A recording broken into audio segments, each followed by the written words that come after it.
208. Furthermore, their activities served to splinter rather than unite the anti-imperialist groups. Did it follow that the guerrilla experience of the Cuban Revolution was inapplicable in other Latin American countries? There was no unanimity on this question. Supporters of guerrilla actions at all costs believed that the guerrilla units were incorrectly applying this experience and therefore suffering defeat and dissolution.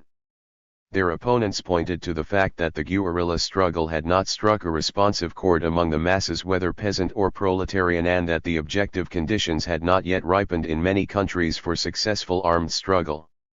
The polemics grew more caustic, and as always in such circumstances there were mutual recriminations, suspicions, and accusations of bias, hypocrisy, and even perfidy. What was Che's opinion on the matter? He was more than ever convinced of the efficacy of guerrilla methods. Che believed that the personality and authority of the leader of a given guerrilla movement was an important component of success. In the article Guerrilla Warfare as a Method he wrote, "As a rule, a guerrilla war in the interests of the people is led by a figure enjoying broad authority. Cuba had such a figure in Fidel Castro, the gifted political and military leader, whose authority was recognized by both the progressive forces and their opponents. No equal Fidel had emerged to take charge of the guerrilla movement in Latin America. There were some talented figures who had fallen in battle before Fulgi demonstrating their gifts. But could not Che fill this leadership gap? Was he not a true citizen of Latin America in the spirit of the best traditions of San Martin, Bolivar, Marai, and other heroes of the liberation wars yagged on this continent? To be sure, this begged a question: would not his direct participation in revolutionary actions on foreign territory be an act of interference in the domestic affairs of another country? From a formal, juridical point of view the answer was yes. But the recessionary regimes themselves, and most prominently the United States, had long practiced interference universally as a means of suppressing the revolutionary anti-imperialist movements. The USA had launched armed expeditions against disobedient Latin American republics, as well as applying economic sanctions, plot-TMG, and promoting coups d'état assassinating obscure figures. This tendency was taken so far that plans for the murder of Fidel Castro were discussed at high levels in the White House. Was it 209. Not Washington that had launched the offensive against Cuba in 1961? Was it not Washington that sent innumerable bands of subversives, spies, and provocateurs to Cuba? Were they not given help in these endeavors by reactionary regimes in Latin America? Mercenaries were trained at bases in Nicaragua, the Dominican Republic, Costa Rica. Nearly all the Latin American governments accorded with orders from Washington to break off diplomatic and economic relations with Cuba and take part in the economic blockade of the Isle of Freedom. Did this not comprise interference in the affairs of Cuba, and did it not give the latter the moral right to take measures to defend their revolution and support other peoples in their just struggle against imperialism and other forms of oppression? One could question the expediency and timing of such activities, or their specific form, or urge coordination and agreement with local revolutionary movements, but the moral right to such conduct is indisputable. This was repeatedly and openly pointed out by Fidel and other Cuban revolutionaries, and was stated in the First and Second Havana Declarations. Che added his voice as well.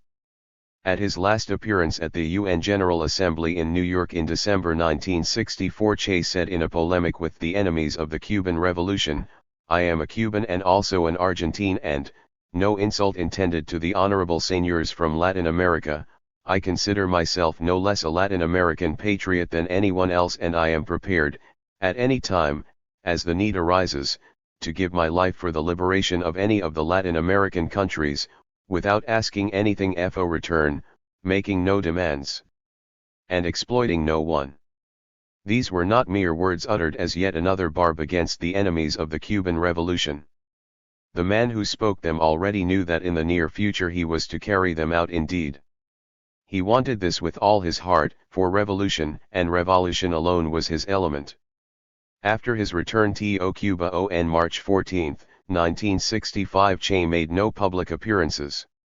The fact was noted by Cubans as well as by foreign journalists and observers. As time passed, Che's absence or disappearance drew more and more attention and engendered a spate of rumors and commentary. The reactionary press. 210. In the USA made the wildest guesses of all. Che was arrested, he fled Cuba, he was killed or he was fatally ill. The fact remained that Che had indeed disappeared and was nowhere to be seen in Cuba. In the middle of April his mother Celia, then in a hospital in Buenos Aires, received a strange letter from Che, in which he talked of his intention of leaving public activity, spending a month cutting sugar cane and then moving in with Alberto Granados and working for 5 years in a factory as a laborer.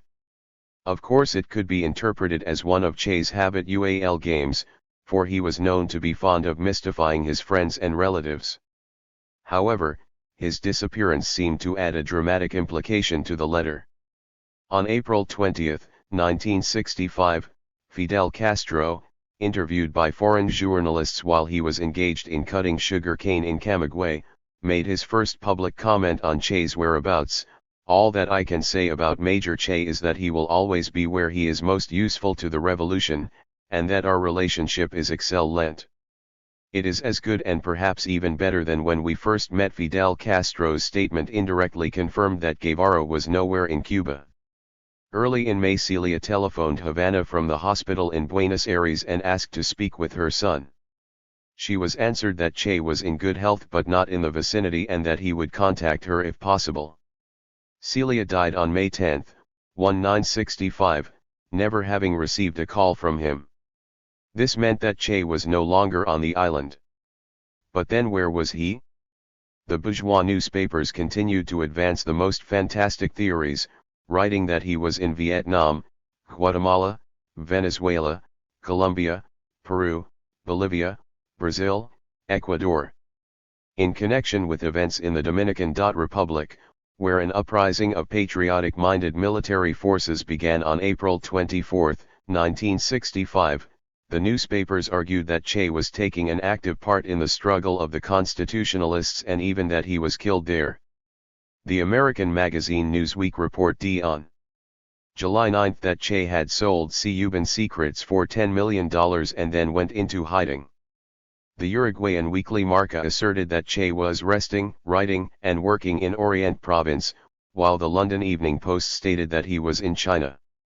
Only one conclusion could be drawn from all these inventions of the bourgeois press, namely, that his present address and situation remained a mystery. The only persons in the know were the 21 Cuban leadership, Che himself and those in direct contact with him, and despite the enemy's frantic efforts to pick up the trail of this vanished revolutionary, for the time being the cards were kept close to the table. On June 17 Fidel again publicly referred to Che, but just as obscurely as previously, we have no obligation of accounting for Che's whereabouts. However, he added that Che was in good health. When asked when word would be heard of Guevara, Fidel answered, "When Major Che so wishes." What do we know about it? Nothing. What do we think about it? We think that Major Che has always acted in a revolutionary way and will continue to do so. It was only on October 3, 1965 that Fidel Castro partially lifted the heavy curtain concealing Che up to that time. Speaking at the constituent session of the Central Committee of the CPC, Fidel Castro said, "Our Central Committee marks the absence of a man who in the Ma.11 degree deserves to be included in this organ and has all the necessary qualities for it. This man, however, is not among the members of our Central Committee. Our enemies have managed to fabricate an entire web of slander around this fact. Our enemies are trying to confuse people and provoke uneasiness and doubt. As far as we are concerned, we have been biding our time, for this was necessary. All kinds of soothsayers, interpreters, specialists on Cuba and computers have been working without respite to figure out the riddle. They've tried every variant. Escobedo Guevara has been purged, Escobedo Guevara is ill, Escobedo Guevara has fallen out with the leadership, and so forth and so on. The people of course trust and believe in us. But our enemies spread such rumors, mainly abroad, in order to smear us with slander. There you have it, that fearsome, evil communist regime. People disappear without a trace and with no explanation. As for us, we told the people when they began to notice his absence that when necessary we would tell all, but for the time being we had our reasons for remaining silent.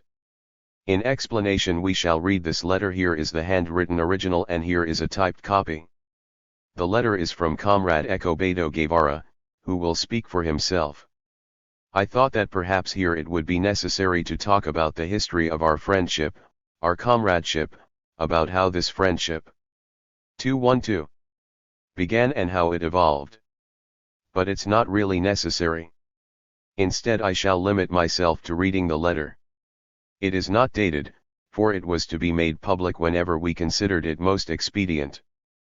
But if we are sticklers for the facts, it may be said that the letter was handed over on April 1st of this year, that is exactly 6 months and 2 days ago. It reads: Havana. Fidel. At this moment my mind goes back to our first meeting in Maria Antonia's home, how you proposed the trip, and all of the feverish preparations. Once we were asked who should be notified in case of death and we were all amazed by the reality that such an outcome was indeed possible. Then we learned that it was true, that in a revolution you either win or die. Many were buried along the road to victory. Today things are couched in less dramatic terms, for we all are more mature, but still the situation remains the same. I feel that I have partially fulfilled the duty which tied me to the Cuban Revolution on the island, and I part with you, with my comrades, and with your people who have become my own. I officially resign my post in the party leadership, my post as minister, my rank as major, and give up my Cuban citizenship. Officially I no longer have connections with Cuba, except for the connections of a different kind that cannot be given up like my posts. Looking over my past, I feel that I worked fairly honestly and devotedly and tried to consolidate the victory of the revolution. My only serious mistake was that my faith in you was not still greater from the very first moments in the Sierra Maestra, that I was too slow in estimating your qualities as a leader and revolutionary. I lived through remarkable times, and next to you I felt proud that I belonged to our people in the most heated and difficult days of the Caribbean crisis. Your talent as a politician has rarely shown as clearly as it did then, and I am also proud that I supported you unhesitatingly, that our thoughts were the same and that our views on the principles and dangers of the matter were identical. Now my small services are needed in other parts of the world. I can do that which is denied to you, for you bear a responsibility to Cuba, so the time has come to part. You must understand that I feel both joy and sorrow. I am leaving behind my brightest hopes of a builder and people dearest to me. I am leaving behind a people which accepted me as a son, and this brings me pain. I am taking with me into the new field of battle the faith which you have inspired in me, the revolutionary spirit of my people, the awareness that I am carrying out my most sacred duty, that of struggling against imperialism wherever it exists, and this increases my determination, compensating many times over for the pain incurred. I repeat that I free Cuba of all responsibility save that of being an example for others. And if my final hour comes while I am far away, my last thoughts will be about this people and especially about you. I thank you for what you have taught me and for your example, and I shall try to remain faithful to the 213. And I always identified myself with the foreign policy of our revolution and continue to do so to this day. Wherever I may go, I shall always be aware of my responsibility as a Cuban revolutionary, and shall act accordingly. I leave my children and my wife without any property, and this does not upset me. I am glad that it is so. I ask nothing for them because the state will give them sufficient to live on and to receive an education. I could say much more to you and to our people, but I feel that it would be superfluous. Words cannot express all that I would like to communicate, and there is no use in wasting the paper. Always for victory. Homeland or death. I embrace you with true revolutionary fervor. See he. 1. Fidel finished the letter and said, "For those who talk about revolutionaries and consider them cold, passionless, heartless. Let this letter serve as an example of those feelings, that nobility and purity which see underscore and be concealed in the heart of a revolutionary.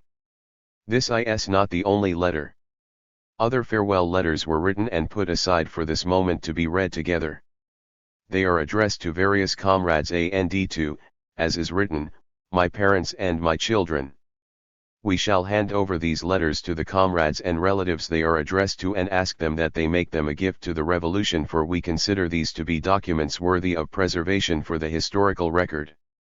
We assume that this explains everything, that is everything that must be explained. Let our enemies worry about the rest. We have enough work, enough questions to be solved, both at home and internationally, enough obligations which we must and shall fulfill. The letters mentioned by Fidel, at least 2 of them, were later published, one in the Argentine journal Siete Días Ilustrados on May 23, 1967, and the other posthumously. Since they were written at the same time as the letter to Fidel, we insert them here. To my parents, dear old folk. Once again I dig my heels into Rocinante's ribs and set forth dressed in my armor. About 10 years ago I wrote you another farewell letter. One Che-NDS, the letter with the famous slogans of the Cuban Revolution. Hasta la victoria siempre. Patria o muerte. Ed. 214. As far as can remember, I regretted that I wasn't a better soldier or doctor. The second no longer interests me, but I'm not such a bad soldier now. Basically nothing has changed since that time if you exclude the fact that I'm aware of a lot more. My Marxism has taken firm roots and been clarified. I believe that armed struggle is the only way out for the peoples fighting for their liberation, and I am consistent in my views. There are many who would call me an adventure seeker, and they are right. But I seek adventure of a specific type. I am the kind who risk their skin to prove that they are right. It may be that this is the last attempt for me. I'm not looking for such an end, but logically it falls within the range of the poeable. If it happens that way, then take this last embrace from me. I have loved you deeply but could never express this love. I am too direct in my actions and think that sometimes people misunderstood me. Moreover, it was not all that easy to understand me, but this time do believe what I'm saying. So, the determination which I have perfected with the devotion of an artist now forces my weak legs and tired lungs to work. I shall carry out my plans. Remember from time to time this humble condottiere of the 20th century. Give my love to Celia, Roberto, Joart Martin, Patatine, Beatrice, to everybody. Your prodigal and incorrigible son embraces you warmly. To my children. Dear Hildita, Aeladita, Camillo, Celia, and Ecobedo. Ecobedo. If sometime you read this letter, it will mean that I am no longer with you. You will not remember much of me, and the little ones will recall nothing. Your father was a man who acted according to his views and certainly lived according to his convictions. You should grow up to be good revolutionaries. Study diligently and master the technology which allows us to control nature. Remember that what is most important is revolution, and that each of us individually is insignificant. And most important, always retain a deep sensitivity to all injustice, wherever it takes place in the world. That is the most admirable quality of a revolutionary. Farewell, children, I hope to see you again. Your papa sends you a huge kiss and a big hug. After Che's death, still another farewell letter was published. It was addressed to his daughter Hilda and dated February 15, 1966. We still don't know where it was written, but these were the contents. Dear Hildita, I am writing to you today, but you will receive the letter much later. Remember that I am thinking of you and hoping that you will be happy on your birthday. You are almost a woman now, so I can't write you like a child, filling this letter with idle gibberish. You should know that I am far away and will remain here for a long time. 215. Doing everything in my power in the struggle against RJ1. Amy's. My contribution isn't much, but it is something, and I hope that you can always be proud of your father as I am of you. Remember that there are many years of struggle ahead and that even when you become a grown-up you must make your own contribution to this struggle. In the meantime you should prepare yourself to be a good revolutionary, and at your age this means studying hard, with all your strength, and always be ready to support a just cause.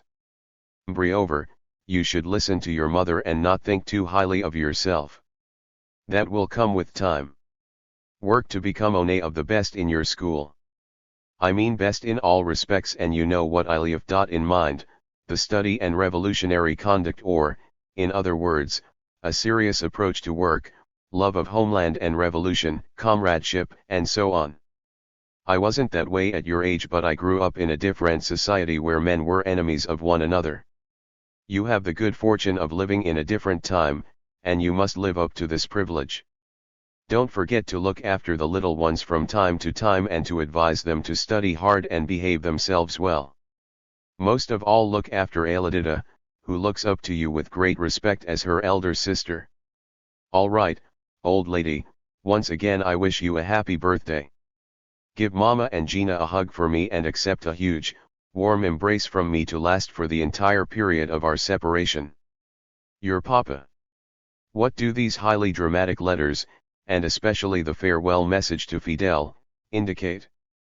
First of all, the fact that Che had finally and irrevocably left the revolutionary Cuba which had given him world fame. But this act was not the consequence of either forced or voluntary exile, and it by no means meant his withdrawal from revolutionary activity. It could not be explained by disillusionment with the revolution, by desperation, impetuosity, or by the love of adventure which Che recognized with his characteristic self-depreciation. His departure was not an act of suicidal implications of the man who has reached a political dead end and looks for a heroic death on the field of battle as a way out. Che left Cuba in order to fight, weapon in hand, against the imperialists, not only because he considered this a sacred duty but because he himself passionately wanted to join the fray.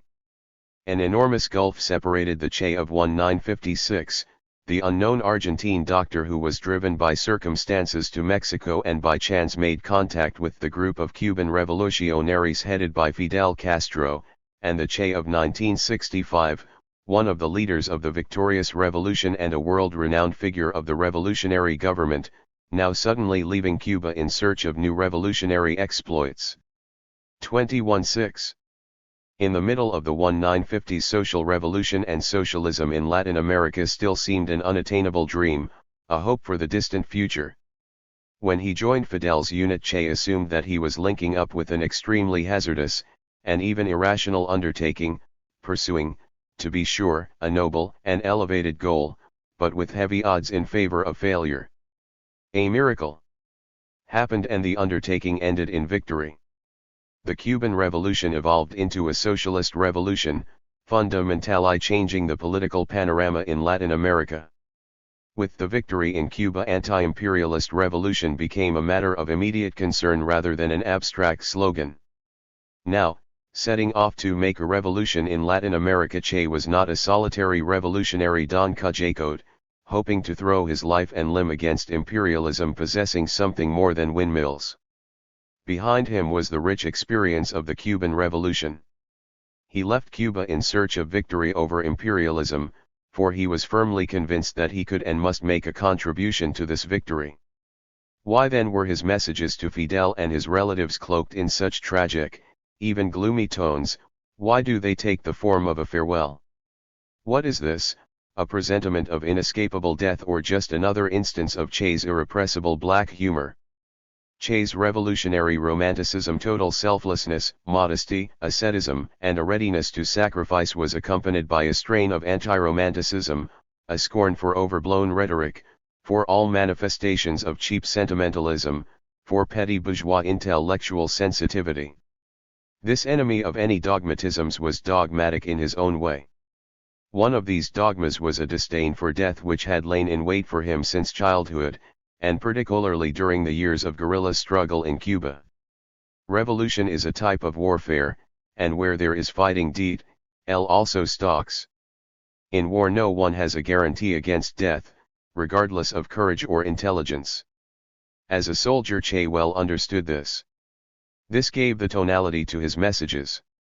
If we take a larger perspective on Che's decision to leave Cuba in search of new revolutionary horizons, it will not seem such an unusual and extravagant decision after all.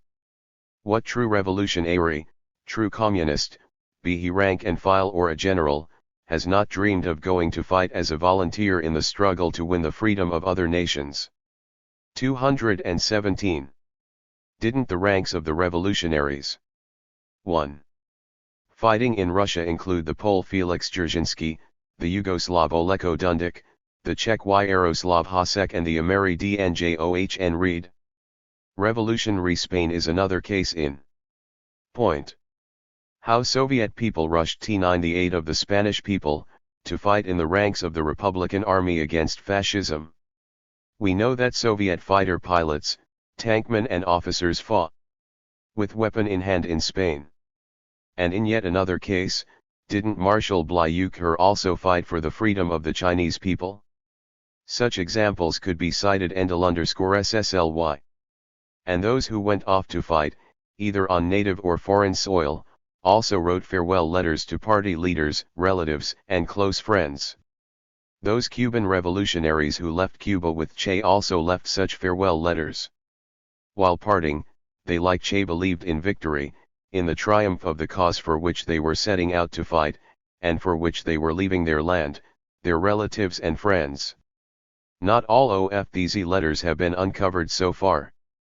Passages from on.e of them were published in 1969, and a year later another letter was unearthed. The author of the first was Captain Eliseo Reyes Rodriguez, member of the Central Committee of the Communist Party of Cuba, an outstanding participant in the guerrilla war in Cuba who served under Che in the 8th column. He left behind him a wife and 3 young children. On November 1, 1966, before his departure for Bolivia, he wrote his wife Nelly Barreras. It is not easy to part, but I know that you understand as well as I that an honest person will always make sacrifices to fulfill his most sacred duty, that of combating imperialism. Be brave. I hope that our children will, if I die in battle, replace me as soon as their age permits and will feel the same indignation as we do about the sufferings and poverty of the other kindred peoples. It may be that some time will pass before you hear from me. Don't forget, however, that despite the distance and time separating us, I will always be with you in thought. On the one hand, I feel pain in leaving those dear to me, you, my children, my parents, but, on the other hand, I feel relief in knowing that I am doing this for the struggle against an enemy who is depriving millions of people of those near and dear to them. Look after yourself and watch over the children. Please love my mother. You and my revolutionary homeland are what is most valuable to me in life. I will be thinking of you at the moment of death if it turns out that I must die in struggle. 218. Below we reproduce another letter. Like the preceding one, it casts light on the moral and political motives prompting the Cuban revolutionaries to take part in the guerrilla struggle in Bolivia. The author, Captain Jesus Suarez Gayal, was born in a peasant family and moved directly from the school desk to participation in the underground movement against Batista. He was arrested several times, lived in emigration in the USA and Mexico, from where he returned in April 1, 1958 to fight against the tyrant. During an attack on a radio station, a bomb explosion severely burned his legs. Despite this, he joined the 8th column and fought in its ranks until the victory of the revolution. After the overthrow of Batista, Jesus held a number of responsible posts, working as the head administrator of the agrarian reform in Las Villas province, head PF the Flour Trust and of the Institute of Mineral Resources, and, from 1964 on, as deputy minister of the sugar industry. Setting out for Bolivia, Suarez Gayal left a letter to his young son Jesus Felix. Comrade Jesus Felix Suarez, Havana, Cuba. Dear son. December 2, 1966. There are many reasons urging me to write you this letter. The circumstances are quite unusual, and you will read the letter later when you grow up and will be fully able to understand the decision I have taken. Today is your 4th birthday. You are my hope for the future. You gave me much happiness in the few moments when I could be next to you. You are my only son, and I think it would be unforgivable to set out in fulfillment of my revolutionary duty and risk death in battle without writing you, without telling you at least a few of the thoughts I would pass on if you were next to me. I had the unusual good luck to live through a decisive period in our history. Cuba, our homeland, our people, are making one of the greatest epochs in human history. Cuba is carrying out a revolution under the most unfavorable conditions and emerging victorious over every threat and aggression directed against her. The Cuban Revolution is a living example pointing the way of liberation to other peoples exploited by imperialism that feeds on their blood. These peoples cannot build their own future as we are doing. There the labor of millions of men and women makes a handful of exploiters richer. There thousands and thousands of children of your age or even younger are dying through the lack of medical care, many are deprived of schools and teachers, and their lot is that of poverty and ignorance, the inevitable accompaniment of exploitation. That is why at this stage the duty of the Cuban revolutionary extends beyond the confines of our state and leads him to where exploitation still exists and where imperialism drains off the blood of the people. 21-9. Such an understanding of revolutionary duty obliges me to leave my homeland and set out to fight against imperialism in other countries. I know what confronts me. I leave behind my strongest attachments, my dearest friends and kin, but at the same time I am boundlessly happy and proud to take up a position in the front lines of the people's bitter struggle against exploitation. Of all those close to me, you, my son, are the dearest. I would love to be with you, help bring you up and watch you become a man and a revolutionary. But since, because of my decision, this is unlikely to happen, I hope that my example and the spiritual legacy which I leave to you and which is my life wholly given to the revolution and the education which you will receive in a revolutionary country, will more than compensate for my absence. I hope that you will understand my decision and never criticize me for it. I hope, a legitimate hope for a father, that you will be proud of me. Let my decision be a source of happiness for you, since I will be unable to give you all the other small pleasures a father gives his son. I would like you to apply yourself to your studies and prepare yourself as best as possible for the fulfillment of revolutionary tasks. I think, or at least I hope, that you will never have to take up weapons to fight for the well-being of humanity. You will act in the realm of science, technology, or some other area of creativity. You may also struggle for justice in these fields. There you may also show heroism and win praise, if as a revolutionary you devote passion and energy to your work. Always be vigilant and defend your revolution with vigor and determination. It cost much blood and is of great value for the peoples of the world. I hope that you will always be honest, consistent, and kind. Always stick to the truth no matter how bitter it may be. Take criticism into account, but also be firm in defending your opinion if you are convinced that you are right. Reject servility and fawning and never be an apple polisher yourself. Always be your own severest critic. When you read this letter you will probably already know the wonderful lines of José Martí. There is a poem of his called Hugo y Estrella. Read it and think over the meaning. Remember, that in your choice of direction in life I hope you will always prefer the star that illumines and kills. Be a worthy son of your homeland. Be a revolutionary. A communist. A hug from your father, Jesus Suárez Gallo. 17 Cuban revolutionaries took part in the events in Bolivia and of them 14 perished. All were younger than 35 and all had families with children. Thus, Che left or decided to leave Cuba roughly in April 1, 1965. In any case, after April 1965 he was no longer officially in Cuba. His tracks disappear to be recovered only in November 1966 in Bolivia. We have no precise information indicating Che's whereabouts during this interval of 19 months. The press averred after his death that he had been in Black Africa taking part in the civil 220 war in the Congo. There are hints of this in his Bolivian diary. It is conceivable that Che really was in Africa, in whose fate he evinced a lively interest, or perhaps he was somewhere else, and from there returned to Cuba. Perhaps he remained in Cuba after April 1, 1965. We do not know. The Cuban sources that alone could clear up the mystery are for the time being silent. But this is not absolutely essential for our narrative. It goes without saying that Che did not remain idle during this year and a half. He must have been linked up with dozens of people in this period, and if we still know nothing specific about his activities, this serves as proof of Che's skill as a conspirator as well as the dedication to him of the people with whom he was working. Was Che making preparations for the Bolivian expedition? To judge by the story of Tanya, the young German revolutionary who died in Bolivia, Che began such preparations at least a year before his disappearance from Cuba.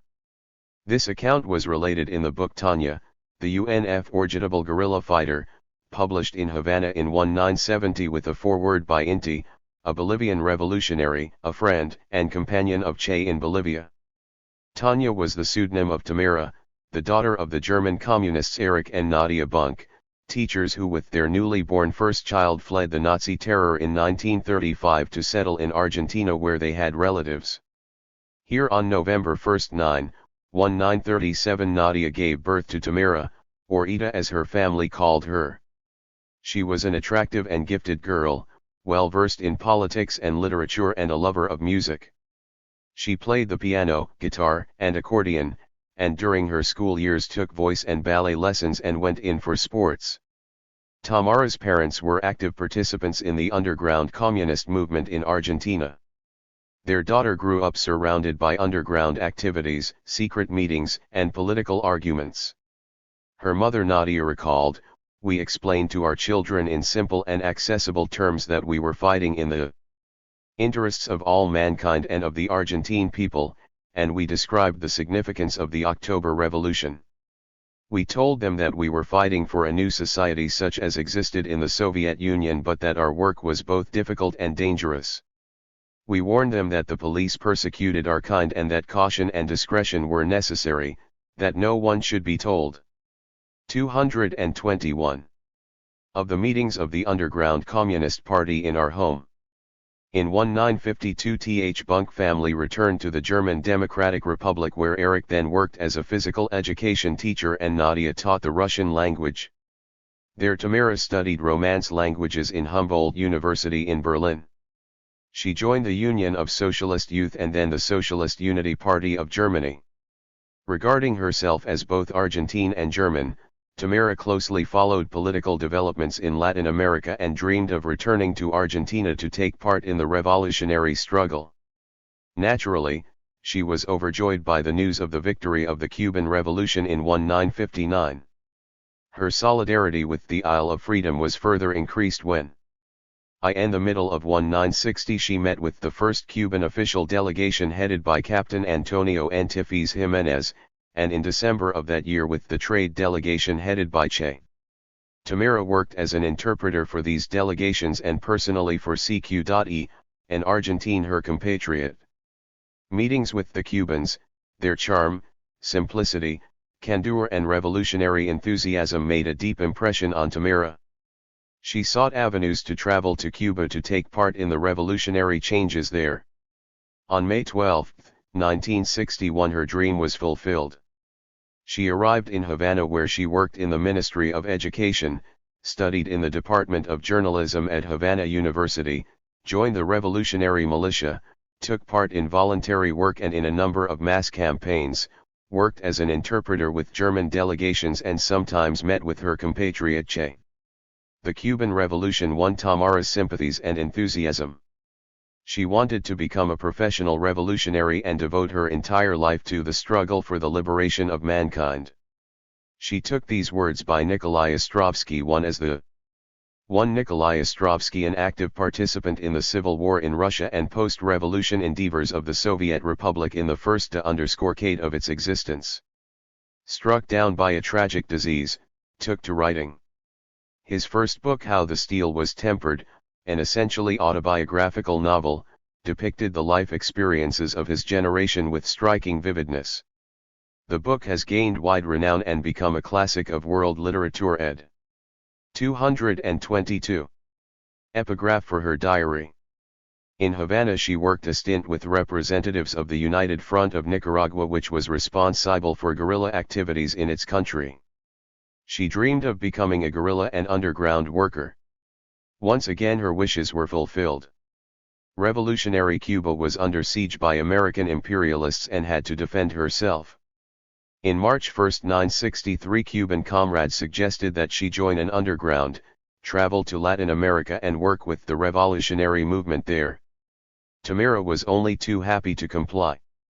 The mission she was entrusted with was both important and dangerous, one worthy of a true revolutionary. She was proud of the confidence shown in her and employed all her skill, knowledge, and strength to justify it. And so Tamira became the underground worker Tanya. Months of exhausting, detailed, and comprehensive preparations followed. She studied the secret codes, script, radio signals, and rules of underground work. The training was thorough and lasted a year. From the biography of Tanya we learn what happened further. When she finished her training in March 1964, Tanya experienced, in her words, the biggest excitement in my life. Major Che Guevara invited her to visit him at the Ministry of Industry so that he could finally explain her mission. Up to that time Tanya had remained in the dark concerning the specifics of her mission. She studied the situation in various Latin American and even some European countries but did not know where she was destined to work. Che asked Tanya if she had the knowledge necessary to carry on underground revolutionary work and if she was frightened of the hardships and deprivations associated with it. Tanya answered Che firmly, laconically, and precisely that she was only waiting for her orders and was ready to carry them out at any moment. They talked for several hours about the political and economic situation in Latin America, about the advanced revolutionary movements which had entered the stage of armed struggle in a number of South American countries. Che explained to her that her mission included moving to Bolivia, establishing ties with army and government circles, becoming familiar with the situation in the country's hinterlands, studying the forms and methods by which the Bolivian miners, peasants, and industrial workers were exploited, setting up useful contacts and, finally, waiting for the messenger who would tell her. 223. When the decisive actions should begin and give her more precise information on her role in the forthcoming struggle. Che warned Tanya to wait for the messenger who would be sent directly from Havana. No matter how difficult her position, she was in no case to look for a contact, ask for help or give away her identity to any individual, organization or party, even if he or it was established as revolutionary in Bolivia. The main thing was to be absolutely, universally, and unfailingly distrustful. The above passage from the biography of Tanya is highly significant in that it reveals that as early as March 1964 the Bolivian expedition was being planned under Che's direct leadership. The fact gives additional confirmation that all the conjectures by the adversaries of the Cuban Revolution, presenting Che's departure as an unexpected decision, as a result of his disillusionment or as the hidden urge for martyrdom, are mere idle speculation. What, then, was taking place in Latin America in March 1, 1964? In Brazil, the Goulart government was stepping up its opposition to U.S. imperialism. The peasant leagues led by Francisco Julião, an ardent supporter of the Cuban Revolution, were expanding. In Venezuela, Colombia, and Peru guerrilla units were active. A guerrilla unit led by Jorge Ricardo Massetti was making its first tentative steps in Argentina. Che hoped that Massetti could gain a foothold in the strategic triangle bordering on Chile, Bolivia and Paraguay. In Bolivia itself, power was in the hands of President Paz Estenssoro, whose activities Che had witnessed during his first visit to that country. In March 1964, Bolivia still maintained diplomatic relations with Cuba, breaking them off as late as August 20, 1964 under U.S. pressure. It is possible that at the time a partisan base could be set up in Bolivian territory with the tacit agreement of the Bolivian authorities, and this base could have served as a bulwark and rear for guerrilla groups operating in Argentina and Peru. In any case, the then Vice President of Bolivia, leader of the Workers' Center of Bolivia Juan Lechin, spoke openly in support of the Cuban Revolution. Moreover, under Paz Estensoro the miners were armed and formed people's militia at the mines. To be sure, the militia leadership followed the government orientation, nevertheless the armed miners could in certain conditions serve as the foundation for a more active revolutionary including guerrilla movement. 224. But while in March 1, 964 the prospects for revolution in Latin America were extremely encouraging, by the end of the year the situation had taken a change for the worse. The unit in Argentina collapsed without even beginning its activities and its leader was killed. In Brazil Goulart was overthrown by reactionary generals. The same fate overtook Paz Estensoro in Bolivia, whose place was taken by General René Barrientos Ortuño. Of course, such events could be interpreted differently. The seizure of power by reactionaries in Bolivia and Brazil increased the urgency of organizing guerrilla activities against these regimes, and the success of such activities could fundamentally alter the balance of forces in Latin America in favor of anti-imperialism. Meanwhile on April 9, 1964, Tanya made her way to Western Europe on a false passport and spent several months there training as an underground worker.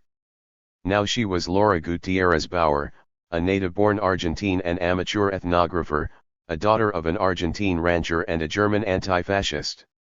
On November 5 Tanya arrived safely in Lima, the capital of Peru, on the same day as the defeated Paz Estensoro arrived there from La Paz. On November 18, 1964, Tanya finally reached her goal La Paz. This young and charming Argentine, fluent in several languages and showing no visible lack of money, was soon admitted to the new government circles which had come to power with the fall of Paz Estensoro. She established a friendly relation with Gonzalo López Murphy-Oz, chief of the Presidential Information Department. Through a recommendation from Murphy-Oz, Tanya began working for a local weekly while simultaneously employed in the Department of Folklore under the Ministry of Education. The ruling and particularly military circles in Bolivia were well disposed towards Germans and people of German origin. For a number of years after the First World War, German officers were used to train the Bolivian army. Between 1937 and 1939 the president of the country was Lt. Col. German Busch, the son of a German immigrant and an Indian, a man of wide popularity. Tanya was quick to take advantage of this Germanophilism to widen her contacts. In order to strengthen her hand, Tanya married a student named Mario Martinez Alvarez, thereby gaining Bolivian citizenship. Soon after their marriage, Alvarez left to continue his studies in Europe. Evidence of the extent of Tanya's penetration of the Bolivian elite is offered by the fact that she even managed to mix 225 with President General René Barrientos, whom she met during a fiesta. Havana maintained quite a reliable connection with Tanya through messengers. She met them both in Bolivia and abroad, where she made special trips for that set purpose. At this early stage the Bolivian operation developed according to script. Havana was well informed of the position of the Barrientos government, which was being conspired against by its own supporters. Nevertheless, the situation for Barrientos was not as precarious as it seemed at first sight. Barrientos flirted with the peasants, posing as their friend and benefactor and achieving a measure of success at that. The revolutionaries, for their part, often display over-optimism, too confident of their own strength. This is understandable, for without a high degree of optimism it is hard to rally to the struggle, but still. While Tanya entered Bolivia on a forged passport and took up permanent residence there, another trusted agent of Havana, the 23-year-old Regis Debray, traveled throughout Bolivia and the adjacent republics under his true identity in late 1963 and early 1964. A philosophy student at the Sorbonne, Debray was taking a qualification course in the USA in 1959 when he left for Cuba and was received by the leadership there, who introduced him to the revolution in progress. After this, Debray spent a year and a half traveling in Latin America. He did some filming in Venezuela for French television, then spent roughly 3 months in Bolivia gathering material for his dissertation on the social situation of the Indians of the Andes uplands. In Bolivia, Debray gave lectures in La Paz, Cochabamba, and Omro, met with numerous politicians and maintained contact with the cultural attaché to the French embassy in La Paz. In 1965, Debray published his first works giving his interpretation of significance of the Cuban Revolution for Latin America. An article entitled Latin America, Some Problems of Revolutionary Strategy was published in January in Les Temps Modernes, and Castroism, Latin America's Long March was released in the Cuban journal Casa de las Americas in the latter half of the year. After his travels through Latin America, Regis Debray again appeared in Cuba in the end of 1965, that is, when Che was no longer there, and delved into the history of the revolutionary 226 movement in Cuba. He talked with participants in the guerrilla movement, including Fidel Castro, and studied documents. He had access to numerous unpublished documents, preserved from that time, field orders, instructions to the commanders, military reports, letters, and other material, wrote Roberto Fernandez Redamar, editor of the above-mentioned Cuban journal. This allowed Heine to become well acquainted with the historical events. No one else who wrote of the Cuban Revolution had at his disposal such a wealth of material and facts for his research. The outcome of these studies was the book Revolution I and the Revolution, published for mass circulation in Havum 1 in early 1967. Today the book has been all but forgotten, but when 111st published it made a big splash and was the Bible of supporters of guerrilla warfare at all costs. Debray tried to give a theoretical underpinning to the guerrilla methods of struggle against imperialism, using the Cuban experience to base his argument that such methods were the only ones applicable in the Latin American context. Debray's book reflected the arguments and disagreements which had arisen in the national liberation movement in Latin America after the victory of the Cuban Revolution. This, wrote Rodney Arizamendi, General Secretary of the Communist Party of Uruguay, was a time of searching for ways, of theoretical discussions as well as of the emergence of certain leftist tendencies and of a crisis in the static concepts about the processes and distinguishing features of the Latin American Revolution. It is worth pausing over Debray's description of the possible difficulties confronting the development of a guerrilla movement in Bolivia. Guerrilla nodes are originally located in relatively sparsely populated regions with only occasional settlements. No traveler or stranger passes unnoticed, say, in a settlement in the Andes uplands, and he first of all arouses suspicion. The Quechua and Maya peasants have good cause to distrust the stranger or white man. They know that elegant phrases will neither feed them nor protect them from air attacks. The poor peasant respects the person with power and ability to act above all. In these regions the system of oppression is highly refined. It has been in operation since time immemorial. It has become crystallized, ingrown, and very compact. The troops, rural gendarmerie, landlord. 227.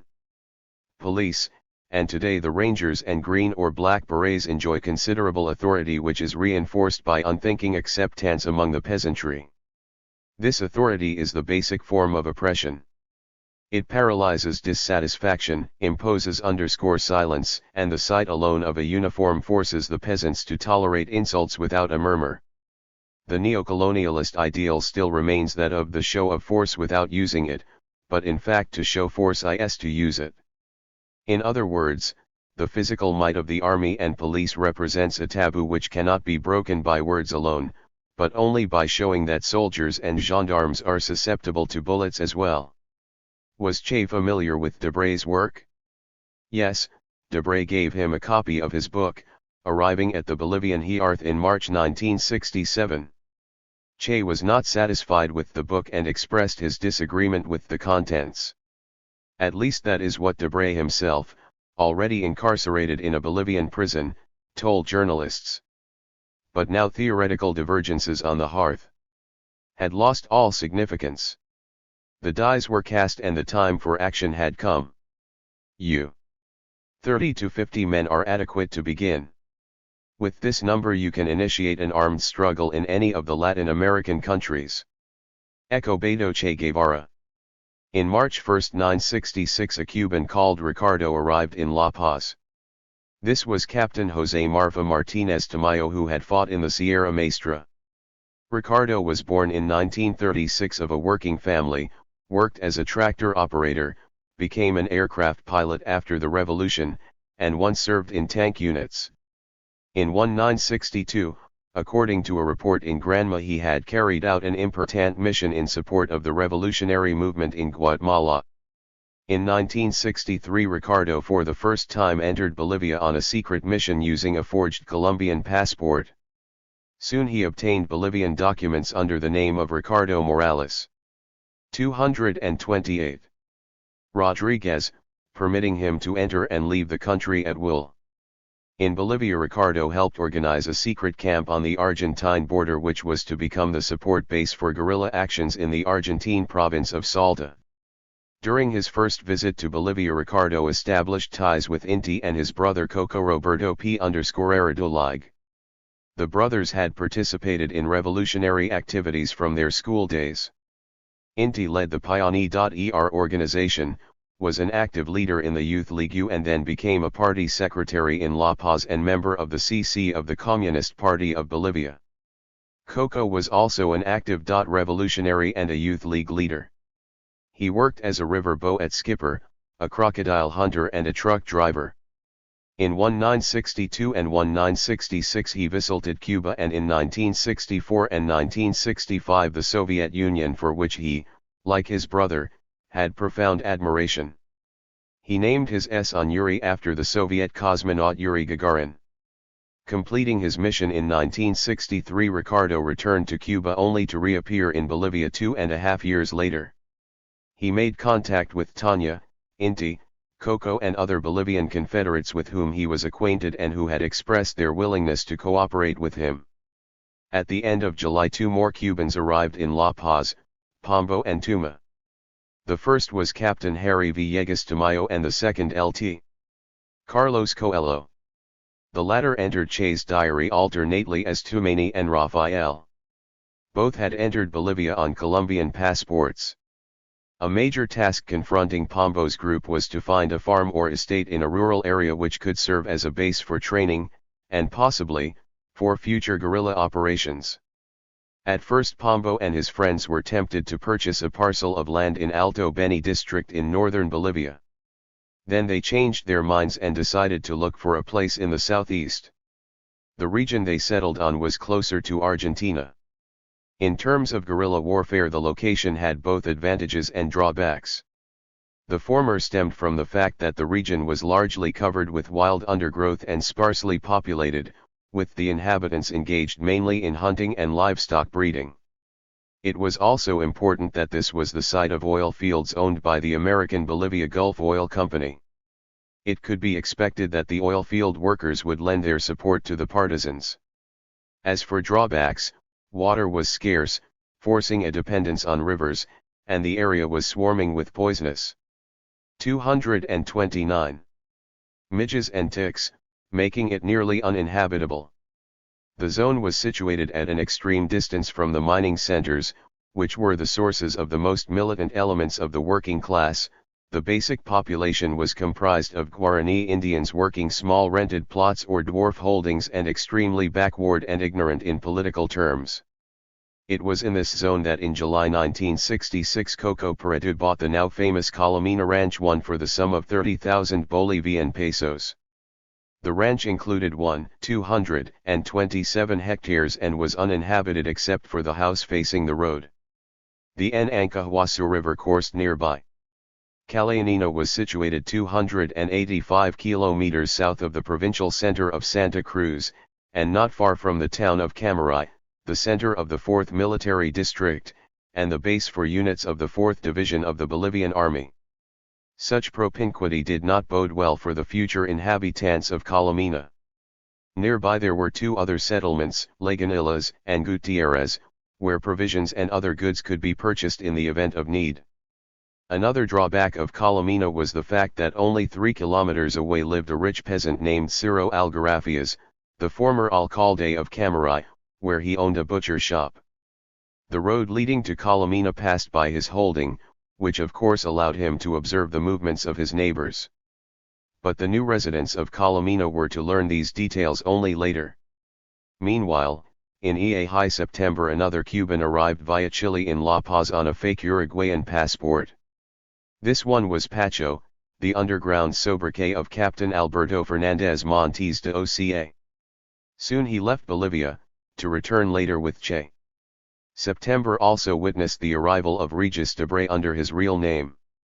From the conspiratorial point of view this was a dangerous move, for he was already known as an adherent of the Cuban Revolution and could draw upon himself the unwelcome attention not only of the Bolivian Secret Service but also of the CIA, whose agents were active in this country and worked hand in glove with the Bolivian authorities.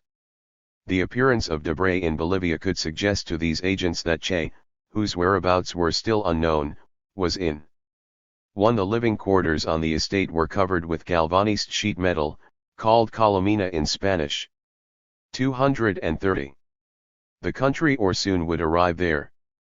This idea had the support of several newspapers which had pointed to Bolivia as Che's hiding place. The Mexican journalist Arnulfo Ozita wrote in Excelsior that Che had arrived in Bolivia from Brazil early in the year. Ozita gave an almost exact description of Che's appearance at the time and asserted that he was using the pseudonym Ramon. To be sure, other newspapers printed different versions of Ch's life at the time. Still, Debray's unconcealed arrival in Bolivia was certainly not without danger, either for him or for Che. Tania's friend Lopez Munoz, chief of the Presidential Information Department, accredited Debray as a journalist and gave him permission to travel freely throughout the country in pursuit of material for a book on the geopolitical status of Bolivia which he was purportedly writing. Debray began to journey through the regions where the guerrilla struggle was to be kindled, energetically buying up maps and photographing a variety of buildings and objects. During one such journey he ran into Ricardo's men, mistook them for Bolivians and tried to photograph them. It was only with difficulty that Ricardo slipped away from the insistent Frenchman. A few weeks later Debray left for Chile, and from there returned to Bolivia in February 1967. Judging by the facts, Guevara arrived in La Paz in November 1, 1966, traveling by plane from Sao Paulo. Beardless, with a receding hairline, his hair dyed gray, and adorned with thick horn-rimmed glasses and a tie, he bore no resemblance to the world-famous Che. His appearance had so changed that when in Havana he slipped home to say goodbye to his wife and daughter Celia, his own daughter did not recognize him even after he took her into his arms and caressed her. Celia had said to Aleta, "Mama, look, this old man has fallen in love with me." Now this old man walked freely about the streets of the Bolivian capital, carrying in his pocket a Uruguayan passport identifying him as a businessman named Ramon Benitez Fernandez. Che also had a second passport, similarly identifying him as a Uruguayan businessman, this time one Adolfo Mina Gonzalez. It would be impossible to say exactly which of these Che used to enter Bolivia, for neither of them had an entry stamp registered in it. 231. A lot of water had flowed under the bridge since that time 3 years before when Che first entered Bolivia, fascinated by the mirage of the 1952 revolution. Although much in the world had changed, and Che himself had altered considerably, the situation in Bolivia remained virtually stagnant. The country was still under the yoke of mercenary generals and politicians, the miners eked out a miserable existence and the peasantry, basically comprised of Indians who spoke no Spanish, lived like their ancestors in poverty and ignorance. The revolutionary forces, which even before had enjoyed only limited support, were now weakened by factional activity of the Trotskyistas, Maoists, anarchists. Nevertheless, Che was optimistic. He believed that guerrilla fighting would fundamentally alter the country's political climate in favor of the revolutionary forces. By the time Che arrived in Bolivia, the majority of the 17 Cubans who were to fight in his unit were already there. Like Debray, Che obtained a document through Tania certifying Adolfo Mina Gonzalez to be a specially authorized delegate of the OAS, studying and gathering information on social and economic relations in Bolivia's rural regions. This document, stamped November 3, 1966, gave him the right to travel at will throughout the country. Without lingering in La Paz, Ramon, as Che now began to call himself, set off with Pacho via Cochabamba for the Colomina Ranch, where they arrived on November 7, 1966. The same evening Che made his first entry in his diary, which he was to keep up for 1 month until the last engagement in the Euro Hollow on October 8 of the following year. Che's diary, the publication of which caused a worldwide sensation, gives a very precise impression of his basic character traits and attitudes. The diary is a very candid and truthful document. Yet it is not a chronicle of Che's guerrilla. The fact is that in his diary Che focused mainly on the mistakes, frailties, and miscalculations with regard to both particular fighters and the unit as a whole. He provided detail on the weak and hesitating elements and was taciturn about those whose behavior touched upon the heroic. Che regarded heroic behavior as normal, and any deviation from this norm as meriting censure and rejection. There is one other circumstance to keep in mind when reading the diary. The author speaks of himself only reluctantly and then mainly to point out his own shortcomings or mistakes. Still, he is 232. The protagonist and the initiator of the drama unfolding on these pages. It is his iron will and faith in the revolution which impelled both him and his comrades to carry out heroic feats under the old slogan "Victory or Death," which has become the battle cry of the brave men of all nations fighting for the just cause from Numancia to Stalingrad. With all the unbelievable, or more precisely, the grandiose tone of their undertaking, which according to its founders was to inflict a crushing defeat on American imperialism and ensure the triumph of socialism in America, and hence throughout the world, Che's diary does not include a single word or line suggesting quixotism. This is not the diary of a dreamer or romantic but of a sober revolutionary firmly convinced of the rightness of his cause. The author conceives of the struggle with imperialism as a long chain of victories and defeats. He would be incalculably happy to snare victory, but he holds no fear of defeat, for he knows that those who will replace him will in any event raise high the banner of freedom and social justice, the banner of socialism, to the very summits of the Andes. So what do the first pages of Ramon's diary talk about? A new stage is beginning today, says the entry for November 7, 1966. We arrived at the ranch by night. As a whole the journey went well. Pachungo and I disguised ourselves appropriately, made our way to Cochabamba and met there with the necessary people. Then we made it here in 2 days, traveling in 2 jeeps separately. Before driving into the ranch we stopped the vehicles. Then we continued in 1 jeep to avoid arousing the suspicion of one of nearby peasants, one who was saying that we are beginning the production of cocaine on the ranch. It is amusing to note that he considers the inexhaustible Toumani to be the gang's chemist. Bigotes too recognized me after the second run past and almost fell into a ravine with the vehicle. We had to leave the jeep at the very edge of a cliff and walk about 20 kilometers to the ranch where 3 party comrades were already waiting. When we arrived it was about midnight. The arrival of Che, whom the CIA and affiliated intelligence. 1 Che is referring to the rich peasant Ciro Algarafias. 2 Bigotes Jorge Vázquez Maquiquedo Viana, a Bolivian student, also called Loro or simply Jorge. 233. Services had been hunting for a year and a half, must be marked as a major conspiratorial success. It was no less an achievement that 7 other Cubans taking part in his unit had also made it safely into Bolivia at that time. They had each arrived individually and soon joined Che at the guerrilla base near the Ancahuasu.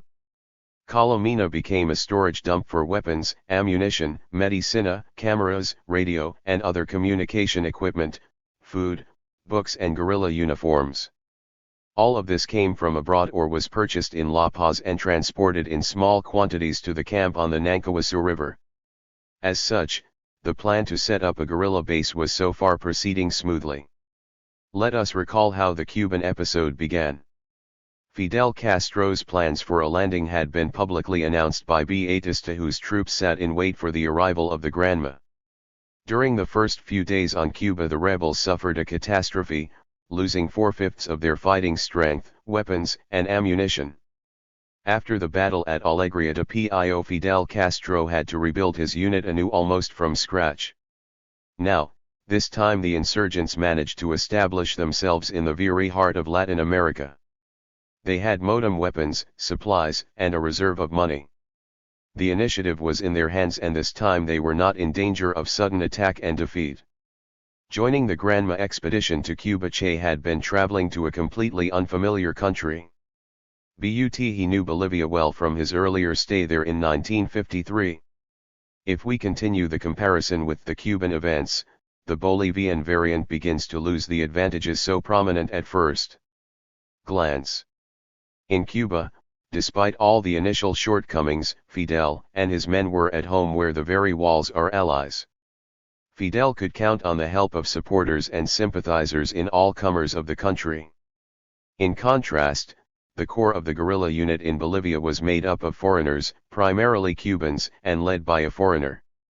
And no matter what sympathy they enjoyed from revolutionary circles, the local populace could look upon them as outsiders, and they could expect to meet preconceptions and mistrust.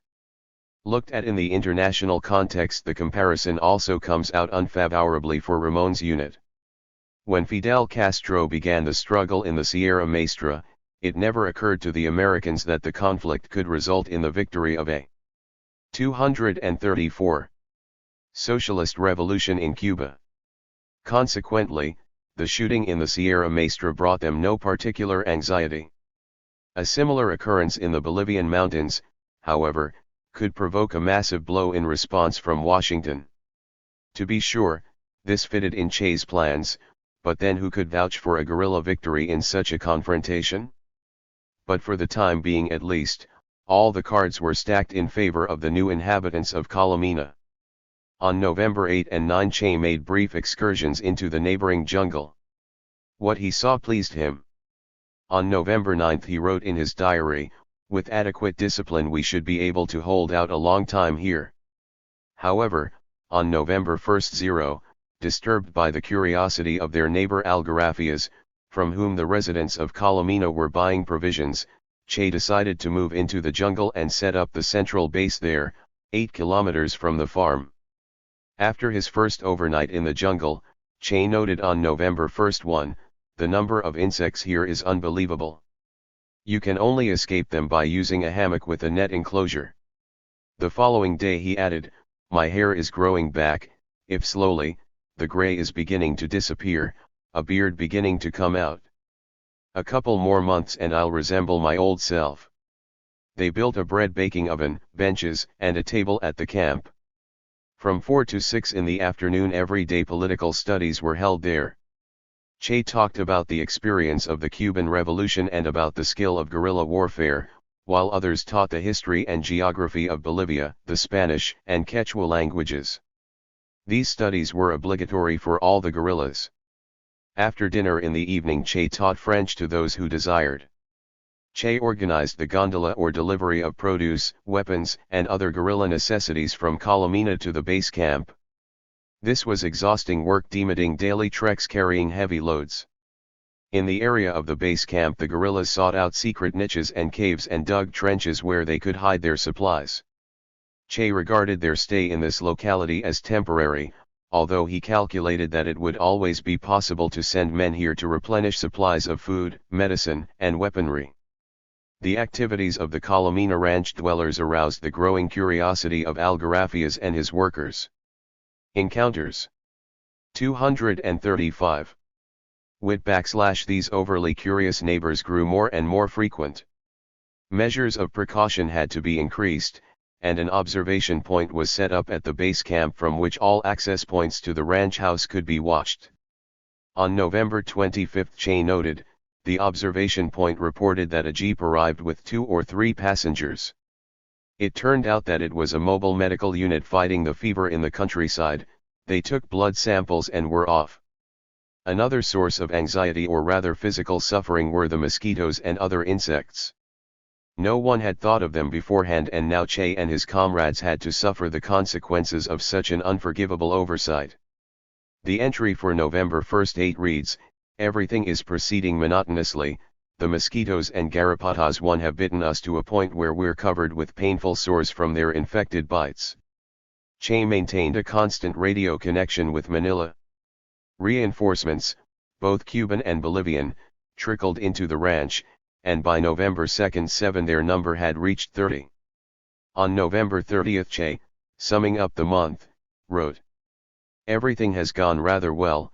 I arrived without complications, half of the men are already here also having arrived without incident, although a number were delayed.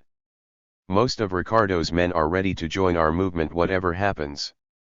Our prospects are not bad in this region, which is distant from any major center and allows us as much time as we need to linger here. Our plans are to wait for the arrival of the others, bring up the number of Bolivians to at least 20 and then move into action. It remains to be seen how Monge reacts and how Guevara's men conduct themselves." Ricardo's men were Bolivians, apparently the Pareto brothers and a few students in contact with them. Guevara's men were supporters of the mining leader Moises Guevara Rodriguez. Monge, Mario Monge in full, was then the first secretary of the Communist Party of Bolivia, with whom discussions were forthcoming on the CPB stance towards the proposed guerrilla movement. December 2 marked the arrival of Chino, a Peruvian revolutionary, participant in the guerrilla movement that had been crushed by the authorities. Chino offered to place 20 Peruvians at Che's disposal, men who had fought in the guerrilla movement in Peru. They discussed the question of organizing a guerrilla base in Pup.A, on the Peruvian bank of Lake Titicaca. After the talks with Che, Chino set off for La Paz, intending to go to Cuba, and from there return to Bolivia to Jo in Che's unit. While the guerrillas continued their day-to-day preparations. In December they dug another cache of weapons and ammunition in the environs of Calamina. However, Algarafia's workers gave them no peace. Commenting on the persistent spying, Che wrote on December 1, "This alters our plans, we must be very careful." Disagreement arose among the Bolivians at Calamina. Some of THM agreed to become guerrillas, others made their agreement conditional pending a decision by the Communist Party of Bolivia, whose position towards Che's unit remained unclear. On December 12 Che made the following entry: "I talked with my group, reading a sermon on the essence of armed struggle. I pointed to the necessity of discipline and unity of command. I reported the following appointments: Joaquin Deputy for Military Affairs, Rolando, and Inti Commissars, ALJ_Endro Chief of Staff, Pombo Liaison, Inti Finances, NATO Provisions and Weapons, and Moro Medicine." In the same entry Che noted the disquieting fact, Coco returned from Caranavi with the necessary provisions, but some people saw him in Lagunillas and were surprised by the amount of his purchases. Until December 31 the residents of Calamina were busy with routine guerrilla chores, making dugouts and shelters, setting up a radio transmitter, exploring the vicinity in depth, establishing secret paths through the jungle, pinpointing favorable positions for springing ambushes, and carrying on a variety of drills. All this often went on under a downpour and on empty stomachs. Che took part in all the work and, as usual, did not spare himself. He demanded the same from his men, which apparently did not always meet with enthusiasm even among the Cuban veterans. The diary draws attention to this fact in an entry of December 28. "In the camp I met Marcos and Miguel, who had spent the night 237 among the rocks, since they hadn't managed to return by nightfall. They were indignant at what had been said about me in my absence. They must have had in mind Joaquin, Alejandro, and the doctor." The long-awaited Mario Monge arrived at Calamina in the morning of December 31, just before the New Year. He was escorted by Tanya, Ricardo, and a Bolivian by the nickname of Pan Divina, who remained in Che's unit as a volunteer. That entire day and New Year's Eve Che and Monge carried on discussions. The negotiations were no smooth sailing. There was no question of the expediency of a guerrilla movement in Bolivia. The Communist Party came out in favor of revolutionary activity. However, no agreement was reached on a united leadership over the guerrilla movement. The leadership of the Communist Party of Bolivia, although it bore no responsibility for the organization of a guerrilla unit, permitted its members to enroll in the ranks and gave most decisive political support to the movement. A declaration of the CPB dated March 30, 1967 stated, "The Communist Party of Bolivia, which has waged an unremitting struggle against the policy of betraying national interests, warned that such a policy would lead to consequences that are hard to predict. Now the party notes that the incipient guerrilla struggle is but one of the results of this policy, one form of response to the government. The Communist Party, hence, declares its solidarity with the struggle of the guerrilla patriots. The most positive aspect in this context is that this struggle may reveal the best path for Bolivians to take in order to gain victory in revolution."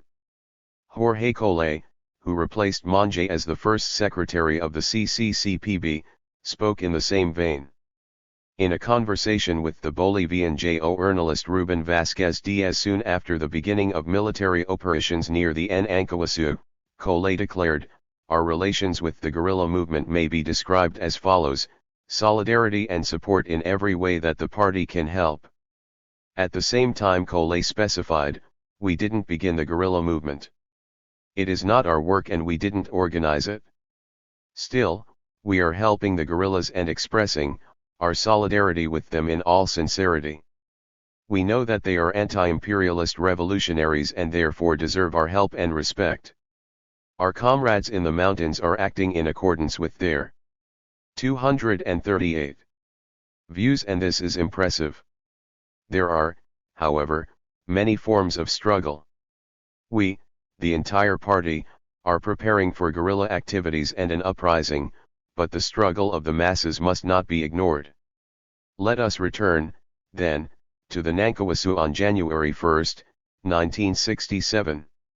Che estimated that Calomina would become one of the links in a guerrilla chain which would extend the length of the southern cone at least from Peru to Argentina. As far as Peru was concerned, he had already talked this over with Chino, whose return to Calomina was expected in the near future. Che was also accompanied in Calomina by his trusted companion Antonio Captain Orlando Pantoja Tamayo, who had been chief of staff of the 8th Column and been twice wounded during the Las Villas campaign. Like Rolando, he had known Bolivia since 1963 and knew the plans of the Peruvian revolutionaries to organize guerrilla operations in this ancient land of the Incas. Che placed even higher hopes on Argentina. Despite the tragic collapse of Massetti's unit, Che was convinced that his homeland could and must become the arena of successful guerrilla activities. Its sparsely settled mountain regions of Salta and Jujuy are contiguous with Bolivia. Heavily exploited rural laborers and land-hungry peasants lived there. They must join the ranks of the guerrilla armies whose predecessors had already fought there in the previous century during the period of liberation wars against the Spanish colonizers. In Argentina there was much inflammable material. With the appearance of a guerrilla hearth in Bolivia, people would have a new hope there, and then Che would come to their aid from the Ancahuasu.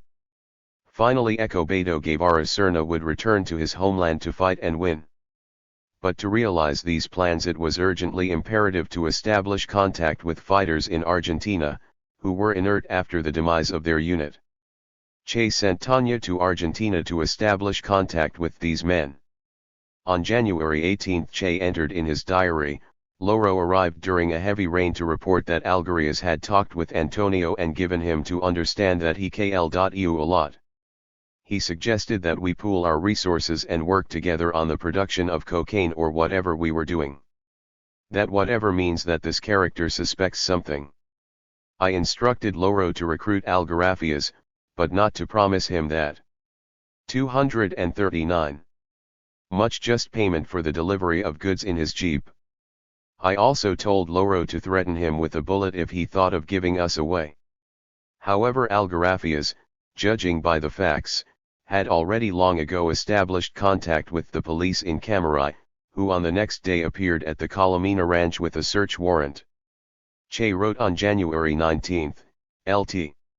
Fernandez accompanied by 4 plainclothesmen drove up in a jeep to look for a narcotics factory. They searched our house and their attention was drawn by certain objects which struck them as odd. One such curiosity was the fuel for our lamps, which we had not yet had time to haul off to the caches. They took away a pistol from Loro, but left him his rifle and small caliber pistol. For appearances they had earlier taken away Algarafia's pistol, and showed their trophy to Loro.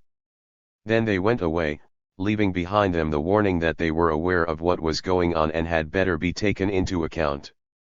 Che was already certain that Algarafias and his men were spying on Colomina and reporting everything to the police. There was a new alarm on the next day. We wanted to carry out some military exercises, but couldn't, since the old camp is in growing danger.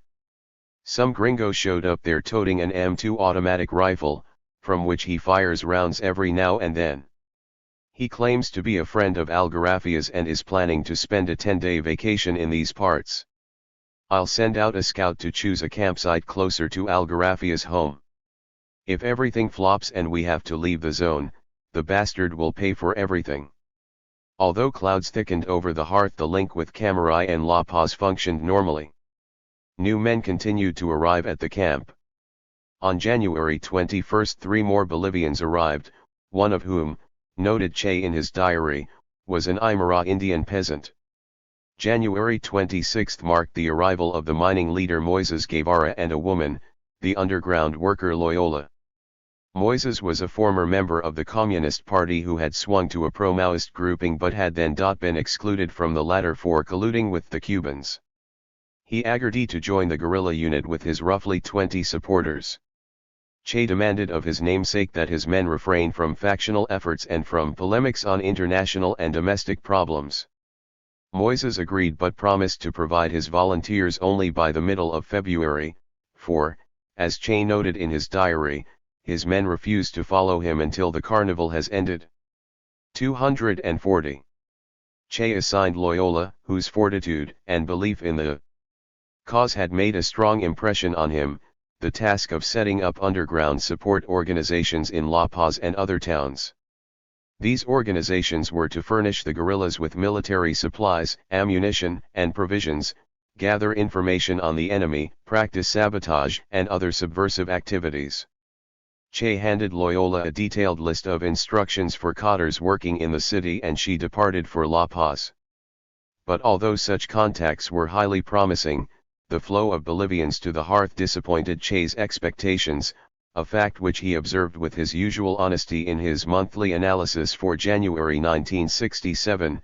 Now the guerrilla stage in the literal sense of the word is beginning and we shall test our men. Time will tell our true worth and will show what prospects the Bolivian Revolution has. Of all that we have considered beforehand, the recruiting of indigenous Bolivian combatants is proceeding the slowest. On February 1, leaving a few men under the command of the Cuban Marcos in Colomina which had been cleared of all compromising objects, Che and a unit of 20 men set off for the mountains on a training march intended to last 25 days. Inti tells us that on this march Che carried the heaviest backpack. Teaching through personal example was always his weakness. This march was to temper and weld the men together, test their stamina, discipline, endurance, and courage. It would also allow them to scout out localities, deposit secret stores of weapons and provisions along the way and, finally, establish contact with the population. Who were they, these inhabitants? Whose freedom and happiness the guerrillas had come here to fight for despite all obstacles and dangers? Would these people help the guerrillas and join their ranks as had their counterparts, the Guajiros, in the distant but so cherished Sierra Maestra? Or perhaps the local inhabitants would meet these foreigners with mishonesty and turn their backs on them. Che was anxious to make contact for he foresaw the need for no little effort to overcome the barrier of alienation and suspicion with which the Bolivian Indians kept the outside world at a distance. And no wonder, for this outside world had done them little good over the centuries. The locality the guerrillas had chosen to cross turned out to be difficult of passage, semi-arid and full of prickly underbrush and 241. Swarming yen. Ith venomous insects. They crossed swift mountain streams, rocky ridges, chasms and steep slopes. In many places they were forced to use machetes to clear their way through thickets. The maps they had turned out to be useless for they were both imprecise and inaccurate. Che's unit got lost and spent 48 days instead of the planned 25 in the wilds. During this march the guerrillas made several contacts with the local inhabitants. The peasants talked in local Indian dialects incomprehensible to the guerrillas. They remained aloof, sus-picious and often even hostile. This fact in itself was no major surprise for Che, who had written in his guerrilla WMFA that when operations are initiated the peasants, fearing the repression of the authorities and captive of their own ignorance, would act just so towards these outsiders, and only as military operations are stepped up and when the goodwill of the guerrillas has been convincingly demonstrated would the attitude of the peasants alter in favor of the insurgents. Still Che had expected a warmer response from the Bolivian peasants even at this initial reconnoitering stage of their operations. This is how Che described in his diary his first meeting with peasants during the march. Pretending to be one of Inti's aides, I talked with local residents. I think that the scene with the change of clothes was unconvincing, since Inti conducted himself too modestly. The peasant was very typical. He was incapable of understanding us, but at the same time in no position to foresee the danger inherent in meeting with us, and so, as such he himself posed a potential threat. He told us about some of his neighbors. But we couldn't believe him, for he spoke without conviction. The doctor treated his children. There is an extant photo of Che sitting on a stump and holding Rojas' 2 children on his knees, while the peasant stands nearby. We should remember his name, for we'll meet him again. The guerrillas carried a portable wireless set with them and kept up a constant connection with Manila. Days passed. The unit climbed higher and higher into the mountains. They were exhausted and made irritable by the scanty rations, relentless insects, heavy backpacks, whose straps assiduously chafed their flesh, their worn-out shoes, bruised feet, and frequent downpours. Minor incidents with growing frequency. 242. Became the source of conflict among the Cubans and also between the Cubans and Bolivians. Che tried to calm and mollify the men who had lost their self-control, but his appeals to maintain discipline did not have their former impact on these tormented marchers. From the outset Che himself felt miserable. As early as February 4 he wrote in his diary, "I have been relieved of 15 pounds, and the going is easier. Still the pain in my shoulders from the backpack sometimes gets intolerable." Entry for February 12, "I'm dead tired." Entry for February 2, 3, "This has been a hellish day for me. At noon we set out under a sun which seemed hot enough to melt the rocks.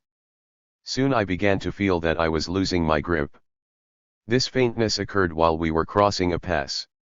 From that point on I kept going on enthusiasm alone. The highest elevation in this zone is 1,420 meters. On February 26 the Bolivian named Benjamin fell into a river and efforts to save him were futile." Che wrote of the deceased.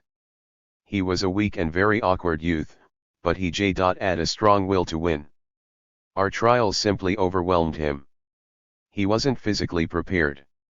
So now we've had our baptism on the banks of the Rio Grande, and what a senseless baptism it was."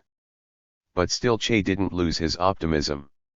In his monthly analysis for February he noted, "Although I don't know how things are going back at the camp, everything is proceeding more or less well, with the exceptions that are inevitable in such situations. The march is continuing quite satisfactorily, but blackened by the incident which cost Benjamin's life. The men are still weak and not all the Bolivians will hold out. The last hungry days have revealed a decline and even a sharp fall in enthusiasm. As far as the Cubans are concerned, the two with limited experience, namely Pacho and Rubio, are not in peak form. Alejandro is doing fine. Of the older ones Marcos is constantly causing serious difficulties and Ricardo is not above reproach either. The next stage must be militant and decisive." A month had passed since the unit had left the camp. Their victuals were rapidly diminishing. They began to eat kites, parrots and horse meat. All suffered from upset stomachs. Che gave the 243 order to return to the camp on the Ancahuasu River, but it was not as simple as that. They got lost and the famished men, despite the orders, began to eat canned food from the emergency rations. On March 4 Che wrote in his diary, "The men's morale is low and their health deteriorating from day to day. I have edema of the legs." On March 7 he added, "The men's spirits are falling rapidly as they see that supplies are almost gone and yet the end is not in sight." A week later, "We bagged 4 hawks. They made our meal, and despite our expectations, it wasn't bad at all. All of our gear is wet and the rain never seems to end. The mood is very dismal. Miguel's legs have swollen and some others suffer from the same too." A day later Che allowed the men to eat a horse, since edema was already reaching dangerous levels. Che wrote, "To one degree or another Miguel, Inti, Urbano and Alejandro have all been affected by edema. I myself am very weak." It was just at this time that an episode occurred to which Che didn't attach particular significance but which was fraught with consequence for the unit. Early in March Marcos and several other guerrillas set out from the main camp in search of Che. Along the way they came across an oil pump and there encountered a peasant named Epifania Vargas. Marcos passed himself off as a Mexican engineer, asked directions and tried to buy food. Vargas found this Mexican suspicious and told his wife about the encounter. She in turn told her mistress, the wife of a captain, who passed it on to her husband. The captain related the information to the command of the 4th Military District in Camaray. Vargas was arrested and forced to serve as guide for the army patrol sent out to follow Marcos. His trail led the soldiers to the base camp. Returning, Che's group also passed near the oil pump. The guerrillas learned from local residents that a heavily armed Mexican had been spotted in the area, and understood that this referred to Marcos. On March 9 Che entered in his diary that Marcos had once again distinguished himself. He was as yet unaware that Marcos's carelessness had led the soldiers directly to the gates of the guerrilla camp. According to Che's calculations, the unit should long ago have returned to its permanent post. The guerrillas had clearly gotten 244 lost somewhere in the immediate vicinity, but despite all their efforts they could not find their refuge on the Nankawasu River. On March 1, just 2 days before Fi. Nally returning to the camp, a raft overturned while crossing the Nankawasu and Carlos drowned. He was regarded, Che wrote, as the best of the Bolivians in the rearguard in terms of seriousness, enthusiasm, and discipline. Along with Carlos, the river swept away 6 backpacks, 6 rifles and almost their entire supply of cartridges. The unit was now defenseless, lost and exhausted. Hunger and physical suffering, the senseless loss of 2 comrades, the feeling that there was no way out and that they were condemned, which swept over the men after the month and a half of wandering lost along the wild trails of southeastern Bolivia. It was no wonder many were despondent. Che noticed grumbling even among the seasoned Cubans.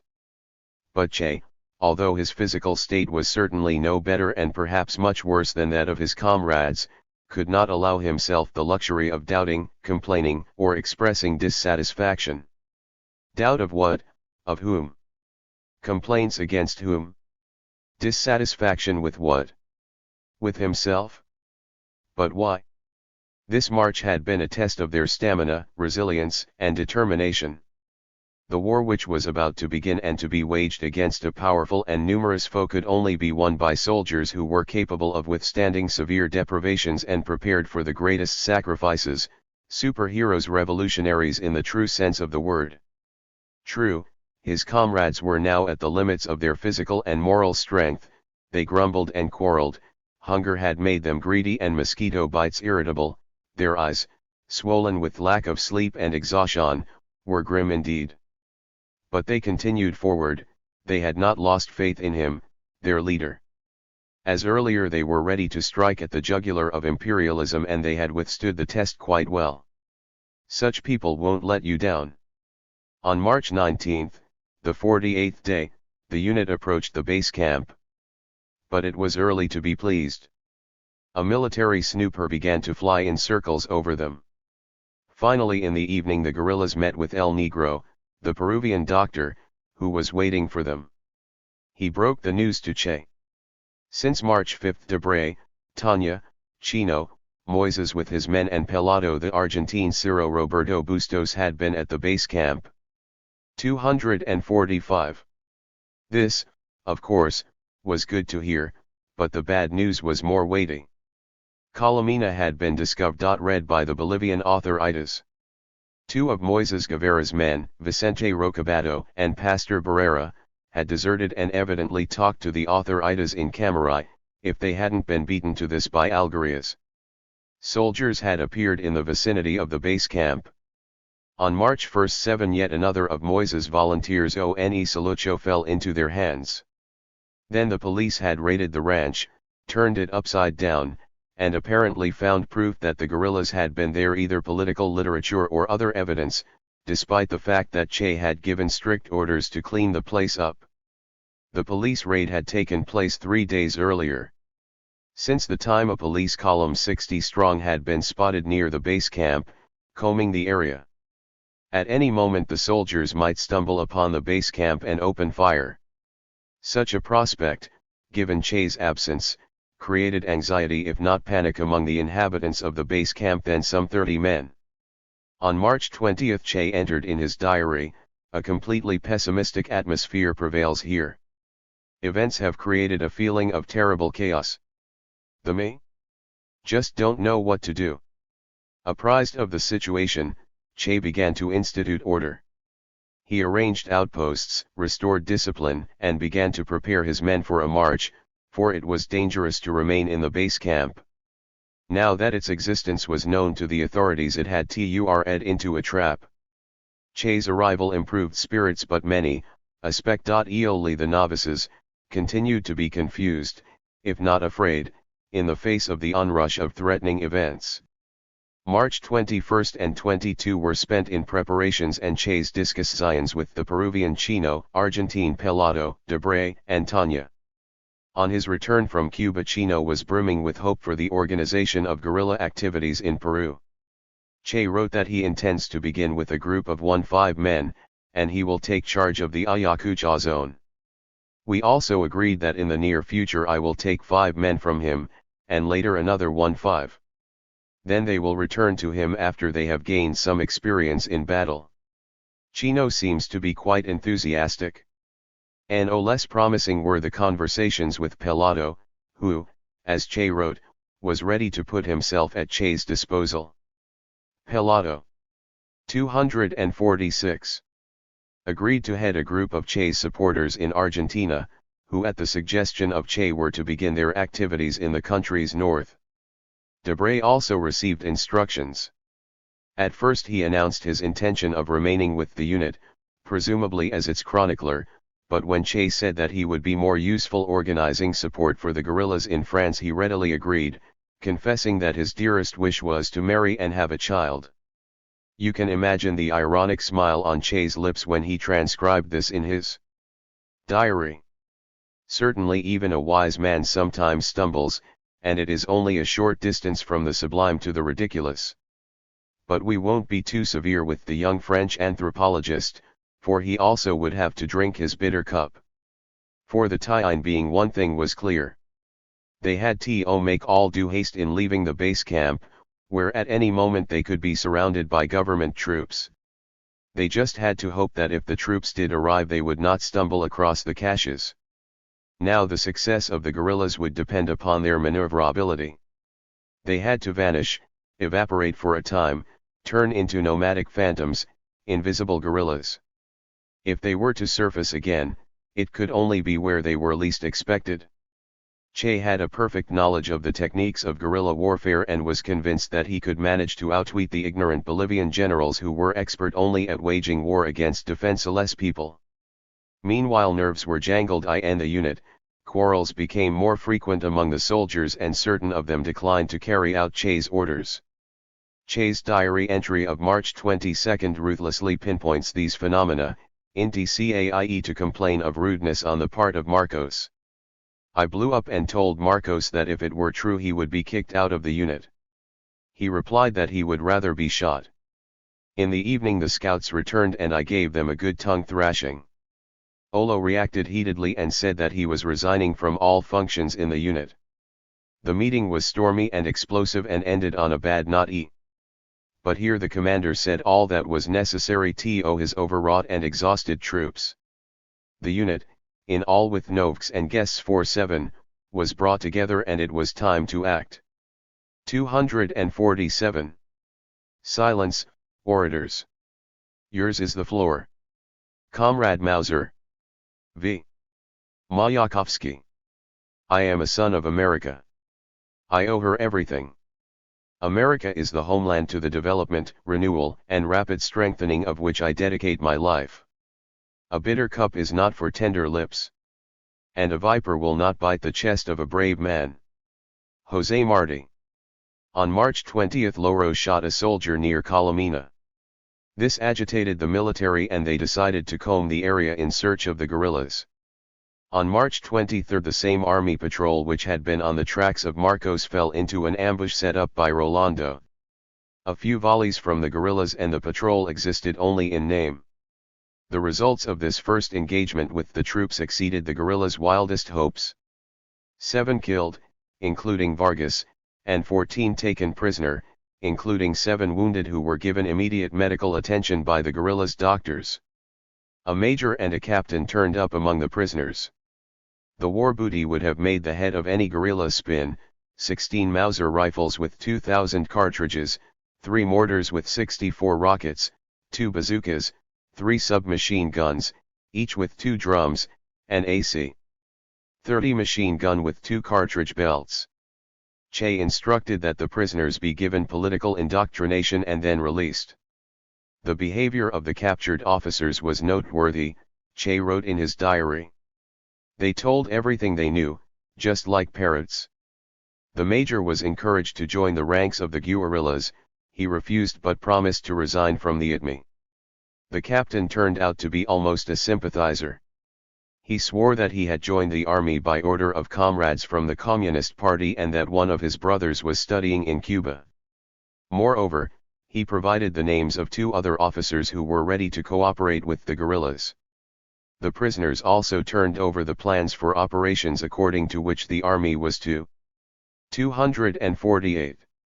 Advance along both sides of the Ancawasu and then close in a pincers on the guerrilla camp. So it would seem that the first clash with government troops brought victory for the guerrillas, but it also further complicated the situation for them. The encounter signaled the beginning of a war for which the guerrillas were not yet adequately prepared. Che, according to the testimony of his companions, counted on holding on in the Nankawasu area until the end of 1967 and only they, beginning military operations. By that time, according to his calculations, guerrilla bases would already be in operation in Peru and northern Argentina. Now the organizers of these bases were in his own ranks and there remained little hope that they could make their way out safe and sound.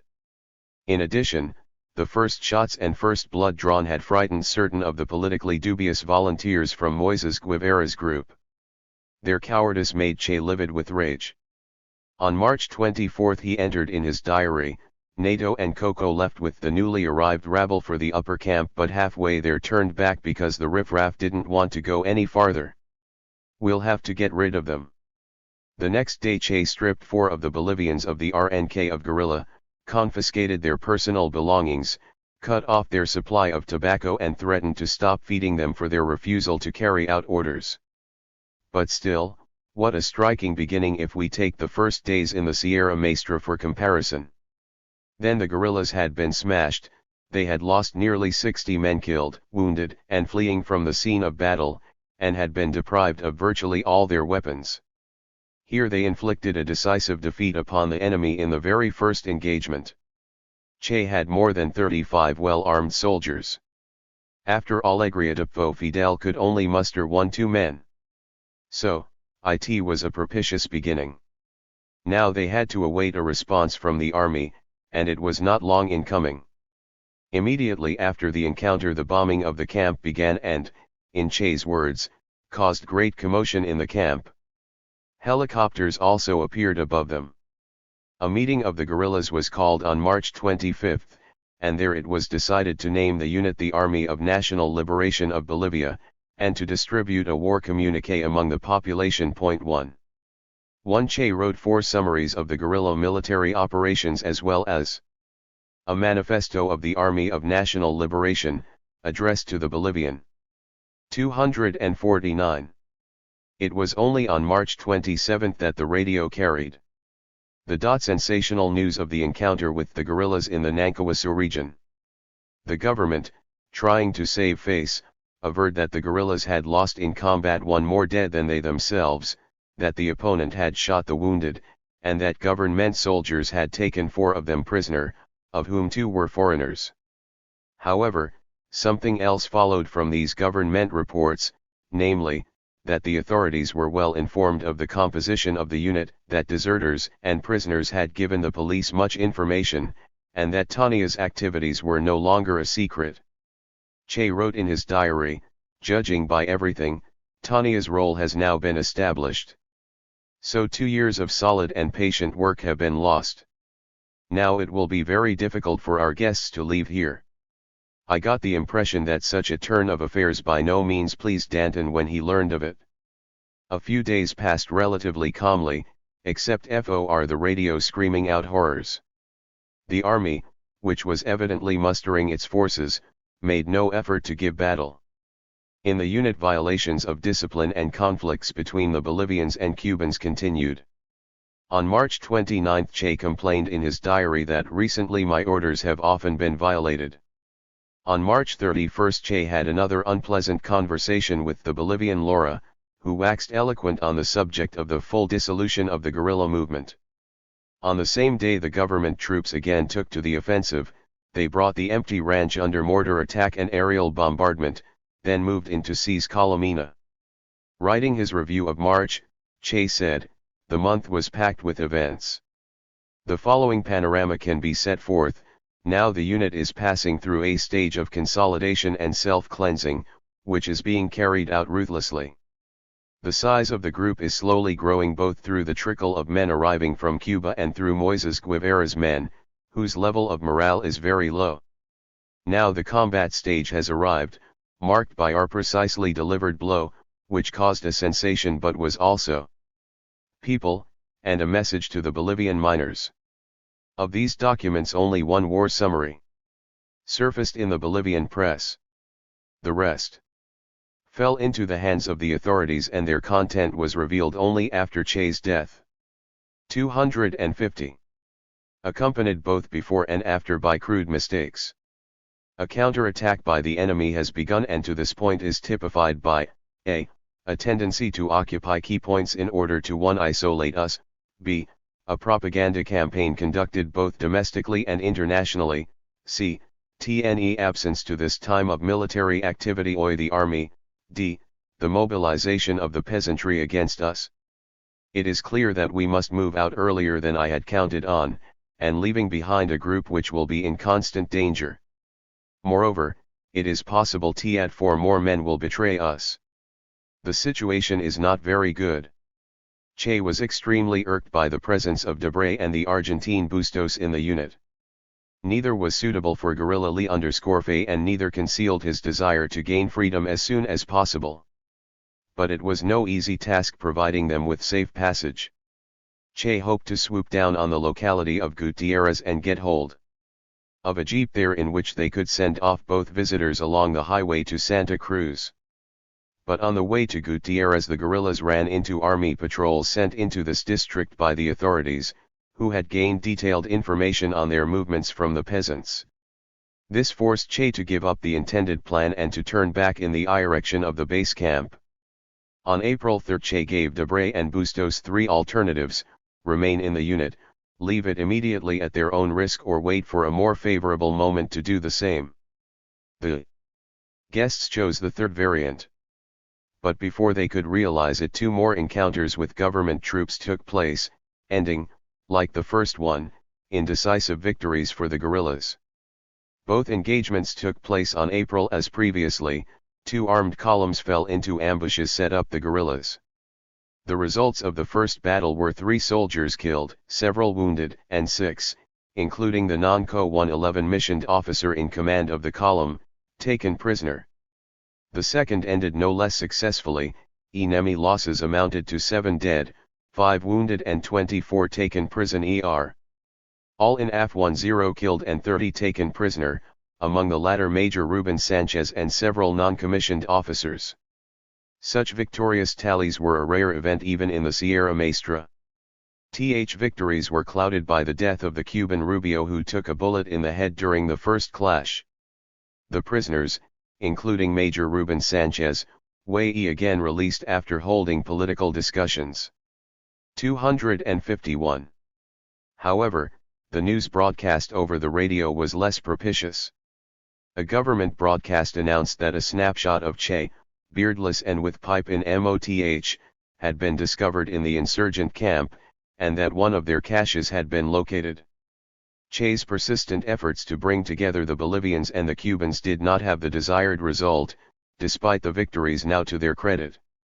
On April 12 Che wrote, "At 6:30 in the morning I gathered all the men to honor the memory of Rubio and underscore that the first bloodshed was Cuban. This was necessary since among the men of this advance guard a tendency of treating the Cubans disparagingly could be observed. This was demonstrated yesterday when Camba declared that he trusted the Cubans less and less. I again appealed for unity as the only way of increasing our group, which had already boosted its firepower and been baptized in battle, but numerically has actually diminished rather than increased in recent days." On April 1, they received a coded message from Manila stating that Juan Lechin was in Havana, that he knew of Che's whereabouts, had promised to make a public declaration of support and counted on illegally returning to Bolivia in 20 days to work with the guerrillas. The unit continued to maneuver about in the Nankawasu region, remaining within reach of their secret caches and underground food deposits. Meanwhile their staple food was horse meat. On April 16 Tanya and Alejandro came down with temperatures of 39 degrees Celsius. Moises also fell ill. Given the circumstances, on April 1 Che decided to leave 1-3 of his group in the zone under the command of Joaquin. Among these 1-3 were the 4 Bolivians who had been stripped of the title of guerrilla, and also Alejandro and Tanya. I instructed Joaquin to carry out a minor military operation in the vicinity in order to distract attention from the main group, then to await our arrival within 3 days. The rest of the time he was to remain in the zone but to avoid direct clashes and to wait for our return. Che was forced to make this step. In order to give Debray and Bustos an opportunity to leave, he had to hasten his own departure from the Nankawasu region where the guerrillas were threatened with an encirclement. Sokin and Che did not meet again. 252. Although military activities had now continued for about a month and as a rule with results favorable for the guerrillas, still the peasants generally declined to cooperate with them. Che could not but take note of this, the more so that for him peasant support was the decisive factor in a war of Minerva. On the same day, April 17, he entered in his diary, "Of all the peasants whom we have met only one, Simon, agreed to help us, but even he was clearly frightened." At the time of this entry Havana Radio was transmitting his message to the Afro-Asian Latin American People's Solidarity Organization. Here Che with his customary passion advocated the creation of centers of struggle in Latin America, intended to draw the fire of imperialism. If the USA could not cope with one Vietnam, it was even less capable of dealing with 2 or 3. Such was Che's logic. He predicted an extended period of bloody armed struggle with imperialism and appealed to revolutionaries to give up factional conflict and come together in a united front to struggle against their common enemy. The message ended with the words, "Our every step is a militant call to struggle against imperialism and a battle song in honor of popular unity against the supreme enemy of mankind, the United States of America. If death suddenly overcomes us, we shall greet it with the hope that our militant cry will be heard, that other hands will seize our weapons and other people take up the song to the accompaniment of machine gun fire and militant summons to war and victory." 7 snapshots of Che showing him with his new look and with a half-grown beard in the guerrilla camp were now made public along with the document. These snapshots were evidently brought to Cuba by Chino. Later, Che wrote in his monthly summary, after the publication in Havana of my message, it's unlikely that any doubt remains of my precise whereabouts. On April 19 the guerrillas captured an Englishman named George Roth who was passing off himself as either a journalist or cameraman. Roth may well have been a CIA agent. In any case he had already worked as a Peace Corps instructor in Puerto Rico. He stated that he had arrived in Bolivia from Chile allegedly to write a sensational piece on the guerrillas and in so doing make a profit. Bolivian officers had shown him Braulio's diary found in one of the guerrilla hideouts, in which Braulio related. 253. How on November 20, 1966, he left Havana and through Moscow, Prague, and Buenos Aires arrived in La Paz. This report irked Che. He noted, "It's the usual story. It seems that the prevalent feature among our men has become lack of discipline and responsibility. Since in Braulio's diary Che figures under the sobriquet of Ramon, now he changed his name to Fernando." Debray clutched at Roth like a drowning man at a piece of straw. He suggested that Che promise the Englishman material on the guerrillas with the condition that Roth help Debray and Bustos escape from the encirclement. Bustos, wrote Che, reluctantly, agreed with this variant, and I washed my hands of the matter. On the same day Roth, Debray, and Bustos left the unit. A day later Che heard on the radio that all three had been detained by the Bolivian authorities. Their arrest was a serious blow for Che, who wrote in his diary, "Danton and Carlos were victims of their own haste, of an almost desperate desire to escape, and also of my insufficient resistance to their plans. The result is that we have lost contact with Cuba, and our plan of struggle in Argentina has collapsed." During the next 10 days Che's unit moved farther and farther north of their previous position. As the unit passed through villages the local population met the guerrillas with fear and distrust. Rolando, Che's liaison during the campaign in Las Villas, died in a clash with government soldiers. Che had been very attached to him, and wrote in his diary, concerning Rolando's death, "In these gloomy circumstances I can only say, if in the future someone manages to read these words, you were a small but intrepid soldier. But with your death you became great and eternal like steel." At this time Loro also straggled from the unit. The ranks were slowly but inexorably thinning, and there was no hope of gaining reinforcements. Not one of the local inhabitants in the villages they passed through joined them. Neither did a single worker from the nearby oil fields belonging to the Americans. The guerrillas spoke in the settlements making inflammatory appeals for an uprising against imperialism, but it was clear that they did not enjoy the trust of the population. Still Che was convinced that this was a temporary phenomenon. The monthly summary for April, although mentioning and soberly appraising the guerrillas' mistakes and oversights, is on 254. The whole still suffused with optimism. The most noteworthy passages in this analysis are the following. Things are proceeding more or less normally, although we have suffered the death of two of our men, Rubio and Rolando. The loss of the latter was a particularly severe blow for us, since I was planning to place him in command of a unit active on its own. We have had 4 more engagements. Each of them ended favorably, and one particularly well, and this was the ambush in which Rubio was killed. On the other hand, we remain completely isolated.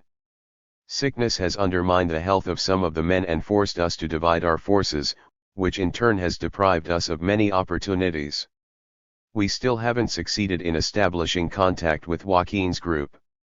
We aren't getting any support from the peasants, although it seems that with the aid of premeditated terror we succeeded in neutralizing the most hostile among them.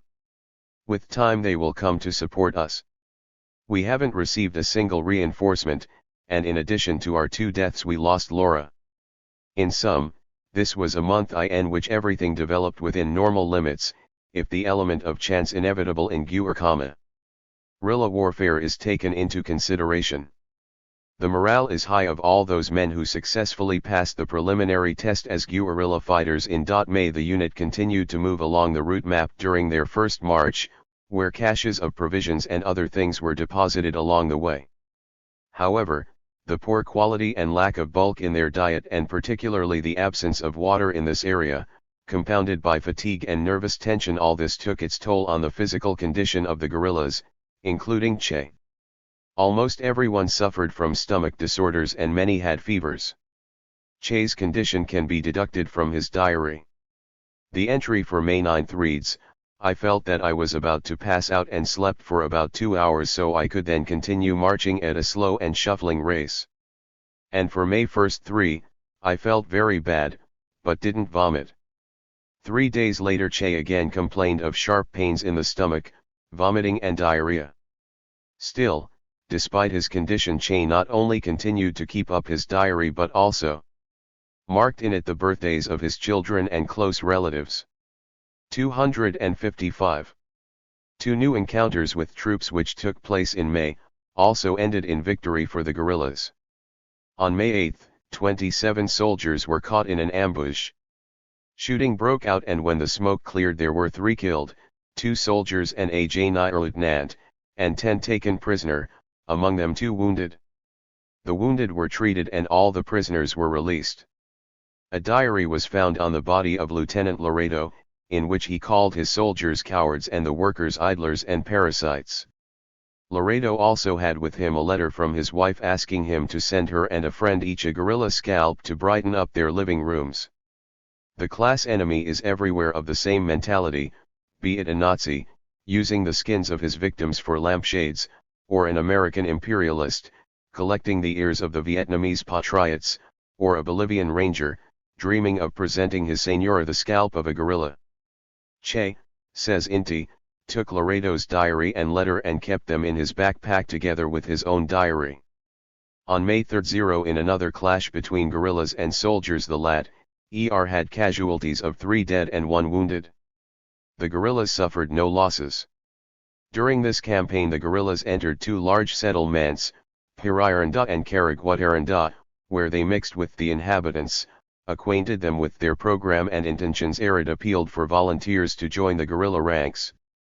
But the Bolivians were either frightened or uncomprehending, or were under the influence of government propaganda, which described Che's companions as foreign invaders, plunderers, and rapists. Whatever the case, the local residents manifested clear distrust of the guerrillas. The peasants, to be sure, showed more warmth, but still refused to join their ranks. Another thing bothering Che was the absence of any trace of Joaquin's unit, which seemed to have vanished in thin air. Che thought that perhaps Joaquin had lost his way. The guerrillas had also lost all contact with La Paz, and there seemed to be no immediate hope of restoring it. Moreover, on May 1 Che received a coded message from Manila which only confirmed, in Che's words, the complete isolation in which we find ourselves. This could only mean that the underground support apparatus active in La Paz collapsed after Tania's failure. Time would be needed to set up a new organization. 256. No news was forthcoming from Juan Lechin or the other political leaders who had promised to support the guerrillas. In June, Che's unit continued to operate in the same zone between Santa Cruz and Camaray, keeping within reach of their caches and still hoping to join with Joaquin's group. On Che's birthday, June 14, he wrote in his diary, "It's my 39th birthday, the years are slipping by inexorably and I wonder how much longer I have as a guerrilla. But for the time being FM still in shape." Certainly he was in his best shape at the time. He was eaten alive by insects, asthma was choking him and his stomach tormenting him. But the will of a convinced revolutionary held together this debilitated and exhausted body and suppressed the slightest complaint or external manifestation of weakness. His mind as dear and sober, proof of this being the pages of his diary where he pinpoints with lucidity and striking impartiality the pros and cons, the opportunities and prospects for the struggle, the banner of which he raised and still hoped to see CTRRY it throughout the valleys and plateaus of his native Latin America. With indomitable passion and QNI.ge he led his small detachment forward, prompting surprise and an almost superstitious attachment among his men. It was not only his companions who held him in boundless respect.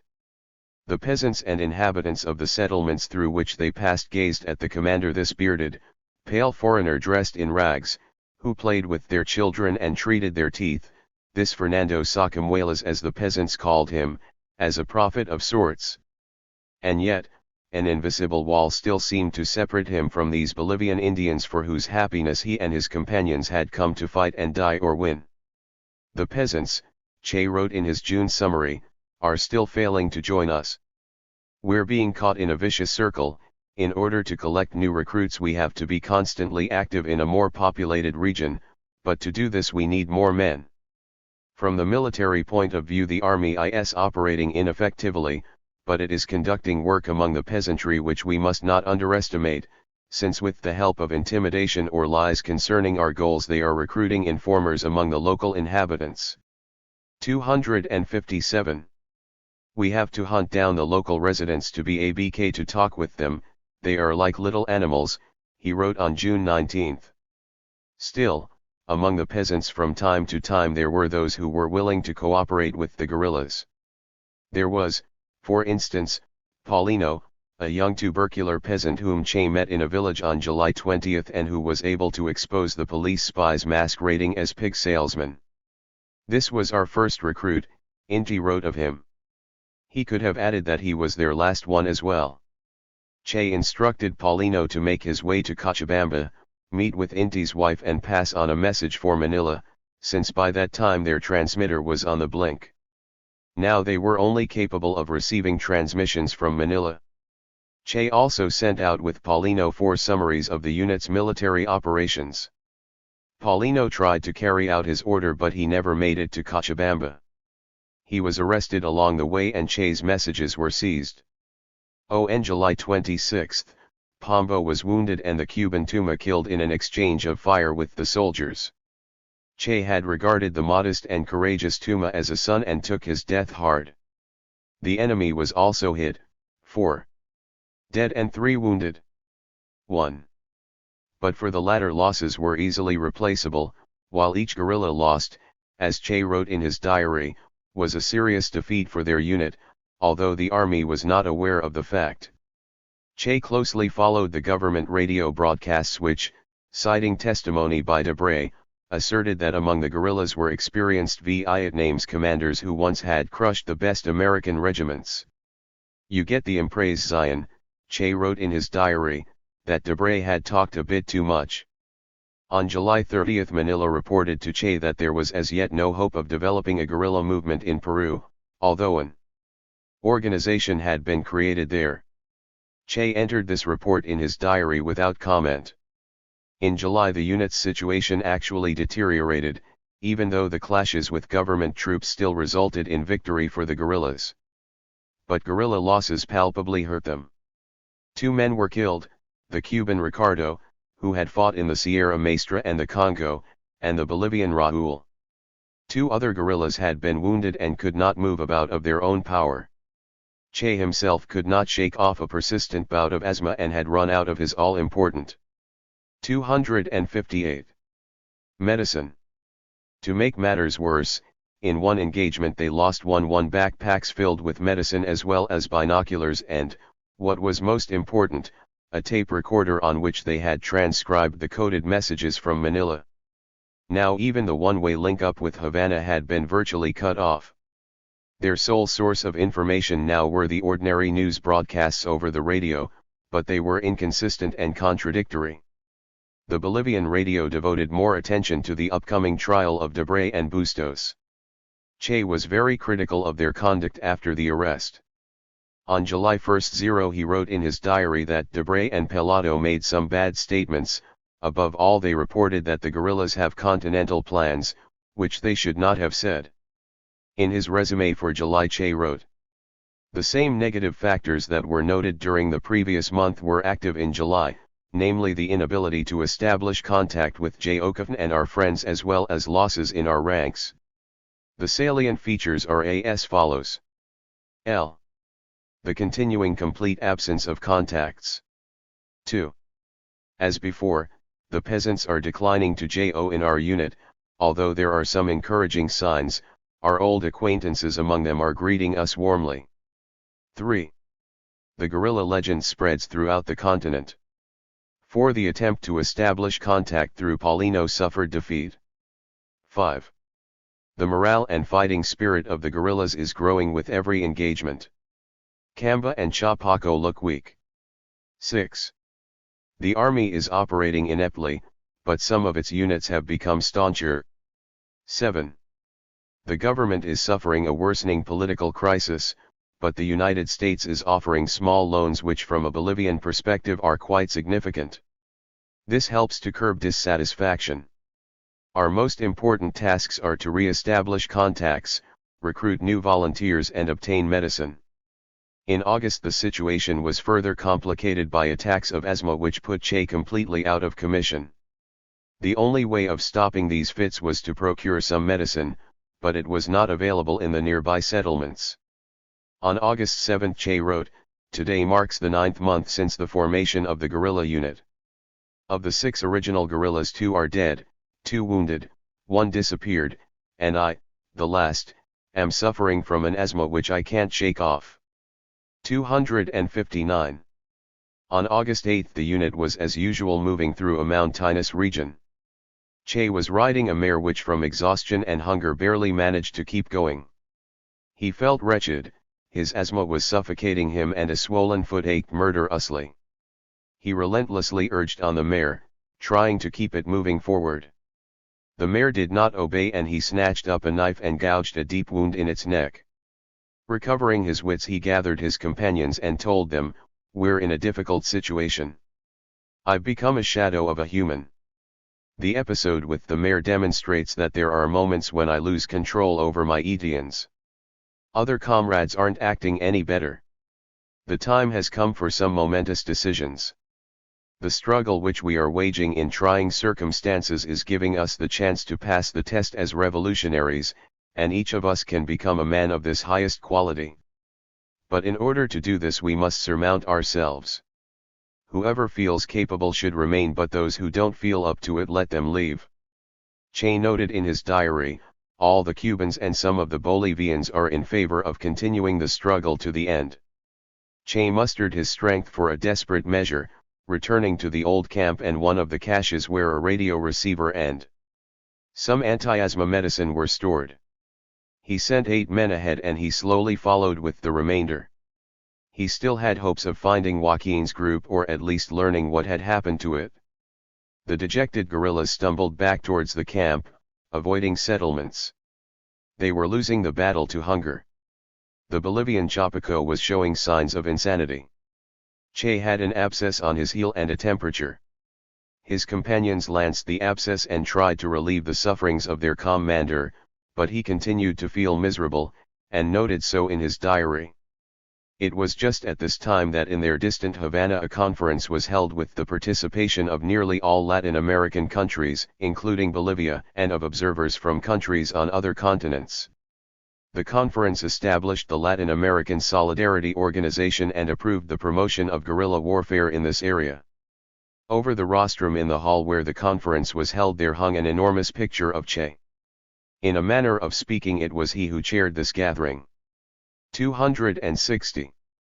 The conference adopted a congratulatory message to Major Che Guevara which fully approved his statement urging the creation of many Vietnams and forecast the emergence of new guerrilla centers in Latin America, turning the area into the graveyard of U.S. imperialism. At the suggestion of a number of delegates the Presidium of the conference announced the symbolic creation of a Latin American nationality and declared Major Escobedo Che Guevara an honorary citizen of our common homeland Latin America. The OLAS conference also adopted a resolution of solidarity with the guerrilla movement in Bolivia. However, essentially this resolution differed neither in scale nor in content from other such resolutions of solidarity with guerrilla movements in Guatemala, Colombia, and Venezuela. This may have been out of conspiratorial considerations, although by this time Che's presence in Bolivia was an open secret. The Havana conference of the OLAS was packed with dramatic moments. 4 CIA agents spoke to the assembled delegates and provided details on how they had been instructed by U.S. intelligence service to assassinate Fidel Castro. This testimony served as still further evidence of the criminal interference of the USA in the internal affairs of Cuba. In fact, since 1959 the US had sent scores of such subversives and assassins to Cuba. Along with Havana Radio, the OLAS conference was given wide coverage by radio stations throughout Latin America. Washington raged and stormed against the participants in the conference. The OAS announced that it would convene its own conference to adopt countermeasures against revolutionary Cuba. Barrientos called for intervention against Cuba. The radio waves were full of declarations and reports concerning the Havana conference. Che tried to make all possible haste to the promised hideout, where they would find life-saving medicine and foodstuffs. But by the time they approached their destination it turned out that the enemy had got there first. It was a black day, Che entered in his diary on August 14. We proceeded on as usual, but at night time we heard on the news that the army had discovered the hideout towards which we were heading. From the details communicated there could be no 261. Doubting the veracity of the report. Now I am condemned to suffer from miasma for an indeterminate time. The radio also broadcast that a variety of documents and photographs had been discovered. We have been dealt a heavy blow. Who betrayed us? Who? For the time being it remains a secret. Oh, and the next day the radio reported that the army had discovered 4 more caches in the region of the central camp. Now all the guerrilla supplies were in the hands of the enemy. Cut off from the entire world, from Manila, from Joaquin, from their Bolivian associates, surrounded by a hostile population, driven into a half-wild region where sources of water were extremely scarce, as were wildlife which could have helped diminish their hunger, deprived of the food and medicine deposited in their secret caches, which could have given them a breathing spell to hope for a fortunate turn of events, the guerrillas continued to wander about the jungle. Che's diary is an accurate and merciless mirror reflecting the thorny path followed by the guerrilla unit condemned to death. Everything turned out miserable, begins the entry for August 26. On the same day he lost control and in a fit of rage struck Antonio, who had forgotten to carry out some order. The day passed in desperate search for avenues of escape, and the results are still unclear, begins the chronicle of the next day. An overcast and somewhat tormenting day, he begins on August 28. A difficult and truly tormenting day, wrote Che on August 29. The men were languishing from an intolerable thirst. The entry for August 30 reads, "The situation has become intolerable, men fainted, Miguel and Dario drank urine, as did Chino with deplorable effects, stomach disorders and colics. Urbano, Benino and Juio descended to the bottom of a ravine and one found water there. They told me that mules couldn't make it down, and I decided to remain with Nato, but Inti brought us water, and the 3 of us remained to eat horse meat. The radio transmitter remained in the ravine and we couldn't hear the news. This month was also the least successful in terms of military operations. In the sole engagement with the enemy the guerrillas only succeeded in wounding 1 soldier. 262. With the month coming to an end, Che drew up a summary and evaluated the situation, as always with remarkable acumen and truthfulness. This was undoubtedly the most difficult month since the time that we began our military operations. The army discovered all our secret caches, dealing us a heavy blow, particularly in psychological terms. The loss of 2 men and the subsequent difficult period when we fed only on horse meat demoralized the Mini. It got so bad that Camba asked to leave the unit. The lack of contact with Joaquin and the fact that prisoners from his ranks told everything they knew to the army also had a demoralizing effect on the men. My illness has spread additional uneasiness among the ranks, and all of this had an effect on our only engagement, in which we could have inflicted heavy losses on the enemy but in fact wounded only 1 soldier. On the other hand, the difficult passes through the mountains without water brought 11 ght out some undesirable traits among the men. These are the most important elements of the situation. As earlier, we are lacking in any contacts and have no hope of establishing them in the near future. 2. As before, the peasants are refusing to join us. This is natural given the fact that recently we have rarely met them. 3. A decline in morale can be seen in the ranks, but I hope that is temporary. 4. The army one's not operating any more effectively or energetically. We are living through a period of decline in combat's fit. The guerrilla legend is too somewhat dimmed. The most important tasks remain the same as a month ago: restoring contacts, 1. Expanding our ranks with new recruits and finding medicine and foodstuffs. It should be added that Inti and Coco are giving more and more evidence of being firm and militant revolutionary leaders. As Che was writing these lines, a few dozen kilometers from his unit and not far from the main camp, Joaquin and his men, encircled by Bolivian soldiers on the Rio Grande, were fighting their last battle to the death. After Che had separated from them, Joaquin and his men circulated in the vicinity of Tli main camp waiting for their commander's return. Their situation was not an easy one. Of their 263 numbers, 4 were ill, including Tanya and Moises Guevara. Of course, there were 3 doctors, the Cuban Marcos, Peruvian El Negro and Bolivian Ecobedo, but there was no medicine and they could do little to relieve their patients. The Bolivian Serapio was also in tough straits. He limped and constantly lagged behind the group.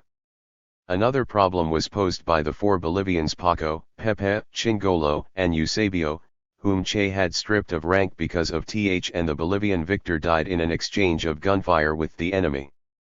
In the middle of July, Joaquin lost another man, the Bolivian Serapio, whose true name remains unknown to this day.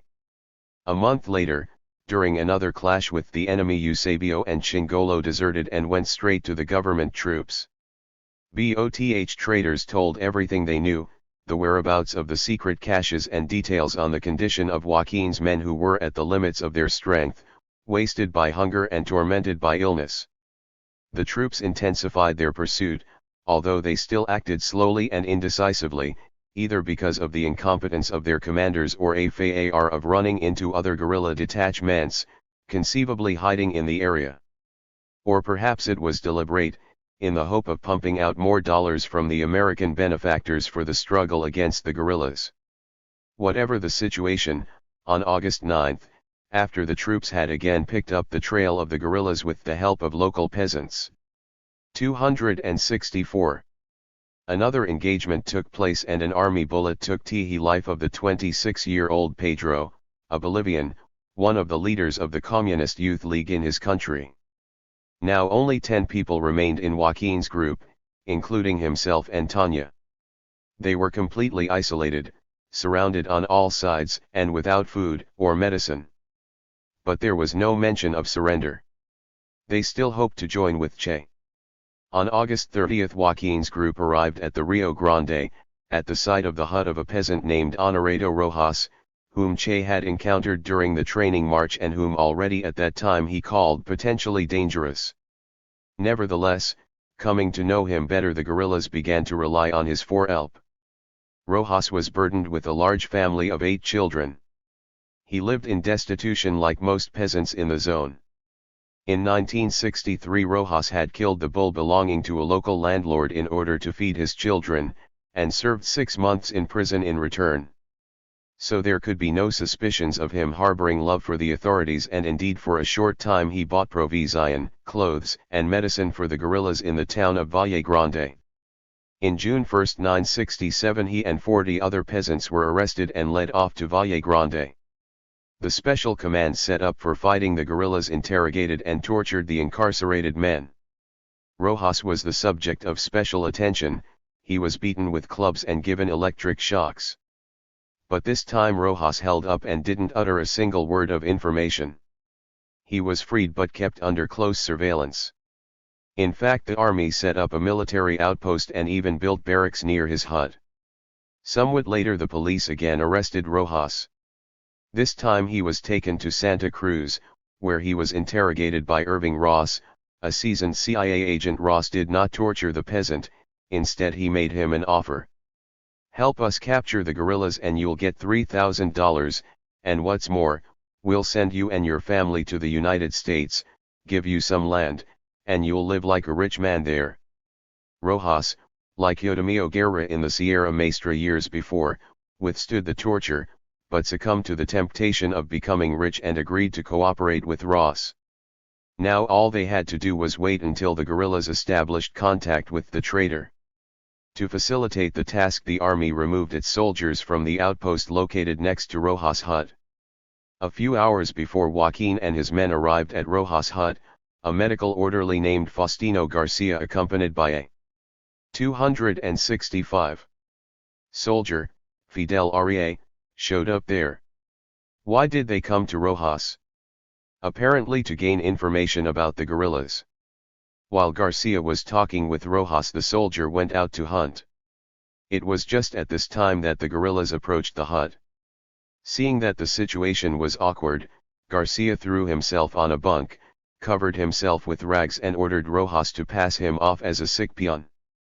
The guerrillas approached the hut with great caution, for they had heard the reports of Rie's gun and feared stumbling across soldiers. But discovering nothing suspicious around the hut, they decided to take the chance and enter the building. Rojas greeted the guerrillas like long-awaited guests. He promised to procure foodstuffs for them and find a suitable ford of the Rio Grande. He stated with conviction that the guerrillas could find a good hiding place on the other side of the river. Leaving Rojas some money and agreeing to come the next day for the provisions, the guerrillas left. Hardly had they disappeared when Rojas sent his 8-year-old son to inform the soldiers about the presence of the guerrillas in the zone and with the request to pass on the information to the nearest army unit in the village of La Loja, some 3 kilometers from Rojas' hut. Upon receiving the news, Captain Mario Vargas hastily led his unit in the direction of the hut, picking up a guide along the way, a local peasant named Jose Cardona Toledo. At dawn on August 31, Vargas' unit reached the hut. By this time Rojas, although he had obtained the supplies for the guerrillas, either decided not to participate in the ambush or simply took fright. In any case, when Vargas showed up, he was about to leave the hut with all his familve. Vitruras ordered him to wait for the guerrillas and take them to the river crossing, 1.5 kilometers from the hut, where the soldiers were lying in ambush. At roughly 5 p.m. of the same day, Joaquin and his men arrived at Rojas' place, where the latter again played the role of the gracious host, fed them, gave them supplies, and led them to the predetermined spot known as the Yeso crossing. The guerrillas began to cross the river. The first to enter the water was Braulio, Tanya was next to last, and Joaquin brought up the rear. 266. When all were in the water and holding their weapons high over their heads, Vargas and his men opened drum fire from both banks. Braulio, though wounded, returned the fire and managed to kill one soldier before he was cut down. 6 of his comrades, including Tanya and Moises Guevara, died heroically in the muddy waters of the Rio Grande, each with 7 or 8 bullets in the body. El Negro managed to hide in the underbrush. A few days later he was caught by soldiers and beaten to death with gun butts. Only 2 were captured alive, Paco, who had 3 bullet wounds, and the Dr. Ecobedo, who tried to give the former aid. The soldiers fell upon the prisoners like beasts, they beat them severely and demanded that they reveal Che's whereabouts. Freddy Maimura bore himself with great dignity and refused to give evidence even when his left shoulder was shattered by a bullet. The infuriated soldiers finished him off with 2 bullets in the spine. So only Paco remained alive. He told everything he knew and his life was spared. Subsequently Paco was released free and remained the only survivor of Joaquin's unit. After the battle the soldiers began to fish the corpses out of the water, then sent them off to Valle Grande where they were buried in a common grave. Tanya's body was found a week later 3 kilometers from the site of battle. President Barrientos himself flew by helicopter to the place where the body was found. Tanya was tied to the helicopter and carried off to Valle Grande. To this day her place of burial remains a mystery. Honorado Rojas, the traitor, of course, did not receive the promised $3,000 nor was he sent to the United States. Barrientos granted him a small farm near Santa Cruz, where he resettled with his family. In 1969 a bullet was put in his head by an unknown person. Captain Vargas, although he was promoted to the rank of major for his part in the slaughter at the YSO crossing, soon went insane. A number of contradictory versions existed about the events surrounding the extermination of Joaquin's unit. The story was set straight only in 1971 by a correspondent for Prensa Latina in Bolivia who met with Paco and the guide José Cardona Toledo and managed to see Braulio's diary, which after his death had 267 fallen into the hands of the guide. The results of this investigation were published in the journal Cuba Internacional in September 1971. The correspondent asked Cardona, a poor peasant with 5 children, why he had served as a guide for Captain Vargas. "I was hoping for their gratitude," he replied. "But I only got 200 pesos from General Barrientos. He invited me to La Paz and promised to grant me a farm. I went there and spent a month in the capital, wasting 700 pesos, but never saw the president and returned empty-handed. Did you know what the guerrillas were fighting for? The military told us that the guerrillas wanted communism, and that under communism, as they explained to us, everyone is turned into a servant of the state, everyone has to dress in the same clothing, and the family is destroyed. We were told that the guerrillas raped women, engaged in robbery, and killed everyone who didn't serve them. And mainly that they had come to turn us into slaves. You know I love freedom." The most amazing thing about the entire drama was the fact that on the day after the slaughter of Joaquin's unit in the evening of September 1, Che and his men arrived at Rojas' hut. It was empty, and the guerrillas discovered nothing suspicious on or about the premises. Finding food in Rojas' home, the guerrillas prepared themselves a simple meal, ate and moved on. If Che had appeared on the spot a day sooner, it is conceivable that the history of Joaquin and his unit would have been quite different. And the following day Che and his men met peasants in the area, but none of them said a word about the fate of Joaquin's group or about Rojas' part in the events.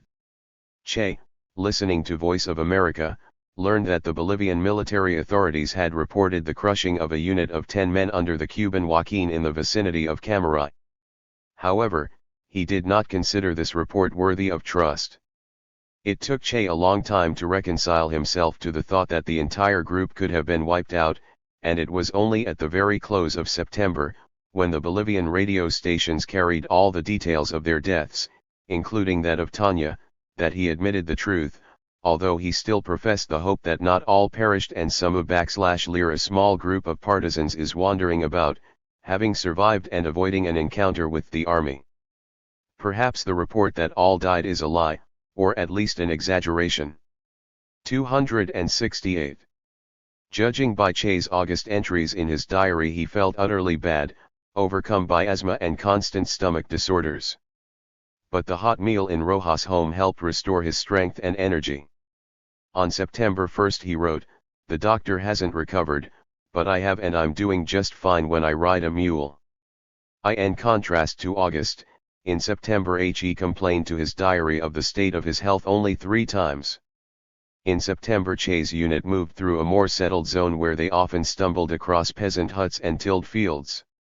This gave them the opportunity of improving their diet and slaking their thirst. However, contact with the peasants was highly dangerous, for far from helping the guerrillas, they actually cooperated with the army. Che entertained no illusions on this score.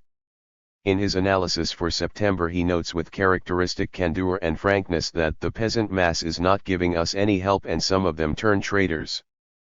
But while Che seemed to gain a second wind in September and stopped complaining of his health, his companions were falling out of rank one after another. 9 months of inhuman efforts have drained them morally as well as physically. No, they hadn't lost faith in the final goal, they were still prepared to fight with weapon in hand, but now they felt an overwhelming need to rest, catch up on sleep and restore a balanced diet. On September 12 Che wrote that Antonio was acting like a madman. He had refused to carry out an order by Chapaco. On September 1 Che proposed to Darfo, who was showing signs of nervous disorders, that he leave the unit. On September 16 a major quarrel erupted between Antonio and Chapaco. Eustaquio accused Ernesto of eating much more than his share, and Julio accused the sick doctor of feigning illness. On September 18 Benigno didn't carry out an order. Che berated him and Benigno broke into sobs. Che suspected that Willie would try to vanish during their clash with the army.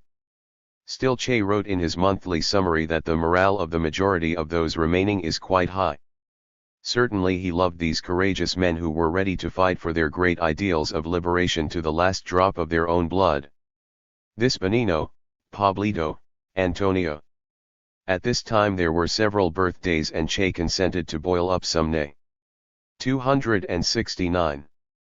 To give his men at least some possibility of resting and to find provisions, Che was forced to take risks and enter settlements. The peasants met the guerrillas with distrust, fear, and hostility. Many even refused to sell them food. The guerrillas tried to engage them in political discussions, but to no avail.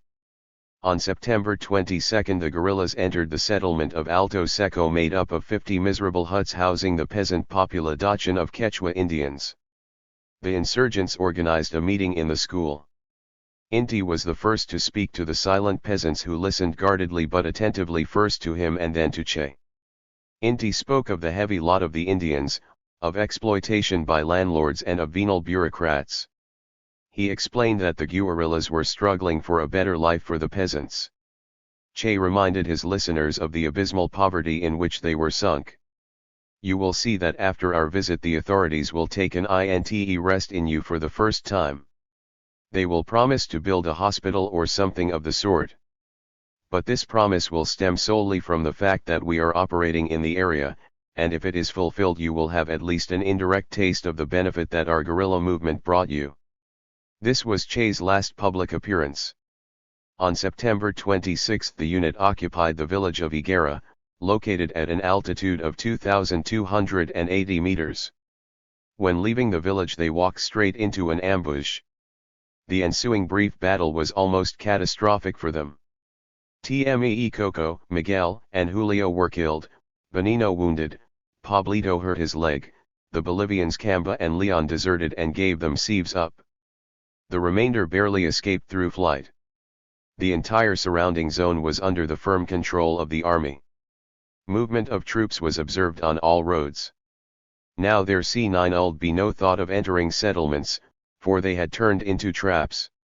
On September 28 Che wrote, "A nightmarish day. On several occasions we even thought it was our last day. Soldiers were everywhere. The slightest clash could mean the end for the guerrillas." The military reports given over the radio said that Che was surrounded and that the liquidation of his unit was expected in the near future. On September 30 Che remarked in his monthly summary, "This month resembled the previous one, but now the army is clearly demonstrating a good deal of effectiveness in its operations." 270. The most pressing task is to leave and find a more favorable zone. Apart from that, we must set up contacts even though our entire apparatus in La Paz has been destroyed and we have been dealt heavy blows there as well. The first day of October passed peacefully. In the morning the guerrillas made it to a sparse wood where they set up camp, placing guard posts at the approaches. Below there was a ravine in which soldiers moved about. Peasant huts could be seen in the vicinity, and they too were occupied by soldiers. It was only late at night that the guerrillas obtained water and could have a meal.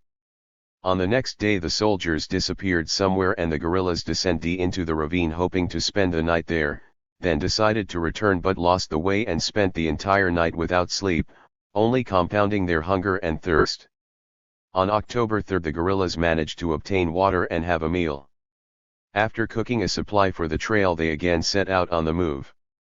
The radio broadcast that Camba and Leon had been taken prisoner. Che wrote in his diary, "They both gave a wealth of information about Fernando and his illness and everything else, not to mention the fact that they also gave information which wasn't made public."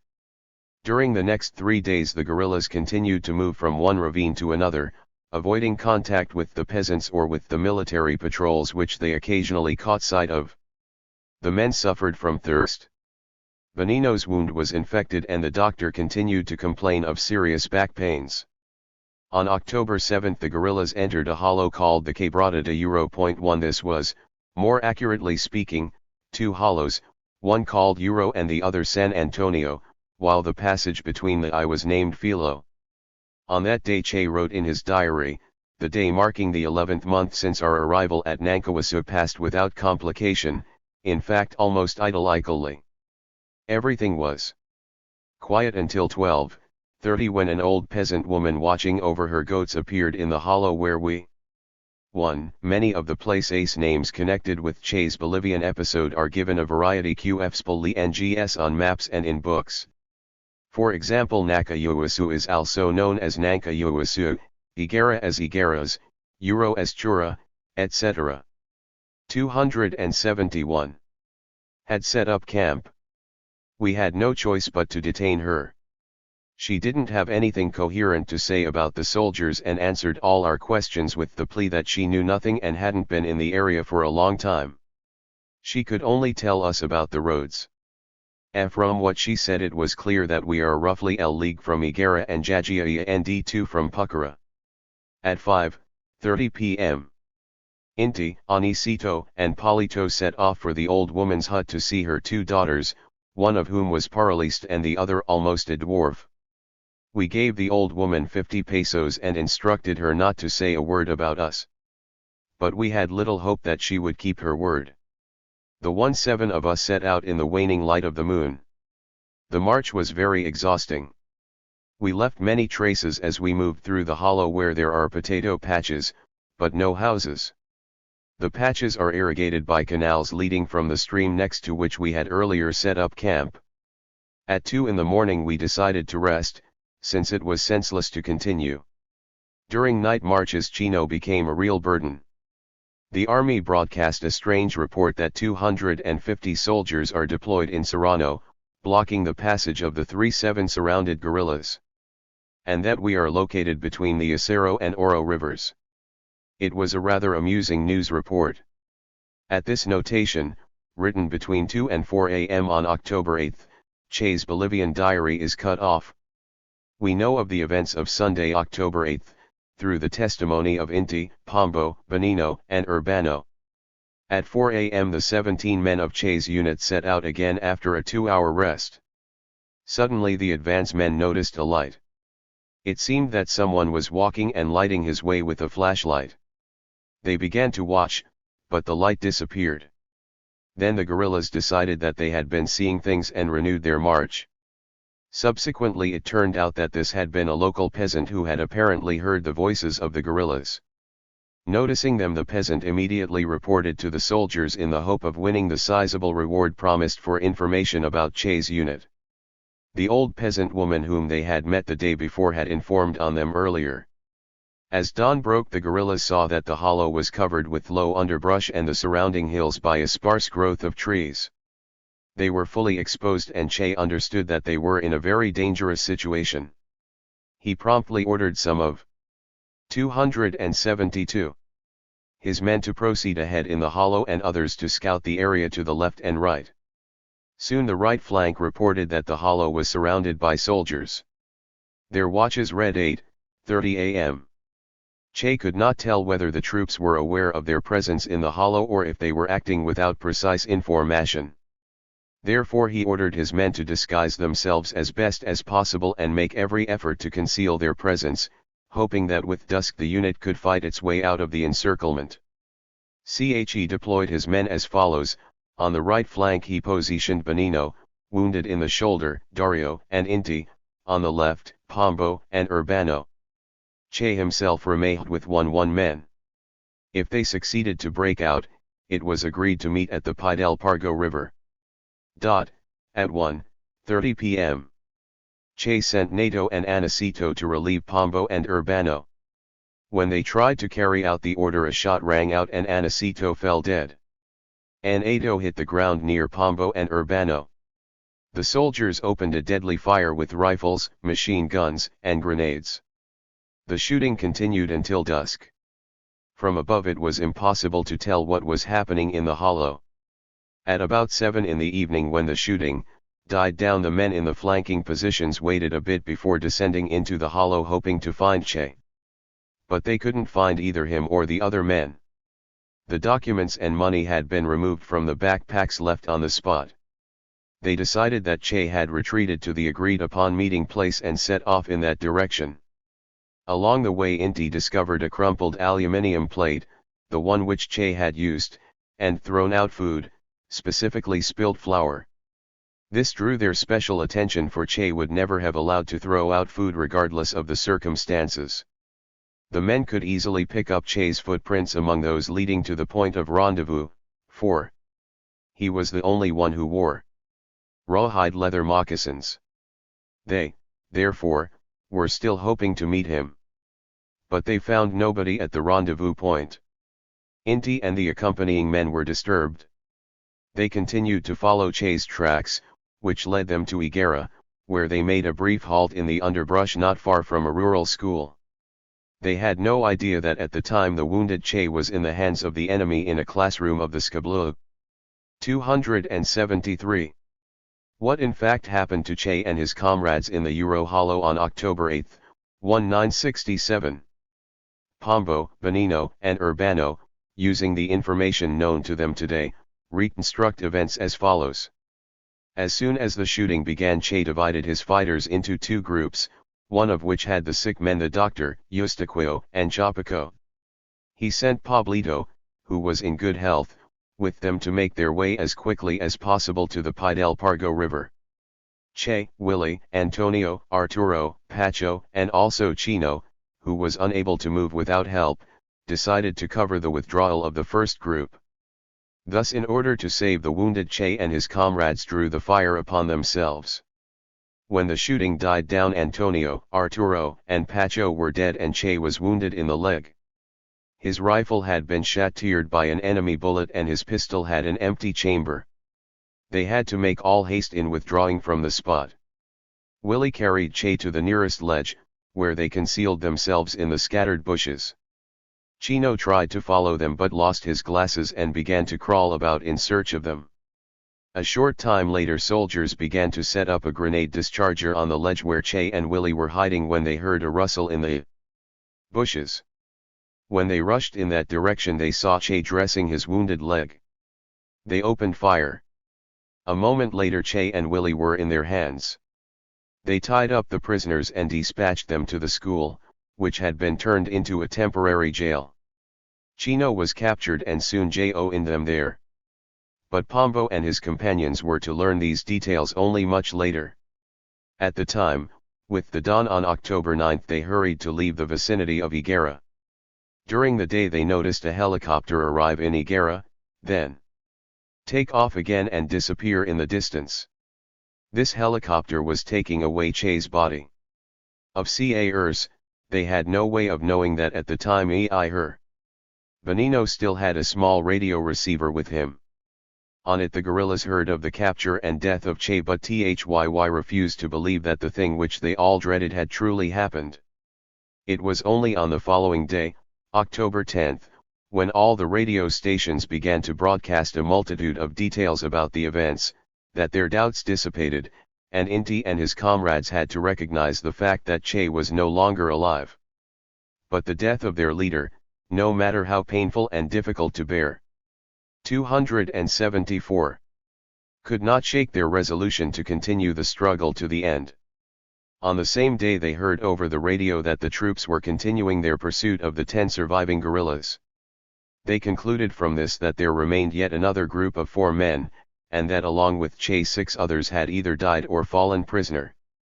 On October 1 too they heard of a clash at the source of the Mizq River in which the Cuban Dr. Moro, the Bolivian Pablito, the Peruvian Eustaquio and the Bolivian Chapaco perished. Now the 6 men in their group were the only survivors, but they still had weapons and an iron determination to fight to the last. The small unit which Pombo was chosen to command broke through 2 rings of encirclement and on November 1 3 emerged in the vicinity of the Cochabamba-Santa Cruz highway. Here another clash took place with the Pursun_G troops and they witnessed the death of their beloved NATO, the 30-year-old Bolivian communist and jack of all trades. But now the guerrillas were operating in a zone where they had friends. Although the Bolivian government offered a reward of 10 million pesos for their capture, none of the peasants to whom they turned for help betrayed them. Word of the heroic Che, who had given his life for the cause of the people, had already spread throughout Bolivia, and now many peasants considered it their sacred duty to help the surviving men from his legendary unit. The news that Inti and his companions were in the vicinity of the Cochabamba-Santa Cruz highway reached their supporters in the cities, who decided to do everything in their power to save the hunted men. Cars with their friends ready to help began to cruise the highway in an attempt to establish contact with the guerrillas. Inti stumbled across one such vehicle. This was their salvation. All 5 were brought to Cochabamba and hidden with reliable people.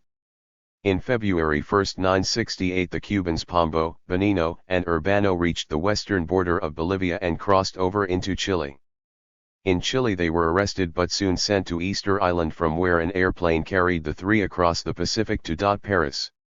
A few days later they were in their native Havana. 275.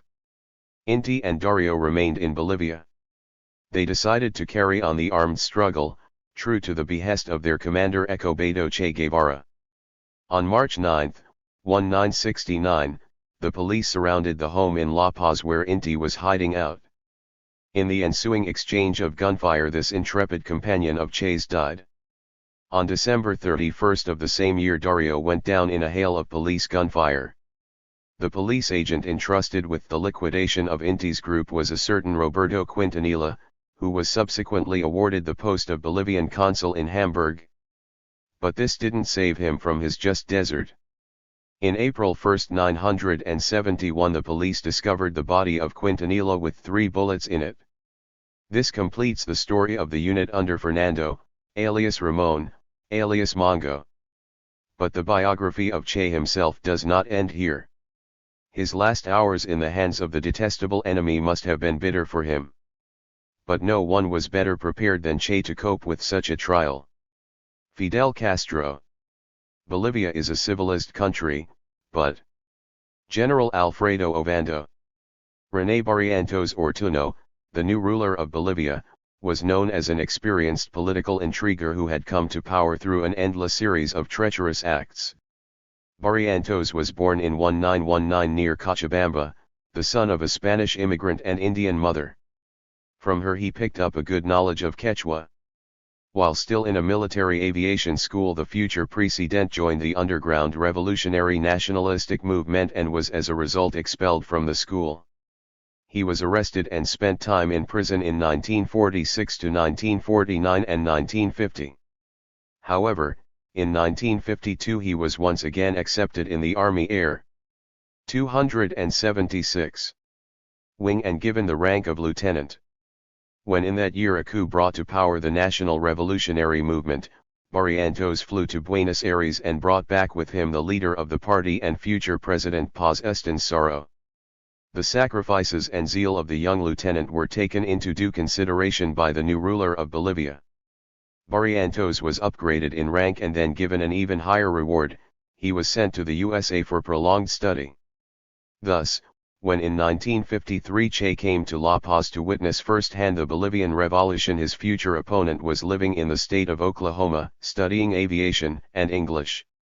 His stay in Yankeeland was of great benefit for Barrientos. There he managed to find reliable benefactors who from that time on kept him in mind. At home Barrientos continued to advance. He became a general in command of aviation. So what else did he need? The presidential mansion, of course. But to his ill fortune Estenssoro's regime turned out to be quite stable. The president remained in power throughout the 4 years allotted by the Constitution. For the next 4 years he handed over the reins of power to his cohort Hernan Siles Zuazo. Much to the surprise of everybody, the latter also managed to stay in office for 4 years, after which he again deferred to Paz Estenssoro. By that time, however, this unaccustomed political stability had bored to tears all the political parties in Bolivia. Even the MNR Estenssoro's party split, as its left wing under the guidance of its working class leader J1 Ian Lechin went into opposition. Even the president's one-time faithful supporter Siles Ziuazo followed other political groupings in moving against him. In order to retain his power, Estensoro was forced to bow to the military and accept as his partner General Barrientos, the very one who, risking his life, had flown the president to be from Buenos Aires to the Bolivian capital and had ever since been considered his trusted man in the army. So now Barrientos was vice president of Bolivia. The brave general was willing to make the one step separating him from the presidency, the more so that he could count on the support of his benefactors in the USA. The latter were increasingly upset about the miners who retained the weapons which Paz Estensoro had at one time handed over to them. They didn't consider it fun that these 20,000 armed miners were increasingly vocal about proclaiming their mines free Bolivian territory. If they 277 idled in the ground a bit longer, Bolivia might become a second Cuba. Their best hope was for the army to save the situation by replacing the spineless Estensoro with a reliable guerrilla. This was the line of reasoning in the Pentagon and State Department, where the power-thirsty Barrientos was being promoted as the appropriate guerrilla. But translating these plans into action turned out to be difficult. Barrientos controlled only the air. Ground forces were under General Ovando Candia, who had no desire to be second fiddle to Barrientos. Ovando turned out to be an unusually stubborn and recalcitrant man. To gain his support, it was necessary to agree to establish a diarchy of him and Barrientos. So on November 4, 1964, Paz Estensoro was overthrown and sent packing to Peru, while power passed into the hands of the co-presidents, an event rare even in the colorful history of Bolivia. Probably it is not without reason that they say that everything not only can but does happen in that country. As might be expected, two guerrillas were one too many, every for Bolivia. Intrigues for the foremost position continued for almost 1.5 years. Barrientos asserted that there were 8 attempts on his life during that spell. But he remained live and well and actually managed, at least temporarily, to push his rival Ovando into the background. Barrientos posed as a Democrat, reformist, and revolutionary, and welded together his own political machine, the Frente de la Revolución Boliviana. This dynamic general, who spoke English no less fluently Tijan he did Quechua, clearly appealed to the Yankees. Put under pressure by Edward Fox, chief of the CIA in Bolivia and military attaché for the U.S. Embassy in La Paz, Ovando was forced to withdraw after receiving a sworn oath from Barrientos and Fox that the president would step down after 4 years. As a guarantee that he would succeed, Ovando was allowed to keep the post of commander of the army. In July 1966, Barrientos and his partner Siles Salinas, also a former figure in the MNR, were elected president and vice president respectively and were sworn into office in August of that year. However, the political tensions in the country did not die down as a result. The newspapers wrote openly that Ovando was dissatisfied and could at any moment remove Barrientos. And since such a possibility seemed entirely feasible to all 278 Tikal observers, now a third candidate for the post of president declared his intentions. He was Colonel Marcos Vázquez Sempertegui, chief of the General Staff of the Army. Vázquez Sempertegui forewarned that in the event of a seizure of power by Ovando, he himself would try to dispose of Ovando and occupy the post to make sure it didn't remain vacant. However, such a threat was not tolerated. Vázquez Sempertegui was replaced and his position filled by Juan José Torres. Ovando didn't dream that with this appointment he was digging his own grave. While this game of cat and mouse was continuing among the aspirants to the position of first among guerrillas in Bolivia, the rumors grew more and more persistent of the imminent eruption of a guerrilla movement and of the presence of Escobedo Che Guevara in the country. Barrientos, a man noted for his bluster and conceit, denied these rumors outright. On March 1, 1967, he stated to journalists in La Paz, "I don't believe in ghosts. I am convinced that Che Guevara is in the world beyond, together with Camilo Cienfuegos and other martyrs of the Castro regime. But it was precisely on this day, March 1, that Vicente Roca Bato Terrazas and Pastor Barrera Quintana fled from the Colomina ranch. As it later became clear, the former was an old police spy and the latter simply a deserter anxious to become an informer. Both hoped to fetch a high price in La Paz for the information they had, and they knew its true value. For were they not truly aware of the presence of Cubans in the guerrilla unit and of the fact that Che Guevara himself was the leader of the band?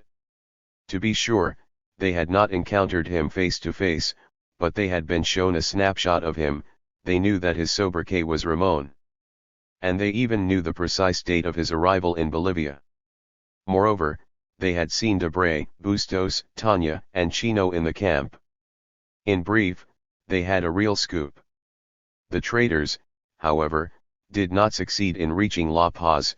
They were detained in Valle Grande, where on March 14 and 15 they were interrogated by Army intelligence. It is easy to imagine the excitement. The possibility is not to be excluded that the CIA gained information on Che's presence in Bolivia much earlier from its own network. In any case, the former Minister of Internal Affairs of Bolivia, Antonio Argüelles, asserts that the CIA knew of it as early as February 20, 1967. Addressing a court in La Paz on January 14, 1969, Argüelles declared, "I have a well-founded suspicion that the U.S. intelligence network knew about the preparations for a Guerra." 279. Havana remained silent because it did not want the USA or Barrientos to know. Che also concealed his identity, posing as Ramon.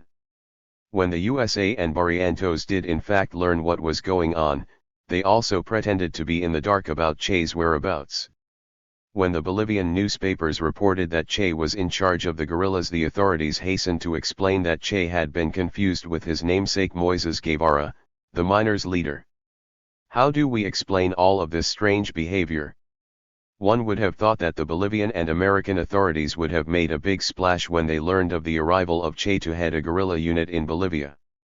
The extraordinary fact about the given situation was that although the USA had a marvelous excuse, in the news of Che's presence at the head of a guerrilla unit, to send in the Marines to Bolivia, ruling circles in Washington declined to take such an action.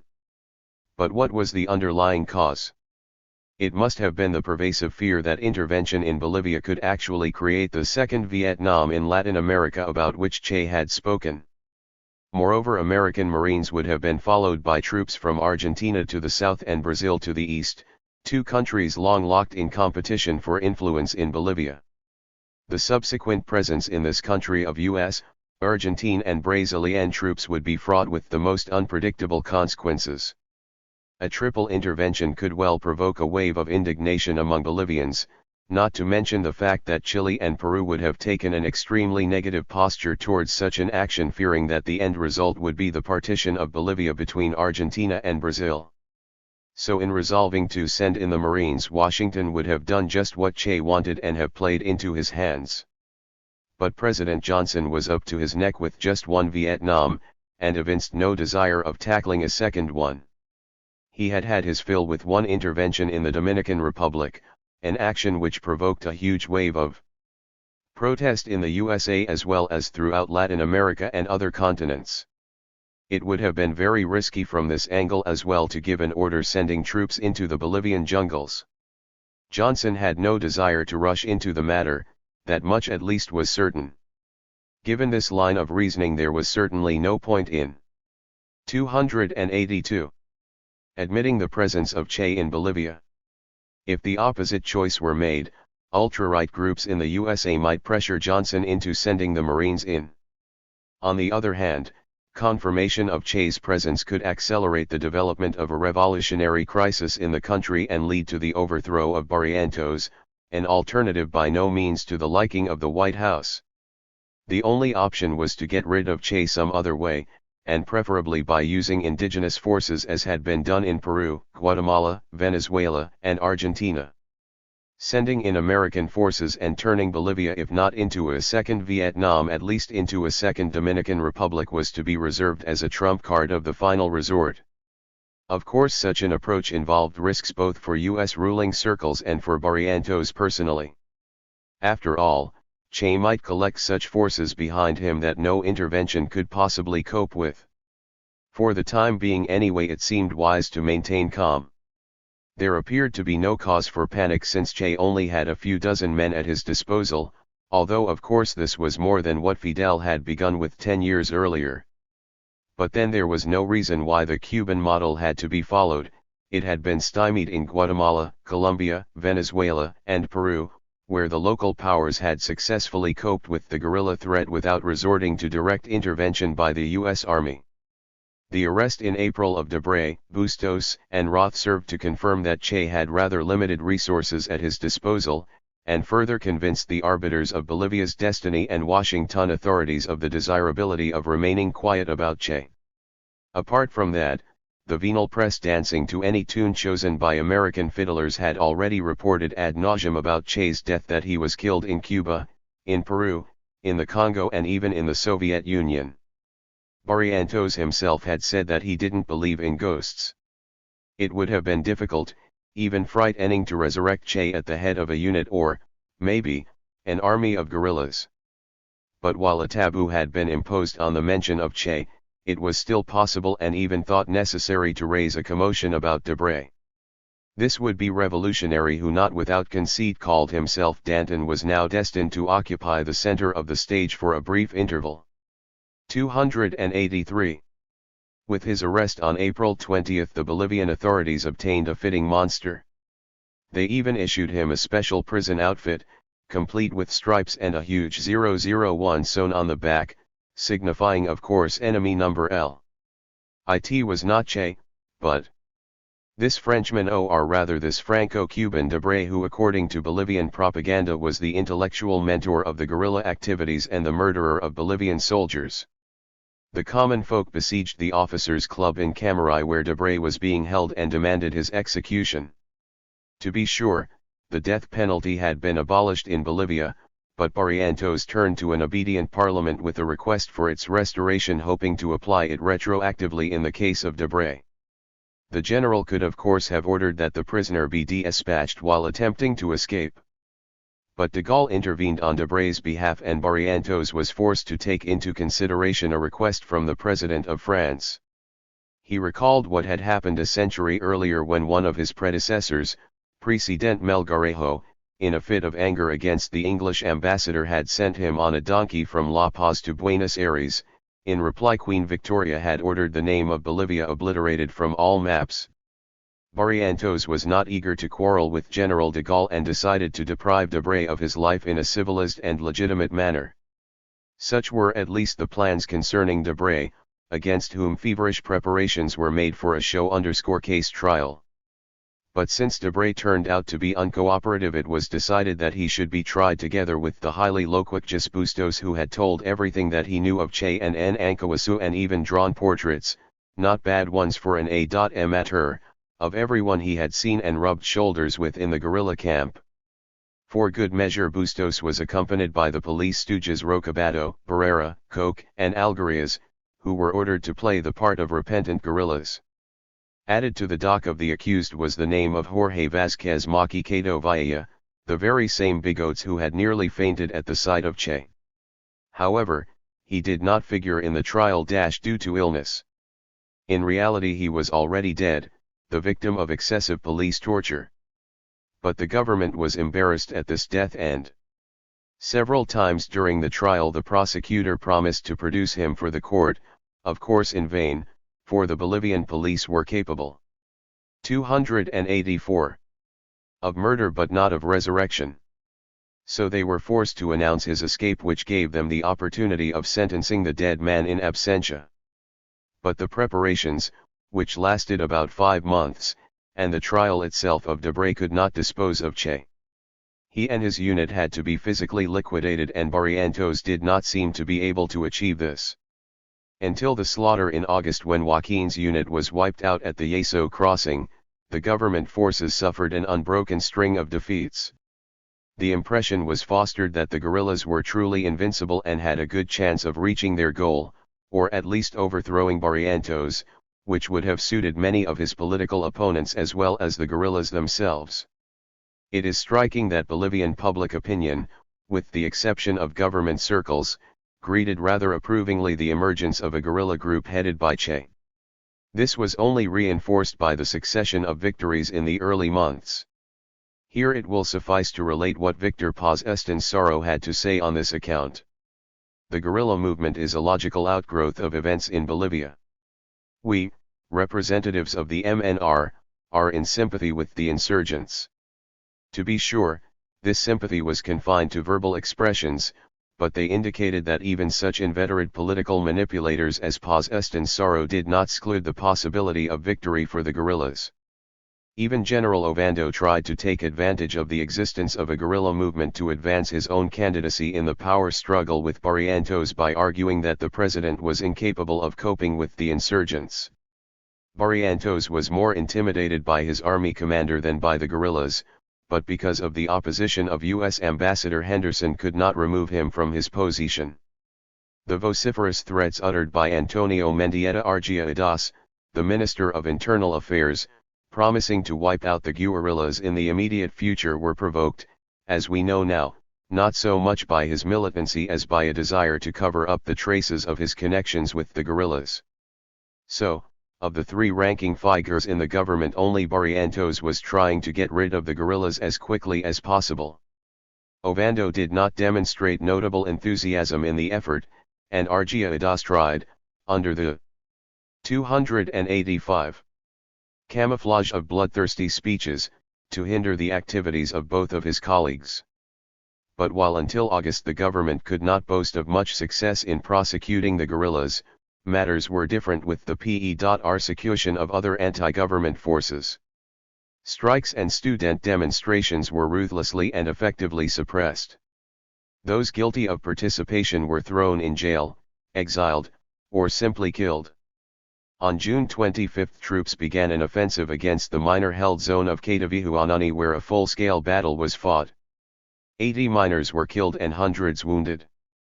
The miners were disarmed and the Free Miners Zone eliminated before it could offer any help to Che's guerrilla unit. As it turned out, the miners were incapable not only of offensive action but even of successfully resisting the government forces. They virtually permit their own self-destruction and showed no effective resistance to the punitive expedition. The collapse of the Miners' Republic infused Barrientos with such self-assurance that he finally allowed Luis Roque Terán, the commander of the 4th Division, to announce Che's presence in his district on July 5 and blow up the guerrilla forces to 400 men. On the same day he also permitted journalists to interview Debre, who confirmed that Che really had been there, as if he was already gone. However, the government's optimism was dealt a serious blow a few days later when the news broke of the seizure of the town of Samaipata, 350 kilometers from Camarai, by the guerrillas. The fact that the guerrillas entered Samaipata by bus and that the local garrison headed by a lieutenant colonel offered no resistance at all caused dismay in the government and among its American patrons. Ambassador Henderson, speaking in Washington to a Senate commission, declared that it would be very difficult for the Bolivian government to deal with the guerrillas. THENEWYORKTIMES wrote that the guerrillas were gaining strength militarily and that there was good cause to question the ability of the Barrientos government to crush them. Meanwhile, anti-government demonstrations by university students continued, teachers were on strike, and rumors circulated about the emergence of guerrilla centers in other parts of the country. In August the long-awaited trial of Debre began in Camarai, but the government ambition of using this trial to consolidate its own position through inciting ultranationalistic passions. 286. Met with defeat. Public opinion was weighted against the government. The result was that the melange of disparate political groupings supporting Barrientos and clustered in the so-called Frente de la Revolución Boliviana now came apart at the seams. But what were the Americans doing at this time? They were more energetic than ever in their efforts to prevent the development of a revolutionary anti-imperialist movement on the continent, blatantly interfering in the internal affairs of Latin American countries. Washington continued to promote the blockade of Cuba, and through the CIA made feverish preparations for physical annihilation of Fidel Castro, as had been revealed at the OLAS conference in Havana. On the other hand, the Pentagon stepped up its efforts to create an inter-American armed forces organization, an umbrella for direct armed interventions against recalcitrant Latin American republics. As far as Bolivia was directly concerned, the country was flooded with American agents gathering information and closely following the development of events in the area. In Washington, a special operations group was created to liquidate Che's unit. William K. Scotter, Air Force Brigadier General and Chief of Intelligence of the Southern Command in the Panama Zone, who was fluent in Spanish and had tried his hand at suppressing guerrilla movements in Peru, Colombia, and Venezuela, was placed in charge of this group. Lt. Col. Redmond Weber, commander of the 8th Regiment of Special Forces deployed in the Panama Canal Zone, was appointed his deputy. Weber drew from his subversion experts a special unit of 50 men to act as a mobile training group under the command of the 38-year-old Major Ralph W. Shelton, popularly known as Pappy. Shelton had formerly been in charge of anti-guerrilla warfare schools in Laos and the Dominican Republic, and was now given the job of recruiting and training a unit of 600 Bolivian Rangers. He was given 2 months for the task.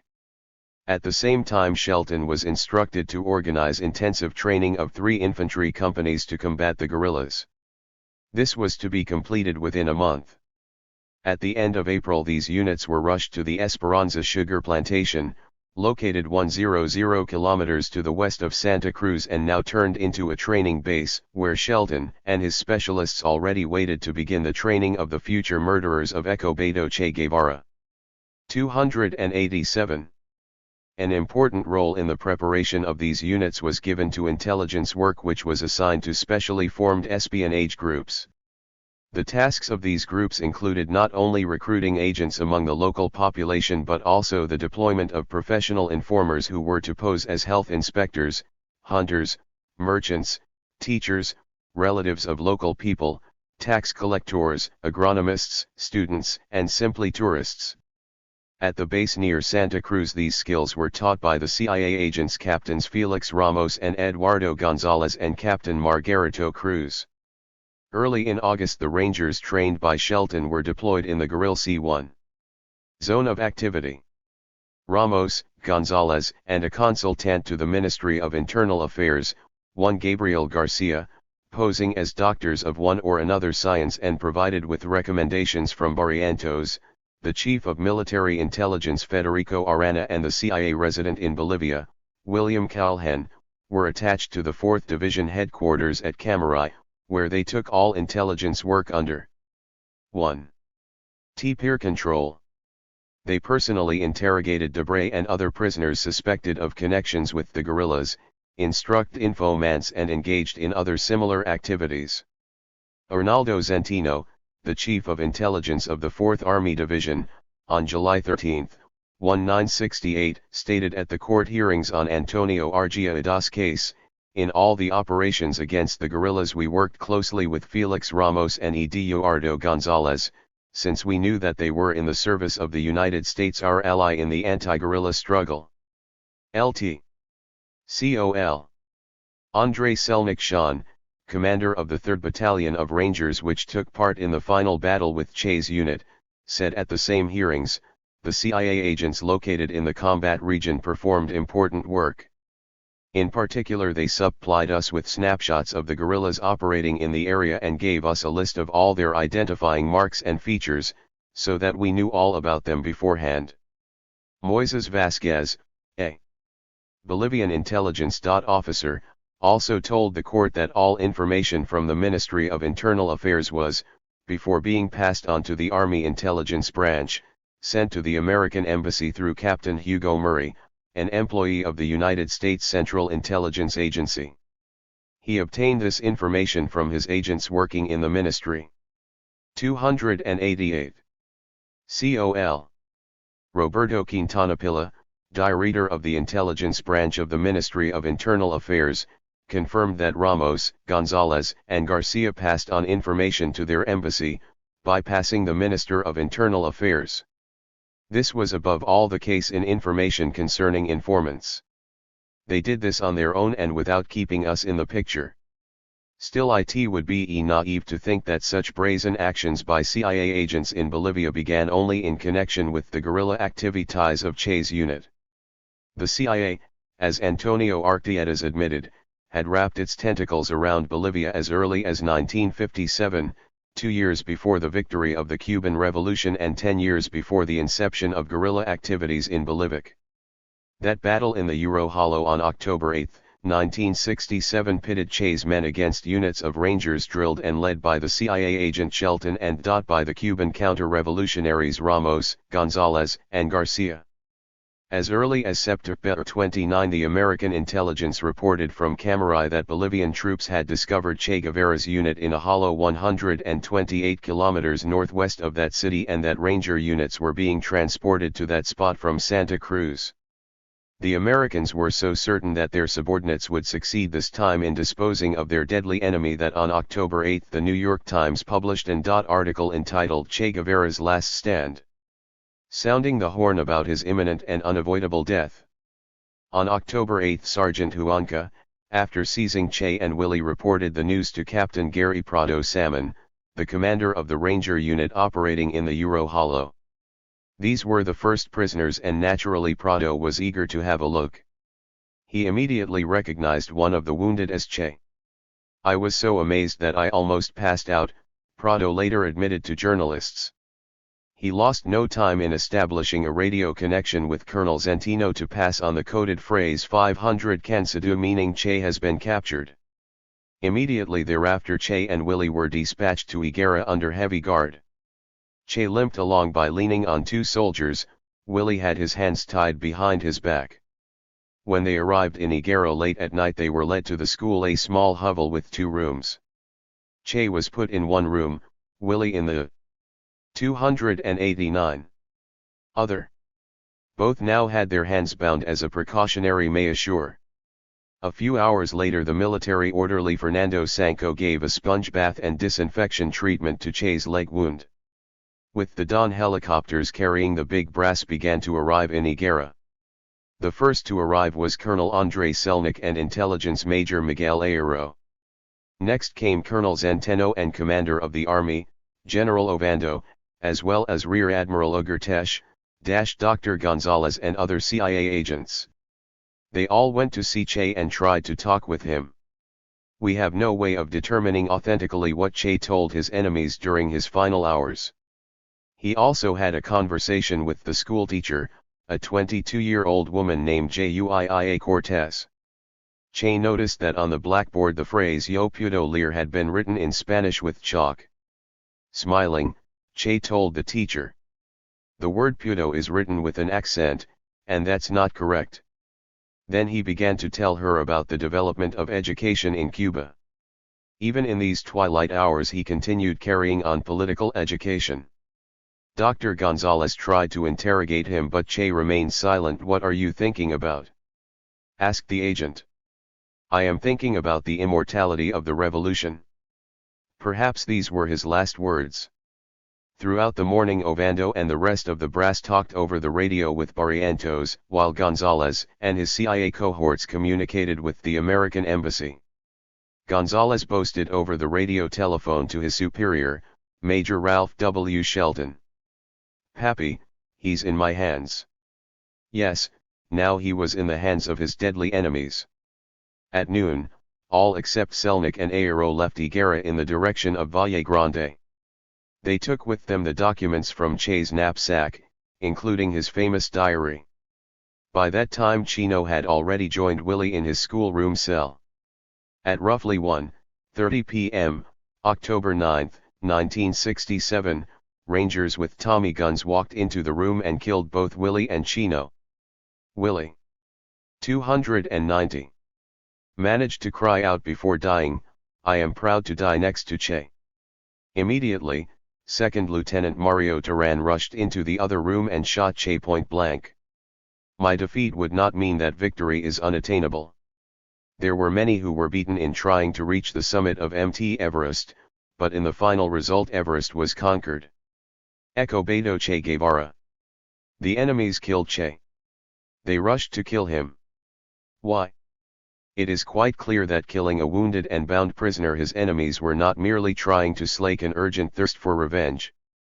A living Che, even when captured, in chains, and severely wounded, was still a serious danger for them.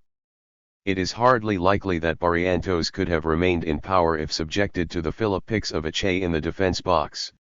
It wouldn't have been much easier for Barrientos' American patrons. It would have been just as dangerous to keep him behind bars without trial. The entire world would have acted in his defense, and as long as he was incarcerated, neither the guerrillas in La Paz and in other Latin American countries nor their trainers in Washington would have been able to sleep peacefully. It was only through Che's death that they could hope for the restoration of calm and self-confidence. They killed him also because they were convinced that their hideous crime would never be discovered.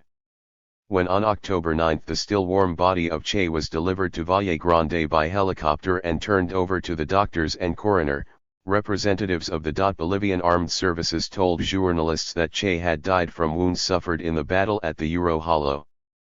But the bourgeois journalists themselves helped expose the lie. First of all, even before the false version was put into circula. 291. Ovando had boasted to journalists that Che had announced when he fell prisoner, "I have been defeated." However, both the doctors who performed the autopsy in Valle Grande and the journalists who were given the right to see the body and the photographs which they took, offer irrefutable evidence that Che's body had 9 bullet wounds, at least 2 of which were fatal, 1 in the neck and 1 through the heart. It follows that if Che had received such wounds in battle, he could not have made the statement attributed to him by Ovando. If he did make such a statement, this of course means he was killed while in the hands of the Rangers. The journalists dug up dozens of witnesses who confirmed that Che had been delivered to Higuera wounded only in the leg, that there an interrogation was attempted, that he spoke with the schoolteacher, and finally that it was Mario Terán who killed him. No one doubted the fact that Willie and Chino were actually shot in the room adjacent to Che's, although less attention was paid to them and the press at the 1 The press started firing indiscreet questions at the Bolivian authorities, who could give no well-tailored version.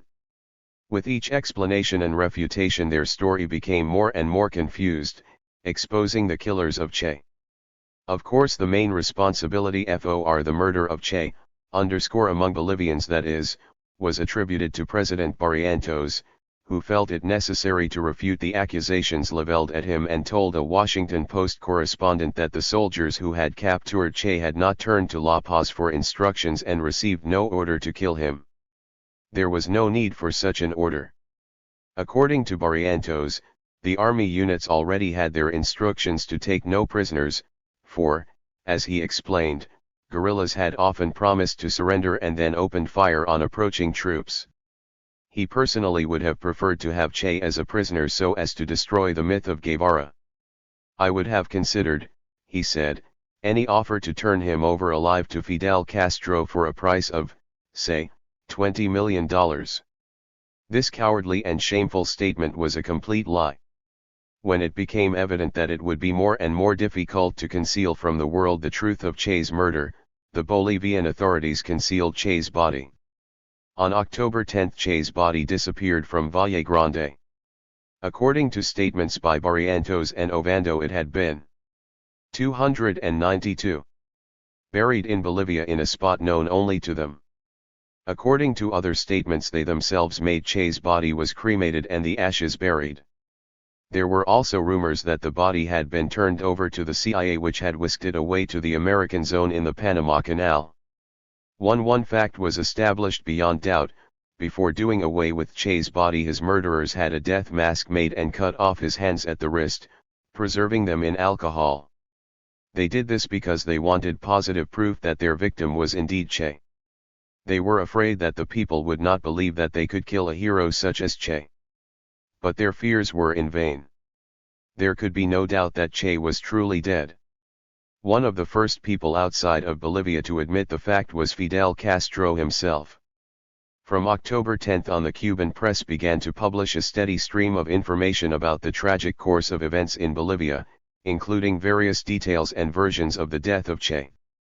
Although the evidence was published without accompanying comment, the Cuban people understood where it all pointed. On October 15, Fidel Castro confirmed the fact in a speech over radio and television. The leader of the Cuban Revolution gave details of the circumstances surrounding Che's death and denounced his murderers, who were feverishly trying to cover all traces of their crime. In conclusion, Fidel Castro read a resolution of the Council of Ministers of Cuba, noting Che's services to the people of Cuba and of all Latin America in the struggle for liberation from the yoke of imperialism. A 30-day period of mourning was announced and October 8 was declared the Day of the Heroic Guerrilla. A commission was formed to take charge of memorial services and measures to perpetuate Che's memory. Juan Almeida was placed at the head of the commission. At 8 in the evening of October 1, a crowd numbering tens of thousands gathered in Havana's Revolution Square, where the people had often greeted Che, to listen silently to a speech by Fidel on the heroic fight and tragic death of the man who had won. Fearing that the school where Che and his comrades Willie and Chino W. were killed would become a site of pilgrimages, Barrientos ordered the building destroyed and in its place a new and similar hovel was erected, this time called a medical point. With Barrientos' death it was again turned into a school. 293. Dedicated and sacrificed his life to the struggle for the freedom and happiness of the peoples of Latin America. The dire news of Che's death shocked people in many parts of the world. Havana was flooded with an unending stream of messages of condolence from communist parties and other progressive organizations as well as from many individuals. On October 17, 196-7, the Central Committee of the Communist Party of the Soviet Union sent a telegram to the Central Committee of the Communist Party of Cuba which said, "Communists in the Soviet Union are deeply grieved by the news of the heroic death of Comrade Escobedo Che Guevara. Comrade Che Guevara died for the great cause of liberating peoples from oppression and exploitation. He will always remain in our memory as an intrepid revolutionary, a man of rare spiritual qualities and immeasurable dedication." On October 1, this telegram was published in Pravda with an obituary signed by General Secretary L.I. Brezhnev and other members of the Politburo of the CCCPSU. In Latin America, Che's death caused a wave of indignation against U.S. imperialism and its Bolivian lackeys and a profound feeling of solidarity with Che's struggle that could be compared in emotion and intensity only with the wave of solidarity which swept the continent after the victory of the Cuban Revolution in 1959.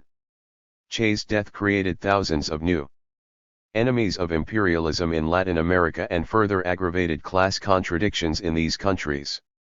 It is striking that many of the bourgeois newspapers in the USA as well as in Latin America then wrote that the death of Che settled nothing, for as long as the peoples of the continent continued to live in poverty, new social upheavals were inevitable and new revolutionary movements would emerge more powerful than the one headed by Escobedo Che Guevara. We still have some details to clear up concerning Che's period in Bolivia and relating in particular to the circumstances surrounding his death. At the time of Che's death, the trial against Debre, Bustos, and other members of the guerrilla movement was continuing in Camaraí. Now, however, the Bolivian authorities had no more necessity of continuing this farce. On November 17 the military court sentenced Debre and Bustos to 30 years imprisonment. 294. The provocateurs also got terms, but this did not prevent them from gaining immediate release. Debre and Bustos remained imprisoned in Camaraí until January 1, 971 when they were amnestied and sent to Chile. A month later Debre arrived in Cuba. The Cuban press reported that Debre would speak to journalists about his misfortunes in Bolivia, but no such press conference followed. Soon he left Cuba and returned to Europe where he published a book on his conversations with the late President Salvador Allende of Chile. In July 1, 968 the sensational news circulated that Fidel Castro had announced in Havana the receipt from a well-wisher in Bolivia of a photocopy of the diary of Escobedo Che Guevara. Castro added that having ascertained its authenticity, the Cuban leadership decided to publish the diary in a large edition in Cuba to be disseminated free of charge. The Cuban leadership also decided to turn over gratis to foreign publishing houses copies of the diary for its republication. In La Paz, President Barrientos tried to refute Fidel's statement. He declared that all photocopies of Che's diary were in his personal possession and that Fidel Castro was talking either of a spurious copy or of a compilation from excerpts which had been published by the Bolivian government itself. On July 3, 1968, Fidel spoke over Havana television and showed the public the photocopy of Che's diary as well as other documents seized by the Bolivian authorities when they captured Che.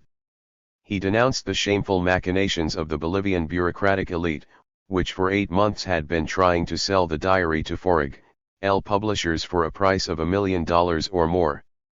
There could be no doubt, Che's diary and all the other documents from his knapsack which had until that time been preserved under lock and key in the safes of the President of Bolivia and the CIA in Washington were now in Havana. Now it was revolutionary Havana rather than La Paz or Washington which would make them public. A few days later Barrientos was forced to admit that Havana was in fact in possession of authentic photocopies of Che's documents. But if this was so, who then had turned them over to Havana? Only a highly placed person could have had access, but who was it? 295. An answer was not long in coming. On July 19 of the same year, Antonio Argüelles, the Minister of Internal Affairs and one of Barrientos' most trusted sidekicks, fled the country for Chile.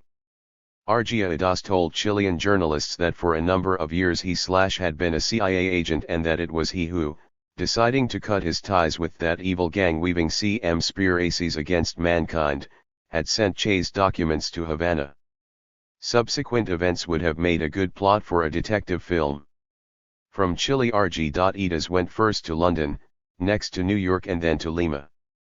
Along the way he made numerous and often contradictory statements. In Lima, Argüelles unexpectedly announced that he was returning to L.F. where he was ready to stand trial and answer for his actions. Argüelles did return to La Paz and was arrested there. He was tried by a high military tribunal behind closed doors and for some time details of the case remained secret. It only made known that the court did not hand down any verdict and that Argüelles himself had been released.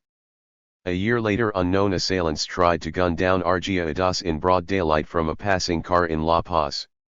Wounded, he was taken to a hospital and upon his release took refuge in the Mexican embassy. In September 1, 1969, the authorities permitted him to leave Bolivia and he and his family traveled to Mexico. Somewhat later he took up permanent residence in Havana. Soon after these events, photocopies of the transcript of the secret trial against Argüelles 250 imprints surfaced outside Bolivia and passages from it began to appear in press throughout Latin America and Europe. Then the protocol of this trial was published in toto in a book entitled THECIA in Bolivia, written by the Argentine publicist Gregorio Celser. We have already referred to certain passages from the transcript. In his testimony to the court, Argüelles exposed subversive activities of the CIA and its agents in Bolivia. In explanation of his own actions, Argüelles told the court, "I left the country because while fulfilling my duties as Minister of Internal Affairs I became convinced that to a large extent my country is deprived of its national sovereignty, and that the North American agencies in Bolivia are omnipotent. I was a victim of the United States government." 296. Argüelles confessed that it was he who had sent Che's diary to Havana and that he had done so out of patriotic motives, with no remuneration involved. From conversations with North American officials, Argüelles told the court, "I learned that the U.S. government wanted to arouse wide interest in the campaign diary of Major Escobedo Guevara, so that it could then make public its own version of the diary, having introduced substantial changes in the original. The goal was to justify a multilateral armed aggression against Cuba and mass repression within the country. In brief, the idea was to make public a falsified or substantially altered version or the diary, p.nd. The goal was provocation. The documents from the Argüelles trial offer much food for thought concerning the actual political profile of this maverick personality in the Bolivian drama. "Are you a communist?" asked the chairman of the tribunal. "I am a Marxist humanist," answered the accused without flinching. What is your opinion of Guevara? He is a hero and an example for all of America.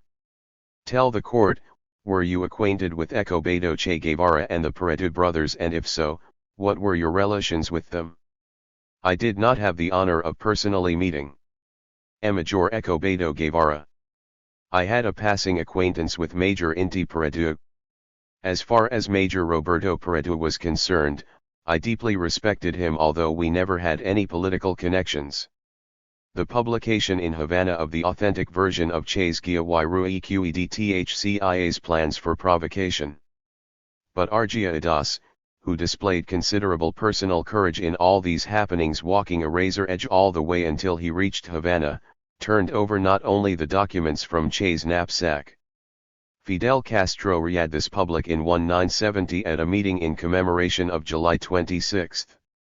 I want to point out the following. Fidel said at the time. After the whole story with the diary, Dr. Argiadas continued to struggle and tried to obtain the plaster death mask for Cuba, the one done on the day of Che's murder. Moreover, he preserved and sent the hands of Che Guevara to our country. 297. See, his hands have been well preserved thanks to the efforts of Cuban specialists. The traditions of our nation are well known. It buries its sons, that is the custom. Every nación has its own traditions. Maceo and Martí were buried. And that is how we shall always do it. But we were faced with the question of what we were to do with Che's hands. This is his flesh, all that is left of him to us. We don't even know if we shall ever find his remains. But we do have his hands, which have been preserved virtually intact. So we want to place the question before the people and find out your opinion. Preserve them. Then we want to put the suggestion to the decision of the people. A copy has already been made of the mask, and we can make a number of such reproduction while preserving the original. We can also preserve Che's hands in a glass urn and place the urn here next to the statue of Martí, in some hall on the anniversary of his death.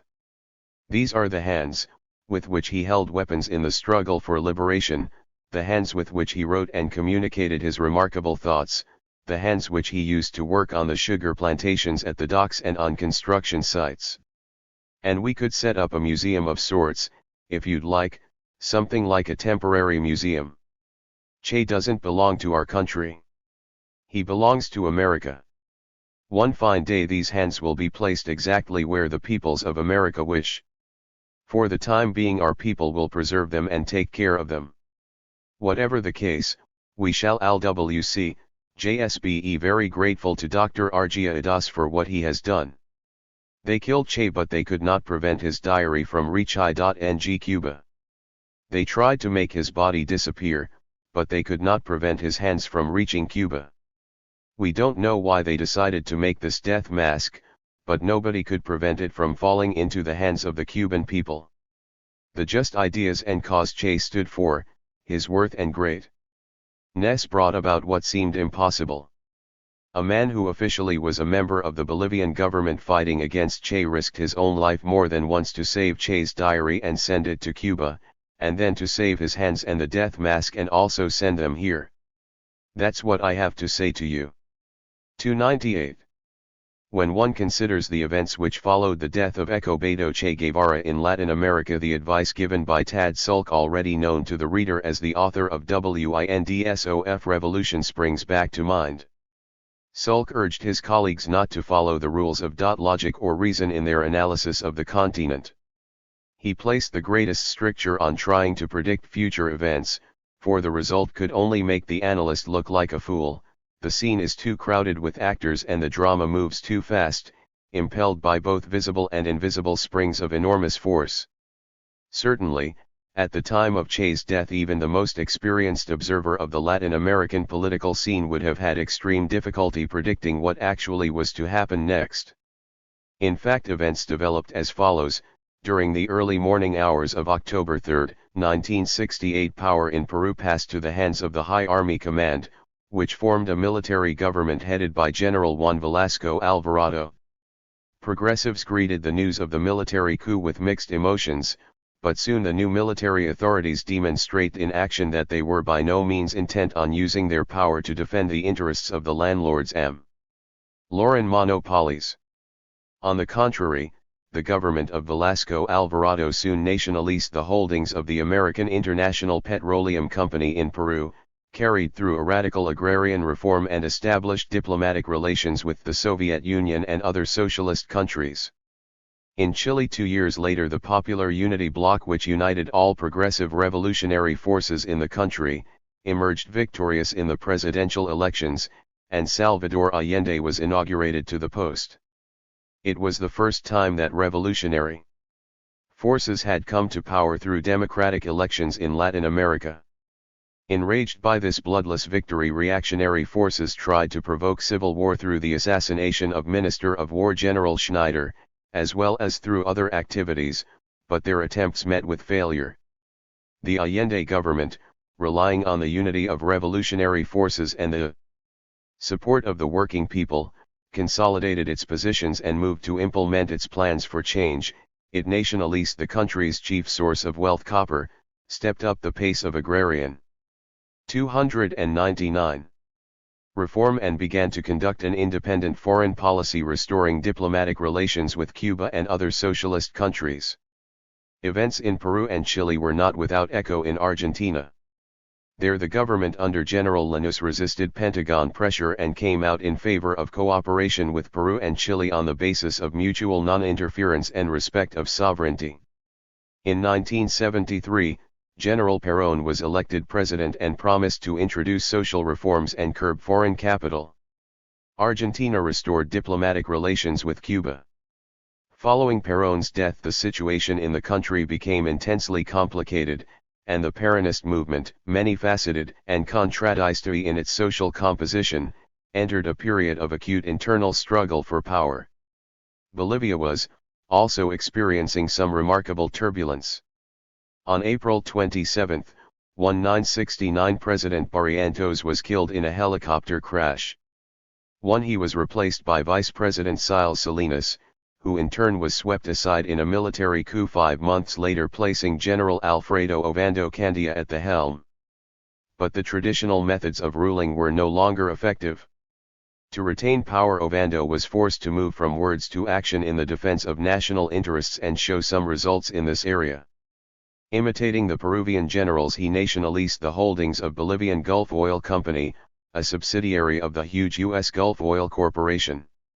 He also established diplomatic relations with the Soviet Union and even tried to place all responsibility for the murder of Che Guevara on the late Barrientos, arguing that when Che's fate was being decided in the Bolivian government, he, Ovando, voted against killing the renowned guerrilla. More than this, he began to speak about the positive contribution of Escobedo Che Guevara to the development of the Bolivian Revolution. Guevara, as Ovando said in one of his appearances, was struggling for the same ideal of a greater Latin American homeland as we are, but with different means. Ovando's behavior aroused sharp displeasure on Capitol Hill. In 1971, the government of Juan José Torres initiated proceedings against General Alfredo Ovando for the murder of Barrientos by organizing the air disaster mentioned above. However, the trial never took place since Ovando, then living in Spain, refused to return to Bolivia and face the court. 300. In Washington. In a confidential government report to the Senate Committee on Foreign Affairs, Ovando was called an opportunist without ideology or political convictions. This report became known to the Bolivian government, which through its Minister of Information Alberto Bailey Gutierrez accused the despised Yankees of subversive activities. Bailey said that they accuse of communism every government which places the interests of its country above those of the major American imperialist corporations which have already robbed our countries of so much wealth and impoverished us as never before. But Ovando's actions, although arousing dissatisfaction in Washington, did not gain him friends among the Bolivians and above all the officer corps whose support he counted on. The American espionage network in the Army, and notably the officers who had taken part in the punitive expeditions against Tige guerrillas, now regarded Ovando as little short of a traitor, while patriotic-minded officers continued to see him, the former henchman of Barrientos, as an odious figure whose hands were smeared with Che's blood. Deprived of all support, Ovando was overthrown on October 6, 1970. Confusion reigned briefly in The country. 6 military figures simultaneously declared themselves president of Bolivia. The situation ended with the confirmation of General Juan José Torres, chief of the General Staff under Barrientos, as president. Torres put forward a progressive program for social change and he was given the support of the miners and peasants. He restored democratic freedoms and released political prisoners, including Regis Debray. However, he could not defend his position in power. In August 1971 he in turn was overthrown. The fragmented democratic forces in Bolivia were in no condition to offer sustained resistance to the reactionary groupings. It is noteworthy that one Colonel Ruben Sanchez, the very officer who on April 10, 1967, had been taken prisoner by Che's guerrillas, now took courageously and resolutely the side of the people during these days of turmoil. It is possible that the episode of sea activity had a positive effect on this military figure, who had become one of General Juan José Torres' closest aides. In September 1973, the Chilean reactionaries aided by the CIA, the Pentagon, and foreign monopolies managed to bring down Salvador Allende's government and establish a fascist dictatorship in the country. But the reactionaries were 301. Pointed in their hope that the coup in Chile would put a brake on the revolutionary process in Latin America. Some of the Latin American countries, among them Venezuela and Colombia, restored diplomatic and economic relations with Cuba. Most of the OAS member countries rebelled against the U.S. dictate and moved away from the anti-Cuban blockade imposed on the Western Hemisphere. A campaign to normalize relations with Cuba is developing on an ever wider scale in the USA itself. But if we come to think of it, a certain pattern and logic can be deduced from these events. The revolutionary process is expanding, and the existing contradictions between the peoples of Latin America and U.S. imperialism are sharply intensified. Changes are taking place in the class structure of society and more segments of the population are joining the anti-imperialist struggle. Certain members of the ruling classes, fearing the worst, are adopting the approach of change from above while others are sidling up to revolution in the hope of slowing it down or diverting it from its path. Still others are opposing imperialism out of patriotic motivations. A number of officers and members of the clergy are propagating revolutionary change. It is becoming evident to all that revolution is inevitable and will be carried through irrespective of the wishes of its opponents. All these currents are adding complexity to the revolutionary process and sometimes giving it unusual forms which superficially diverge from the models, formulae, and notions commonly accepted. But you can't judge a book by its cover, as the saying goes. What is important is the content, here the real progress of the revolutionary movement. Today this movement is also developing in those lands where years ago those who believed in the immortal cause of revolution and its final victory were fighting an unequal battle. The blood that was shed by these revolutionaries was not given up in vain. The revolution is winning, and to no small measure because its path is being cleared and its noble, immortal ideals defended by revolutionaries such as Beto Che Guevara. The advance registered by revolution in Latin America is vitally weakening the position of imperialism in the world. As a whole, the upsurge in the revolutionary movement in Latin America is of great significance for the world revolutionary process, writes B. Ponomariov, Secretary of the CCCPSU. 302. The rear lines of American imperialism, only recently supposed to be so reliable, are turning into a gigantic center of anti-imperialist revolution. Right by the walls of the citadel of imperialism, the USA, a revolutionary movement of immense strength is growing. These advances exert, and undoubtedly will continue to exert, a strong impact on further changes in the balance of forces on a world level to the advantage of the international working class and of socialism. 1. Che's death inspired hundreds of books and pamphlets in dozens of languages. Poems, plays, stories, novels and films have been dedicated to his life. Of course, his enemies as well as his friends and well-wishers have tried their pen at the task. The enemies, having physically murdered him, are now trying to obliterate him politically, for the revolutionary image of Che is no less dangerous for them than was the real Che in life. There is little that venal hack writers haven't thought up to say about Che. Some make of him an isolated superhero, a tragic figure, a revolutionary suicide, and others dress him up as an anarchist, a Trotskyite, or a supporter of Mao Zedong. An example of the latter is the biography written by Daniel James.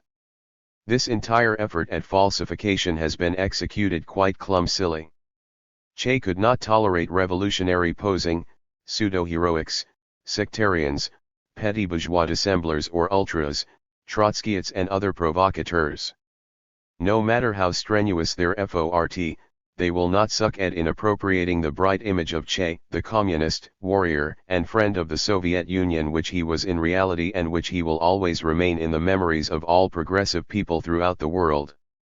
As I was writing the final pages of this book, I thought of meeting with Anastas Ivanovich Mikoyan to talk over revolutionary Cuba and its leaders whom he holds in high esteem. I was 1b Ponomaryov, pressing problems of the theory of the world revolutionary process, in Communist No. 15, October 1971, p. 62. 303. Convinced that Mikoyan would have a lot of interesting things to say about Che Guevara, whom he knew well. On May 25, 1971, I visited Anastas Ivanovich Mikoyan at his summer home outside Moscow. We went for a stroll through a well-kept park as dusk was falling. I related greetings from his Cuban friends Raúl Castro, Carlos Rafael Rodriguez and Antonio Ñafis Jiménez, whom I had met during my recent visit to the island. Judging by Mikoyan's remarks, he kept well informed of events in revolutionary Cuba. The people of Cuba, her leaders, the situation in the republic, its difficulties and progress were all close to his heart. This should not come as a surprise. After all, Mikoyan was the first government and party leader from the Soviet Union to visit revolutionary Cuba in 1960, even before the restoration of diplomatic relations between the two countries. I asked Mikoyan to talk about his first impressions of revolutionary Cuba. We arrived in Havana on February 4, 1960 to attend the opening of the Soviet exhibition of achievements in science, technology and culture. We were met at the airport by Prime Minister Fidel Castro, Ecobedo Che Guevara, then Director of the National Bank of Cuba, Raúl Roa, Minister of Foreign Affairs, and other leaders of the Cuban Revolution. Many people had gathered at the airport. The meeting was warm and cordial. I immediately felt myself among friends and people with whom I had much in common. The youth, revolutionary ardor and enthusiasm, extreme sincerity and faith in their cause evident in the leaders of the Cuban Revolution as well as the broad masses of the population were firm proof that the Cuban Revolution conformed with the hopes and expectations of the working masses. It was obvious, and you couldn't help noting it, that the Cuban leaders enjoyed wide authority and much love among the masses. The Cuban people had a national pride of the fact that they were the first in America, the more so right under the nose of the mightiest imperialist power, to carry out a genuine social revolution. During our visit to Cuba, the atmosphere was heated up in both a literal and a figurative sense. The revolutionary government was carrying out important and profound social changes. 304. And first on the list was agrarian reform. These changes met with bitter resistance from the exploitative circles and representatives of foreign capital. Acute class conflicts spread over the country. But the overwhelming majority of working people supported the progressive policies of the revolutionary government and its aim of establishing full political and economic independence for the country. And this was a guarantee of its success in the future. Did the revolutionary Cuba of 1960 remind you of the first years of Soviet power in Russia? To some degree, yes. All genuine social revolutions have plenty in common. They arouse the energies and enthusiasm of the working masses and greatly increase their will and determination in struggle. Revolution makes the people politically conscious, capable of self-sacrifice and heroism. Marx called social revolutions the true locomotives of history, and it is an apt phrase. At the same time, every revolution has its specific features, you might say its own national coloring. The local conditions, history, traditions, psychology of the people, the degree of economic development and of dependence upon foreign capital, the level of working class consciousness and of the influence of the vanguard of workers, these and many other conditions ensure that every revolution is in one way or another unique. At the same time, all revolutions of the socialist type follow a definite pattern, they are carried out with the active participation of the working people, they socialize the means of production and the land, replace the old government apparatus which oppressed the working people with a new system operating through the working people and in their interests, and bring into reality plans of socialist change. Lenin taught that every people will arrive at socialism through its own path, proceeding from its own experience and concrete historical conditions. Lenin said that the experience of the Great October Socialist Revolution has worldwide significance, but at the same time he warned against attempts at copying this experience 111-ishanically. But then indeed, none of the Gen 11-inly popular revolutions copies blindly the experience of other revolutions. Each revolution develops according to the prevailing conditions and is therefore, strictly speaking, unique. This is true of the Great October Socialist Revolution, of the Cuban Revolution and of many other such events. Revolutions are, like the children in a family, each child has individual features which distinguish him. 305. From his brothers and sisters. At the same time they all have much in common, many family traits, and these latter are what makes them kin in one family. This comprises the strength of revolutions.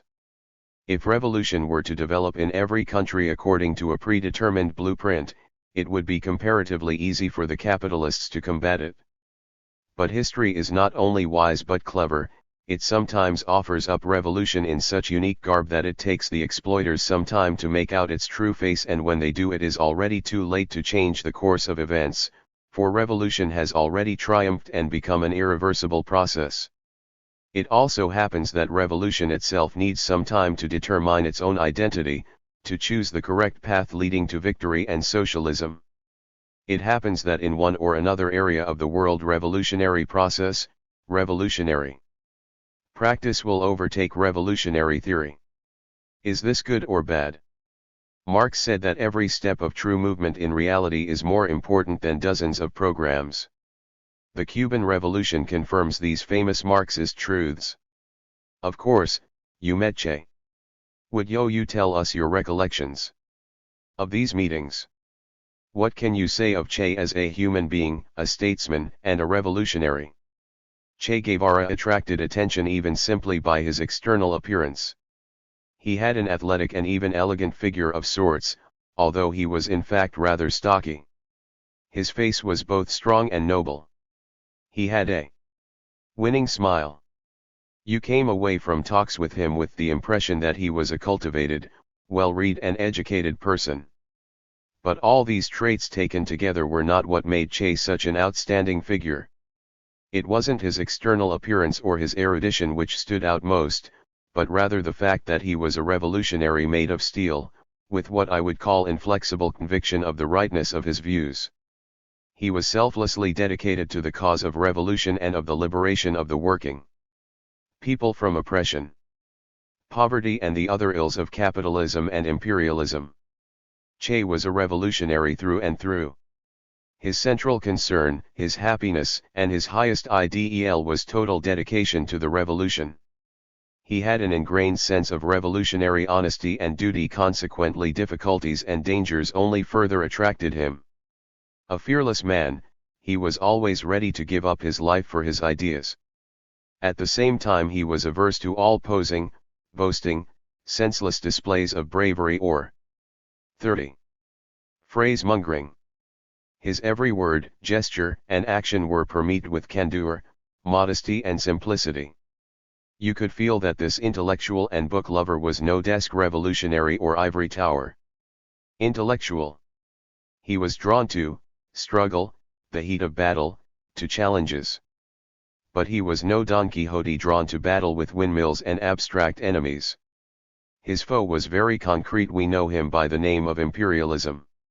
Che Guevara considered it a matter of revolutionary honor and duty to give combat to this foe.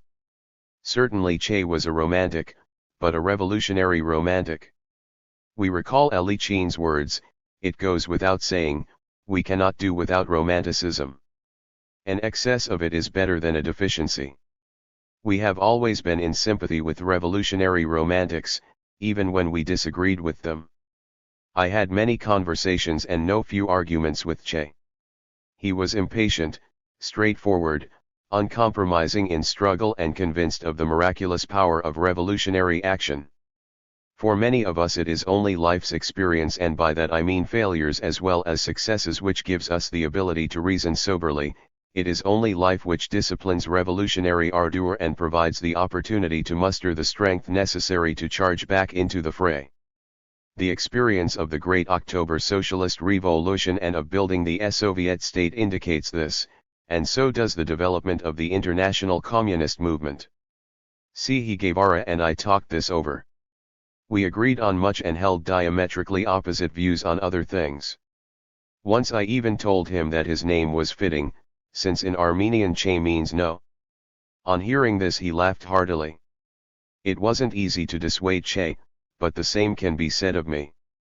It was only experience and the development of the revolutionary process itself which could bring the necessary correctives to our arguments and show who was wrong and when. But our arguments were disagreements between people who came together on fundamentals. We were both communists, and this established a mutual respect as well as ensuring a binding friendship. The relationship between Fidel Castro and Che Guevara produced a strong impression on me. We were often together, sometimes only the three of us, if you don't count the interpreter. Consequently, I had the opportunity of appraising their rather special friendship, which was suffused with absolute mutual trust and understanding. The personalities of these two revolutionaries, 307, diverged strongly. But the temperamental, passionate, and involved Fidel and the seemingly cold-blooded and calm Che got along tremendously and had high opinions of one another, perhaps even because of these divergent traits. I didn't see Fidel Castro after Che's death, but I met with his brother Raúl when he came to Moscow, and I know well how deeply they both feel about the loss, and I share this feeling. Do you have any comment on Che's Bolivian diary? When I read it, I had the feeling that it had been written with the blood of this noble revolutionary. It was very painful reading the concluding pages of the diary marking his final days. How laconic the style, but how dramatic the events. I have deep admiration for the courage, stamina, and determination to fight to the end which come through in the diary. It only shows more vividly his nature as an unyielding fighter who remained that way until the end, for he was writing of the defeat of the guerrilla unit on which he pinned great hopes. People like Che do not die leaving no trace. Mikoyan fell silent. Evening had long ago shrouded us in darkness. We strolled in silence for a spell and then returned to his home. He invited me inside. We talked on other subjects. I was about to leave when I noticed that one of the photographs hanging on his wall was that of Che. So young and smiling, he was standing amid cane cutters, and they were holding high a banner on which it was inscribed, Patria Omu Urti Vence Ramos.